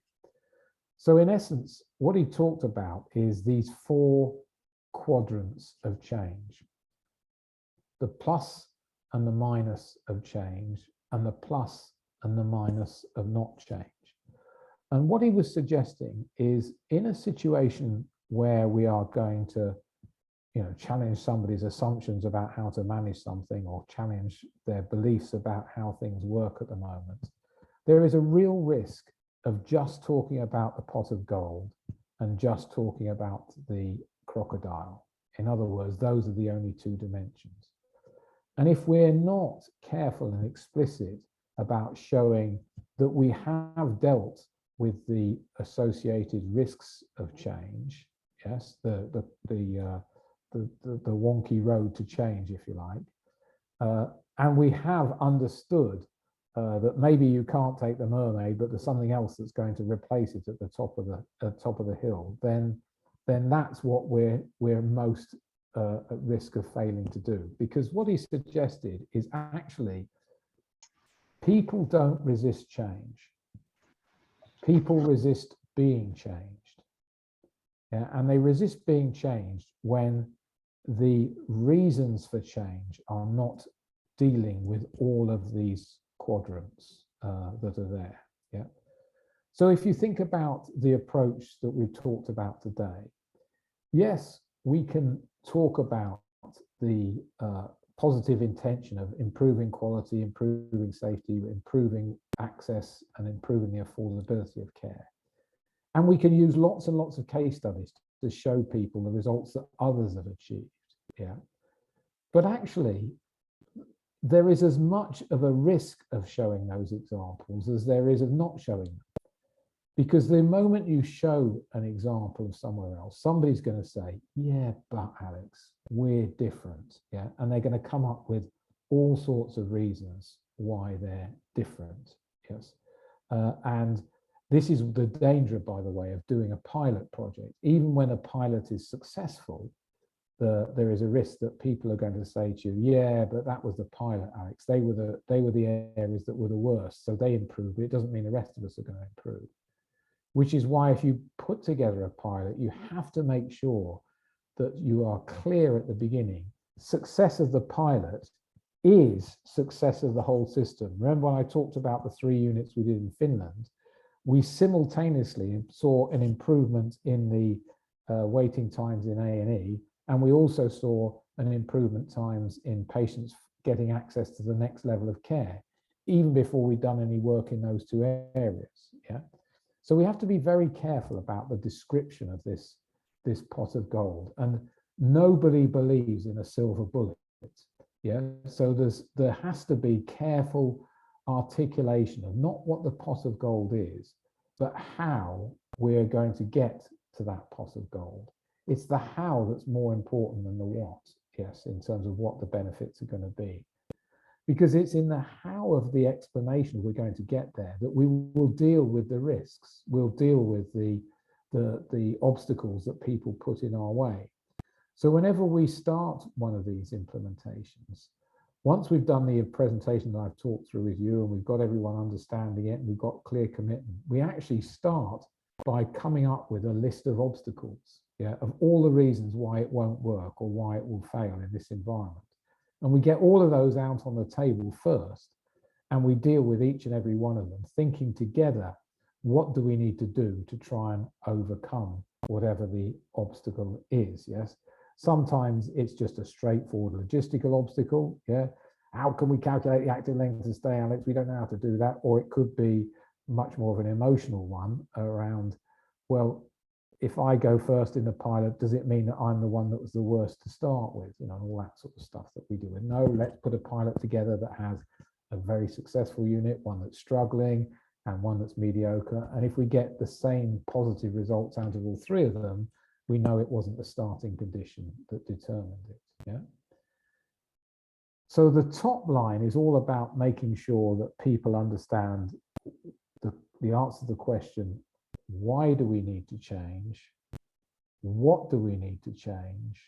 And what do we need to change to? Yeah. And how are you proposing that we go about those changes? And answering those questions is going to be really important if we're going to get everyone involved in that process of change. Yeah. However, what he's also suggesting is often the crocodile is overplayed. Yeah. Often the issue is people say, if you don't change, things are going to get really tough around here, or it's going to be awful around here. And actually, things are overstretched on that one. Yeah. And what we often miss out is being clear about the mermaid. Yeah. What are we going to lose by changing, and what are we going to keep if we don't change? Tengi, I think you came up with a question. Yeah, sorry to interrupt. Can you let Dave Fitton in, please? He said he's waiting in the lobby. I think I'm back in now, T. Okay, yeah. Okay, sorry. Sorry, Dave. Sorry, I got booted out and it wouldn't let me rejoin. And then when I did rejoin, I was in the lobby. So, but thank you. Okay. I think Karen's the same. Hopefully Karen's joined us now. I think she's come up. Unfortunately, it just flicks up on my screen. If I don't catch it in time, it disappears again. Is anyone else needs to come in? No, I think we've got them all now. We've got everyone in. So this was the model that he was suggesting, yeah, that we need to think about. And in particular, the risk of overplaying the pot of gold and the crocodile and underplaying the negatives of change and the positives of not changing. And so if you think about what we're doing, perhaps the most important thing is to be able to have those overall questions that I said to think about. The first question, of all the places we could improve, which one should we improve first? Why I think this is a good question to start is because it's saying we require focus, and actually we need to reduce the amount of change effort and focus it on the few areas that are going to have the biggest impact. And we should see the pot of gold, and we should see it rapidly. Yeah, why? Because we're focusing on the limiting factor of the system. Yes. Actually, the way we're going to describe the benefit is all we're going to do is we're going to show the current reality, which is that finished and active length of stay graph. That actually gives us the indication of the size of the pot of gold, yeah, if everyone understands that correctly. Then to deal with the negatives of change, if you think about the approach that we've talked about, I've been very, very clear about the sequence of events, yes? First, based on current data that's readily available, we can identify the size of the opportunity for improvement. In other words, we don't need to do anything differently to get a good picture of the size of the pot of gold, yes? Secondly, just implementing a patient-centered, clinically led planned discharge date on its own will synchronize the flow for a particular patient. And if we add a simple list of all of the PDDs in PDD order, we will start to improve synchronization across the whole hospital, across the whole system. And that on its own will start to give us results. So analysis based on data we've already got, a simple implementation of patient-centered clinically led planned discharge dates, and one list showing everyone the priorities. And actually all of that is before we even start to embark on, let's try and identify which task carried out by which resource is most often causing the most delay and focus on it. That we need to do, but we don't need to do it first. We can get the results from the other things first, yes, is what we're suggesting, yeah. And in terms of the mermaid and the crocodile, what we're doing is we're not you know, using the crocodile as the motivator for change. We're just presenting the current situation, yeah, as it is. Yeah. And the mermaid, we're trying to be open and honest about that what we're going to let go of is managing in a chaotic way. So hopefully you can see that with this model, we can take simple first steps, because that's the sort of thing I think is important. Let's take some steps that don't require massive acts of heroic leadership to implement, but they're actually common sense actions that we can check out if they give us the results that are expected. And if they do, then it motivates everyone to get behind the more sophisticated ideas of identifying causes of delay, etc. So any thoughts or questions on that?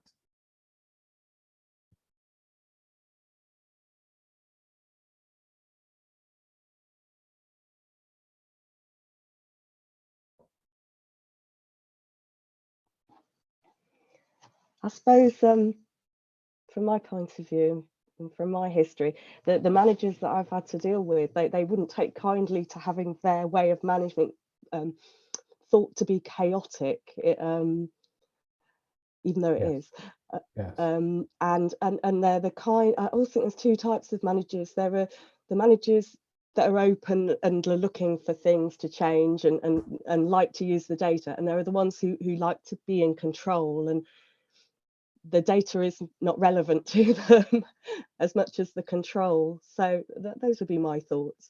No, that's a good point, and that's why we put so much effort into creating that plate of spaghetti diagram.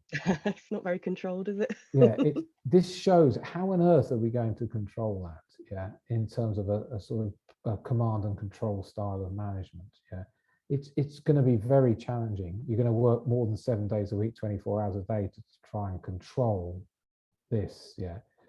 The other thing is this: we didn't play it, but the second dice game, when we get the manager to start to move resources around to try and improve the flow. Yeah, it's so powerful in getting them to realize that what they're actually doing is putting more variation into the system.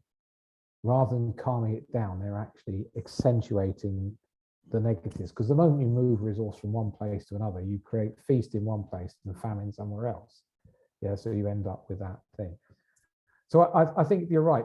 To be honest, that's the main reason why I wrote the book, because I wanted to take everyday people. You know, if you take Linda, who's the main character in the book, she is not and meant not to be some amazing, heroic, you know, leader of the future. She's full of everyday flaws that we all have, you know. She takes her shoes off in meetings and all the rest of it, you know, in terms of stuff that's going on. She forgets stuff. She's meant to be a real person, yeah. And she was modeled exactly on one of the people in one of the implementations we did, yeah. Actually, the first, you won't be able to guess it from this, but she was the first ever female CEO of a London trust, and she made it from a nurse. So, you know, you can see the sort of journey that she made. It wasn't, you know, she had to work through it the hard way, yeah, in terms of getting there. And again, the doctors and the nurses and even the porter in the book, they're all everyday people with everyday fears, yeah. And I wanted to show how important it was to make sure they understood the why change before you ever talk about the what to change and the how to change, yeah, in terms of the thing. So for me, the things that have made the most impact on getting people to start to think differently is the book, the dice games, and that graph of finished and active length of stay. Those are the three things that have made the biggest difference. What I say to people with the book is, I say, you know, I say to people, just give it to somebody and ask them for their opinion. Don't give your opinion, ask for their opinion and see whether they think it's of any value or not. Yeah. Get them to play the dice games. What did they learn from the dice games? Yeah, rather than trying to tell them, hey, look, I'm now the leading world expert in this, that, and everything else, and I can help. You know, I'm from corporate and I'm here to help you. It's just about the death of any change initiative. Yeah. Or even worse, I'm an external consultant and I'm here to help you. You can imagine the challenge we've had in this over the years. Yeah. Yeah. And what we're trying to do is we're trying to respond to both the logical and the emotional. Yeah, throughout the approach. Yeah. We're starting with the assumption that people are good. We're starting with the assumption that they have good intuition, and we're trying to nudge them to see it's some assumptions that we need to challenge around local versus global and all the rest of it, dependent events, statistical fluctuations, etc. But if you don't make them fun, you know, if you don't make explaining, you know, to you guys, I can talk about dependent events and statistical fluctuations that are skewed in nature, and I can just about get away with it because we're on a training program, yeah. But in real life, I wouldn't go anywhere near that. I would talk about the dice games and, you know, and things like that. So I'd show the first few slides and this spaghetti diagram, but then I'd be straight into dice games, having fun, learning by doing, and all the rest of it.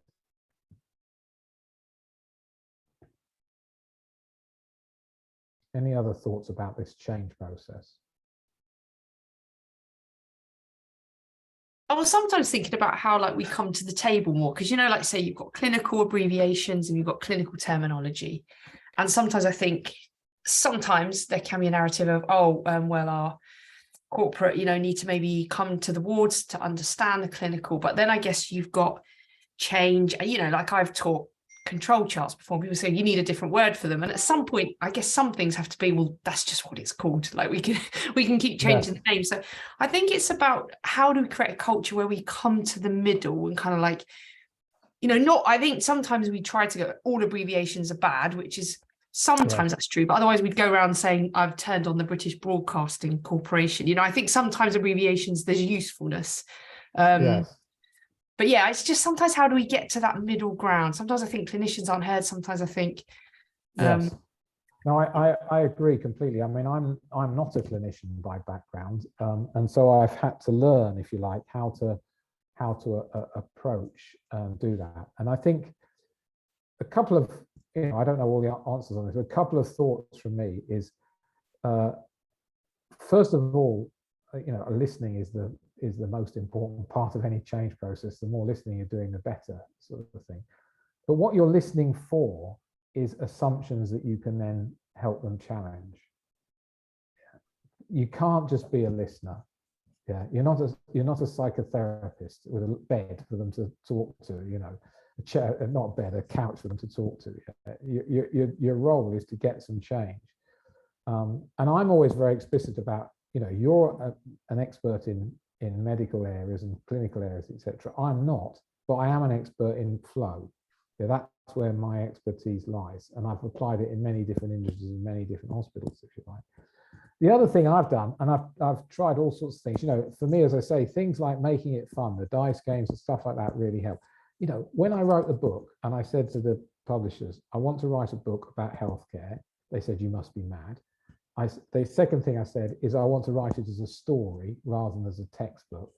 Well, you're beyond mad then, Alex. And the third thing is I want to call it Pride and Joy. Can you imagine the negativity that came out of the publishers about that? And the reason why I wanted to call it Pride and Joy was because at the end of the day, the ultimate objective that we all agree in is it'd be quite nice to be proud about the place we work in, and it would be quite nice to actually enjoy going to work. And one of the biggest threats, particularly I think the NHS threats that it has, but healthcare systems around the world is people are no longer proud, yeah, and they certainly don't enjoy their work, yeah. So actually, if we don't get that right, we're not going to get anything right, yeah. So I purposely called it the most emotional thing I could, yeah, and then go into explaining in a logical way some of the issues that they're facing, yeah. Actually, the book is written around the 4 quadrants of change that I've just shown you. Yes, actually, if you read the book, or if you just, as you read it, you just at the beginning of each chapter, you say to yourself, "What's he doing? Is he doing a pot of gold crutches, a mermaid, or a crocodile, you'll see. In the first 4 chapters, we do talk about the pot of gold, but we also balance it with the current situation. Yeah, it's not a fear-driven, it's just the reality of what's happening. I go into work one morning, I walk through the A&E department, I ask how many patients are waiting for beds. You know, it's just what we do. Yeah? Every COO or CEO has done that many times in their lives, you know, or operations manager or whatever in the hospital. So it's trying to recognize just good, honest, real evidence, if you like. Because I think the way to get doctors and nurses and physios, etc., is they've been taught evidence-based medicine. That's the mantra, yes, of their whole lives. Do analysis, create a hypothesis, go and check whether your hypothesis is valid through test results or whatever else. Yeah, that's how they work. And what I always say is what I'm trying to do here is evidence-based management. Yeah, that's the difference. Yeah, actually, unfortunately, management is not very evidence-based in many instances. It's, you know, eye of Newton, leg of toad stuff is the way to improve things. Yeah, when actually what we really want is evidence-based management. Yeah. And I think you'll get clinicians on your side if you talk about patient-centered, clinically led, evidence-based approach to change. 100%. That's what we talk about when we go on and do improvement work.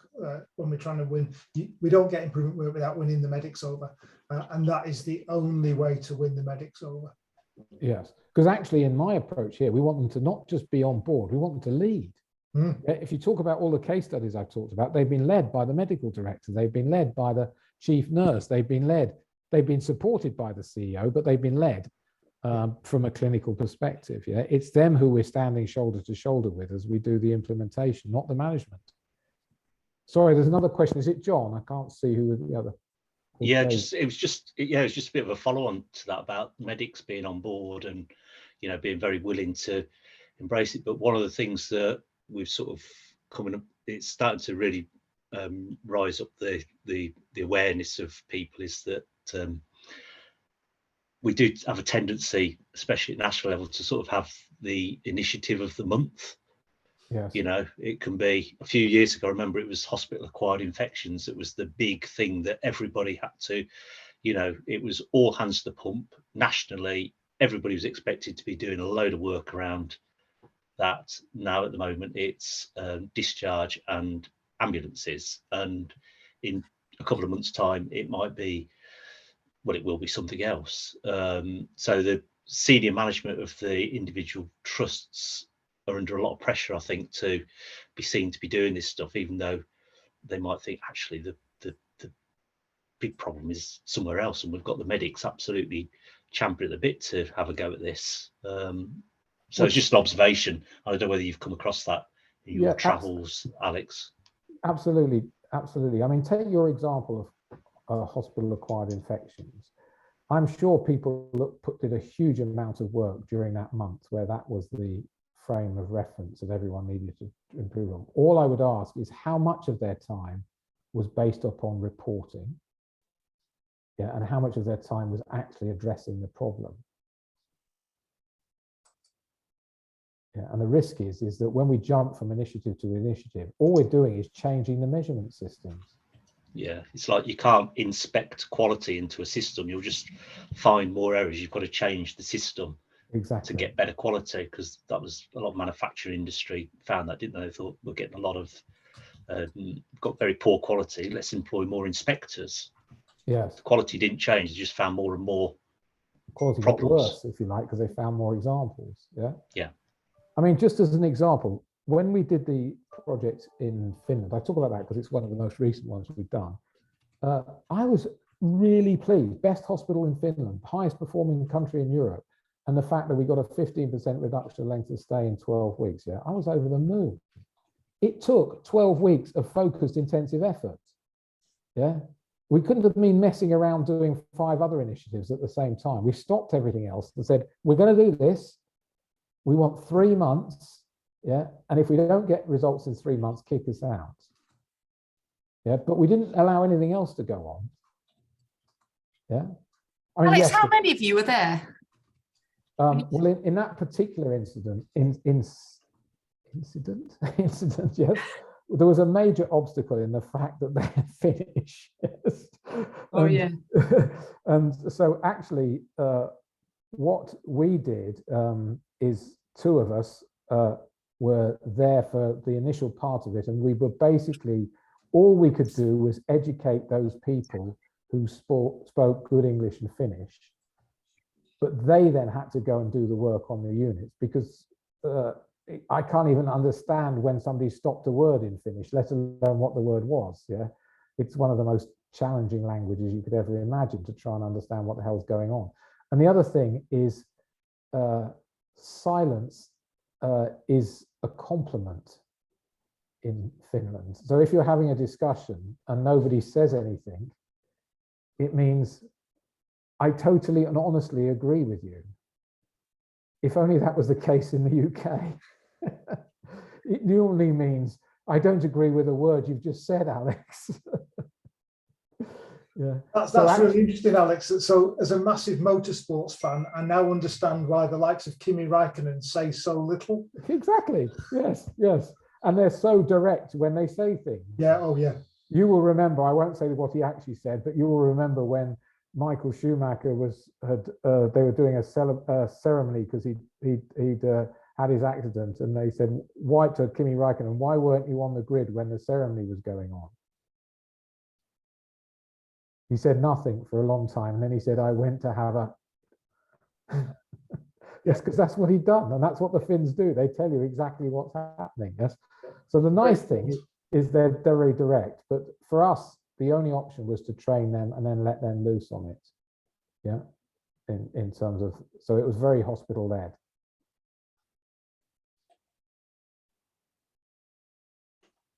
And actually, to be honest, I think they're better implementations. You know, when actually you can't have the expert hanging around for too long, you have to get on and do it yourself. That's my view anyway. Any other thoughts or questions?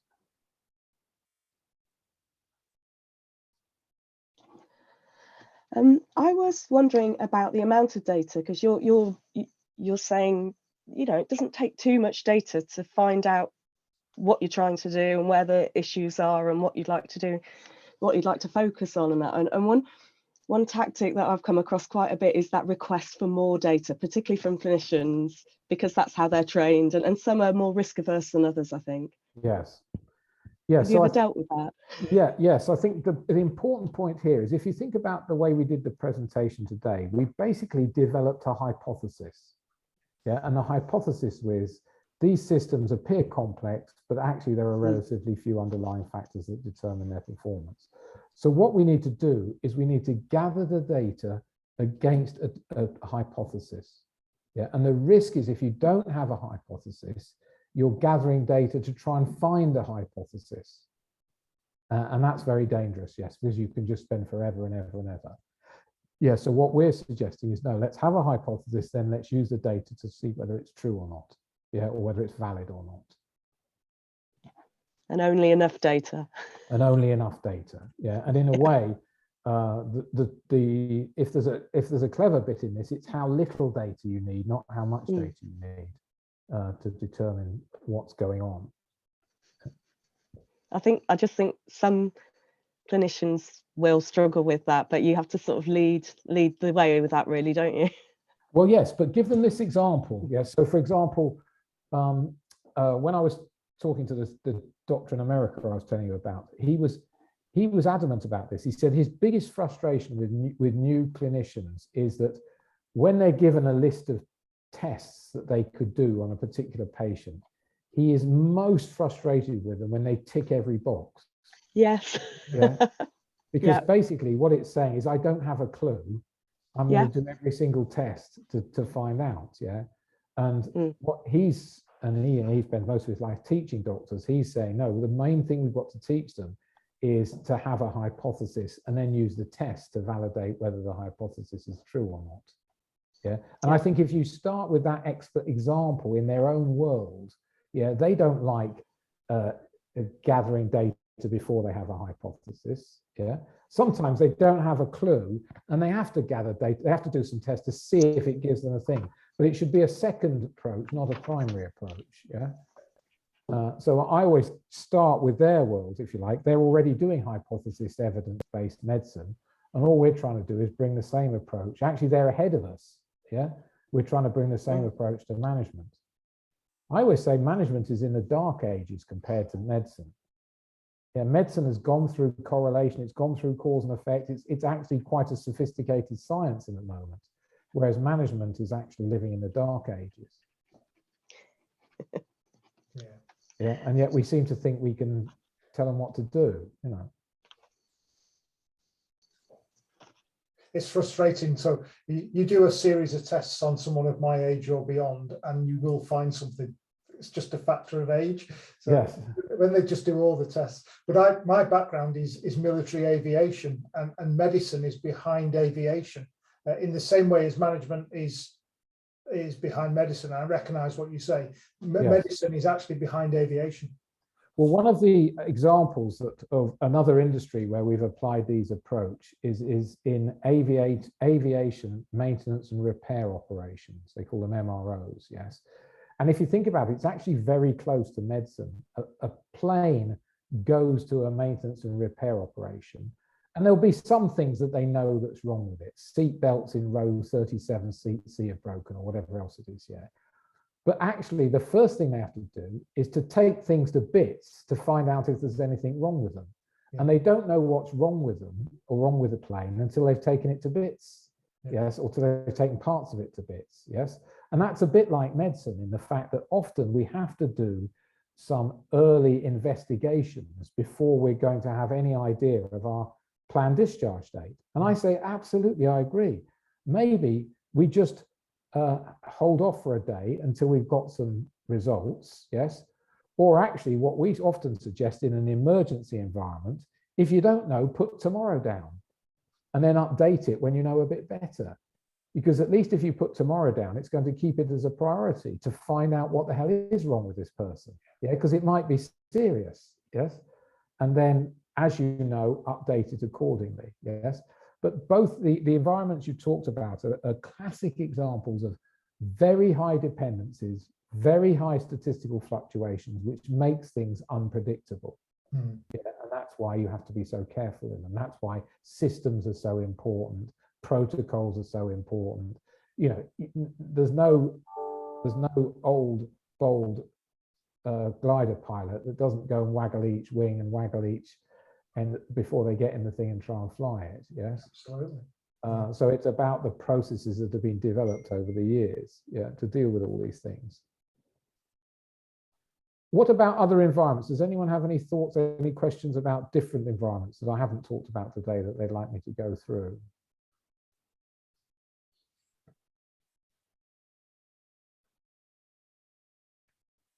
One of the ones I could spend just 2 minutes on is the outpatients environment. Yes, because many hospitals have a very large backlog of outpatient appointments. Yeah, and obviously the resources that they're going to use to deal with this outpatients are the same resources that are going to cause disruption and delay to inpatients. Yes, the specialist doctors and all the rest of it are at the heart of both of these things.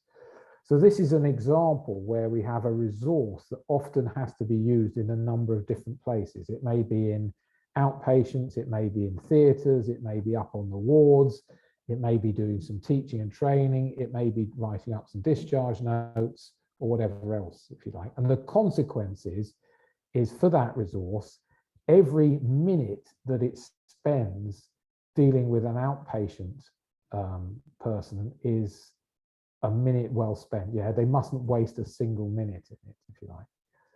Now, if you think about other examples of resources that are like that, think about how long it takes you to change the wheel on your car when you get a flat tire.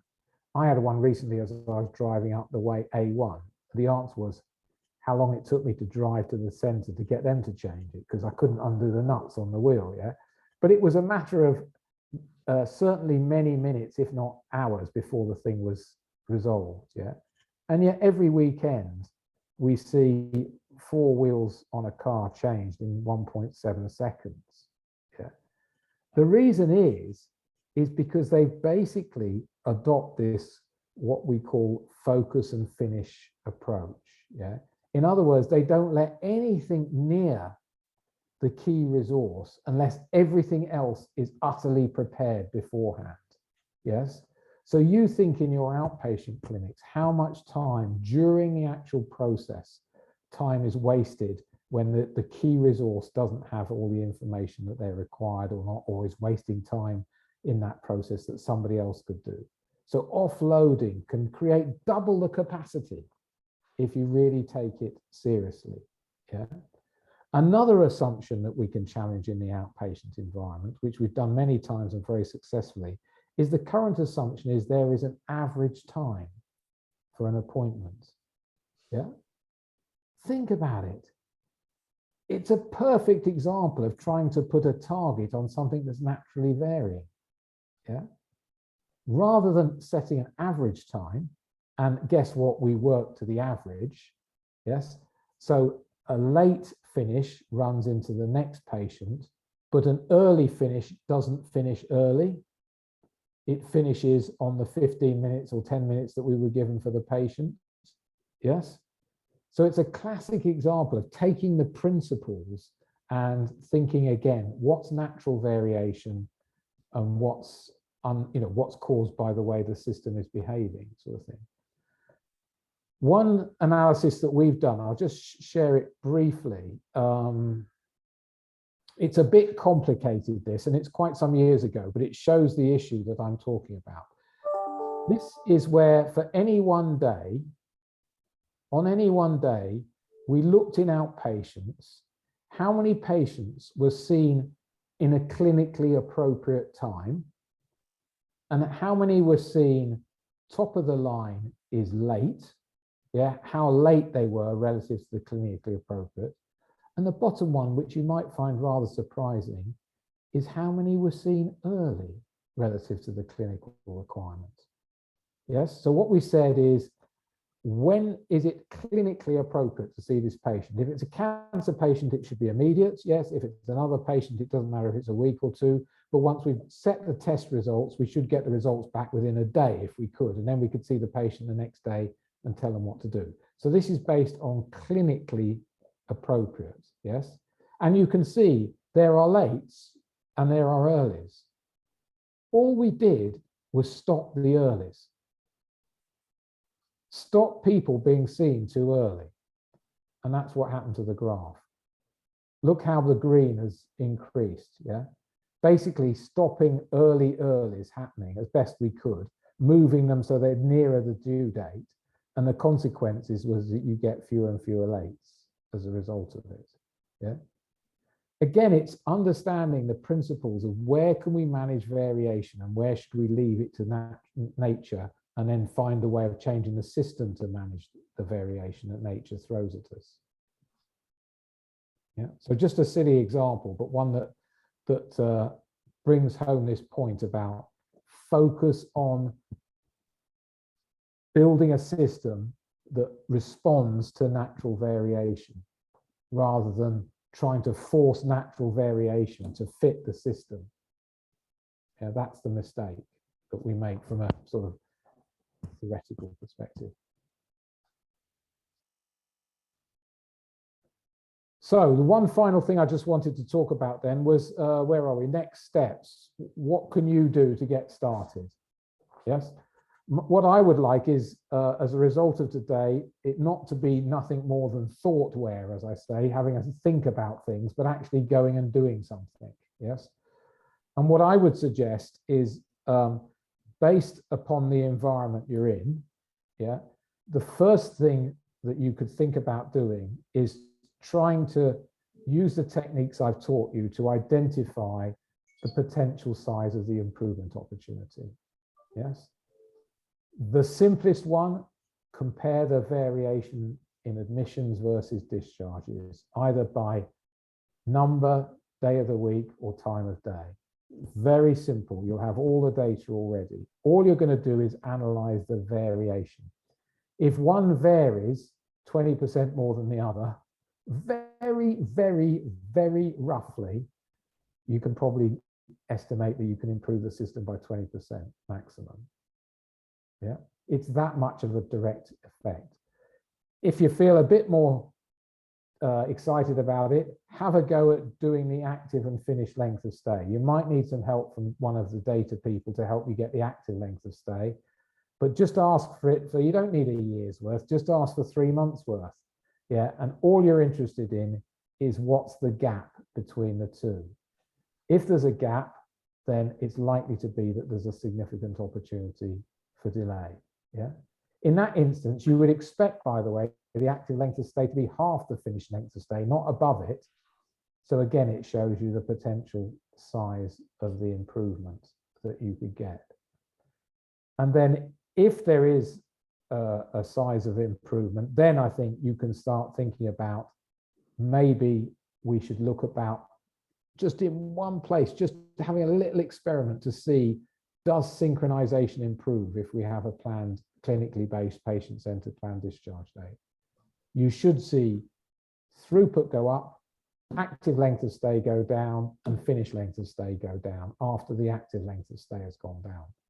Yeah, and you should be able to do that in a relatively small area just to test it out and see what results you get. Yeah.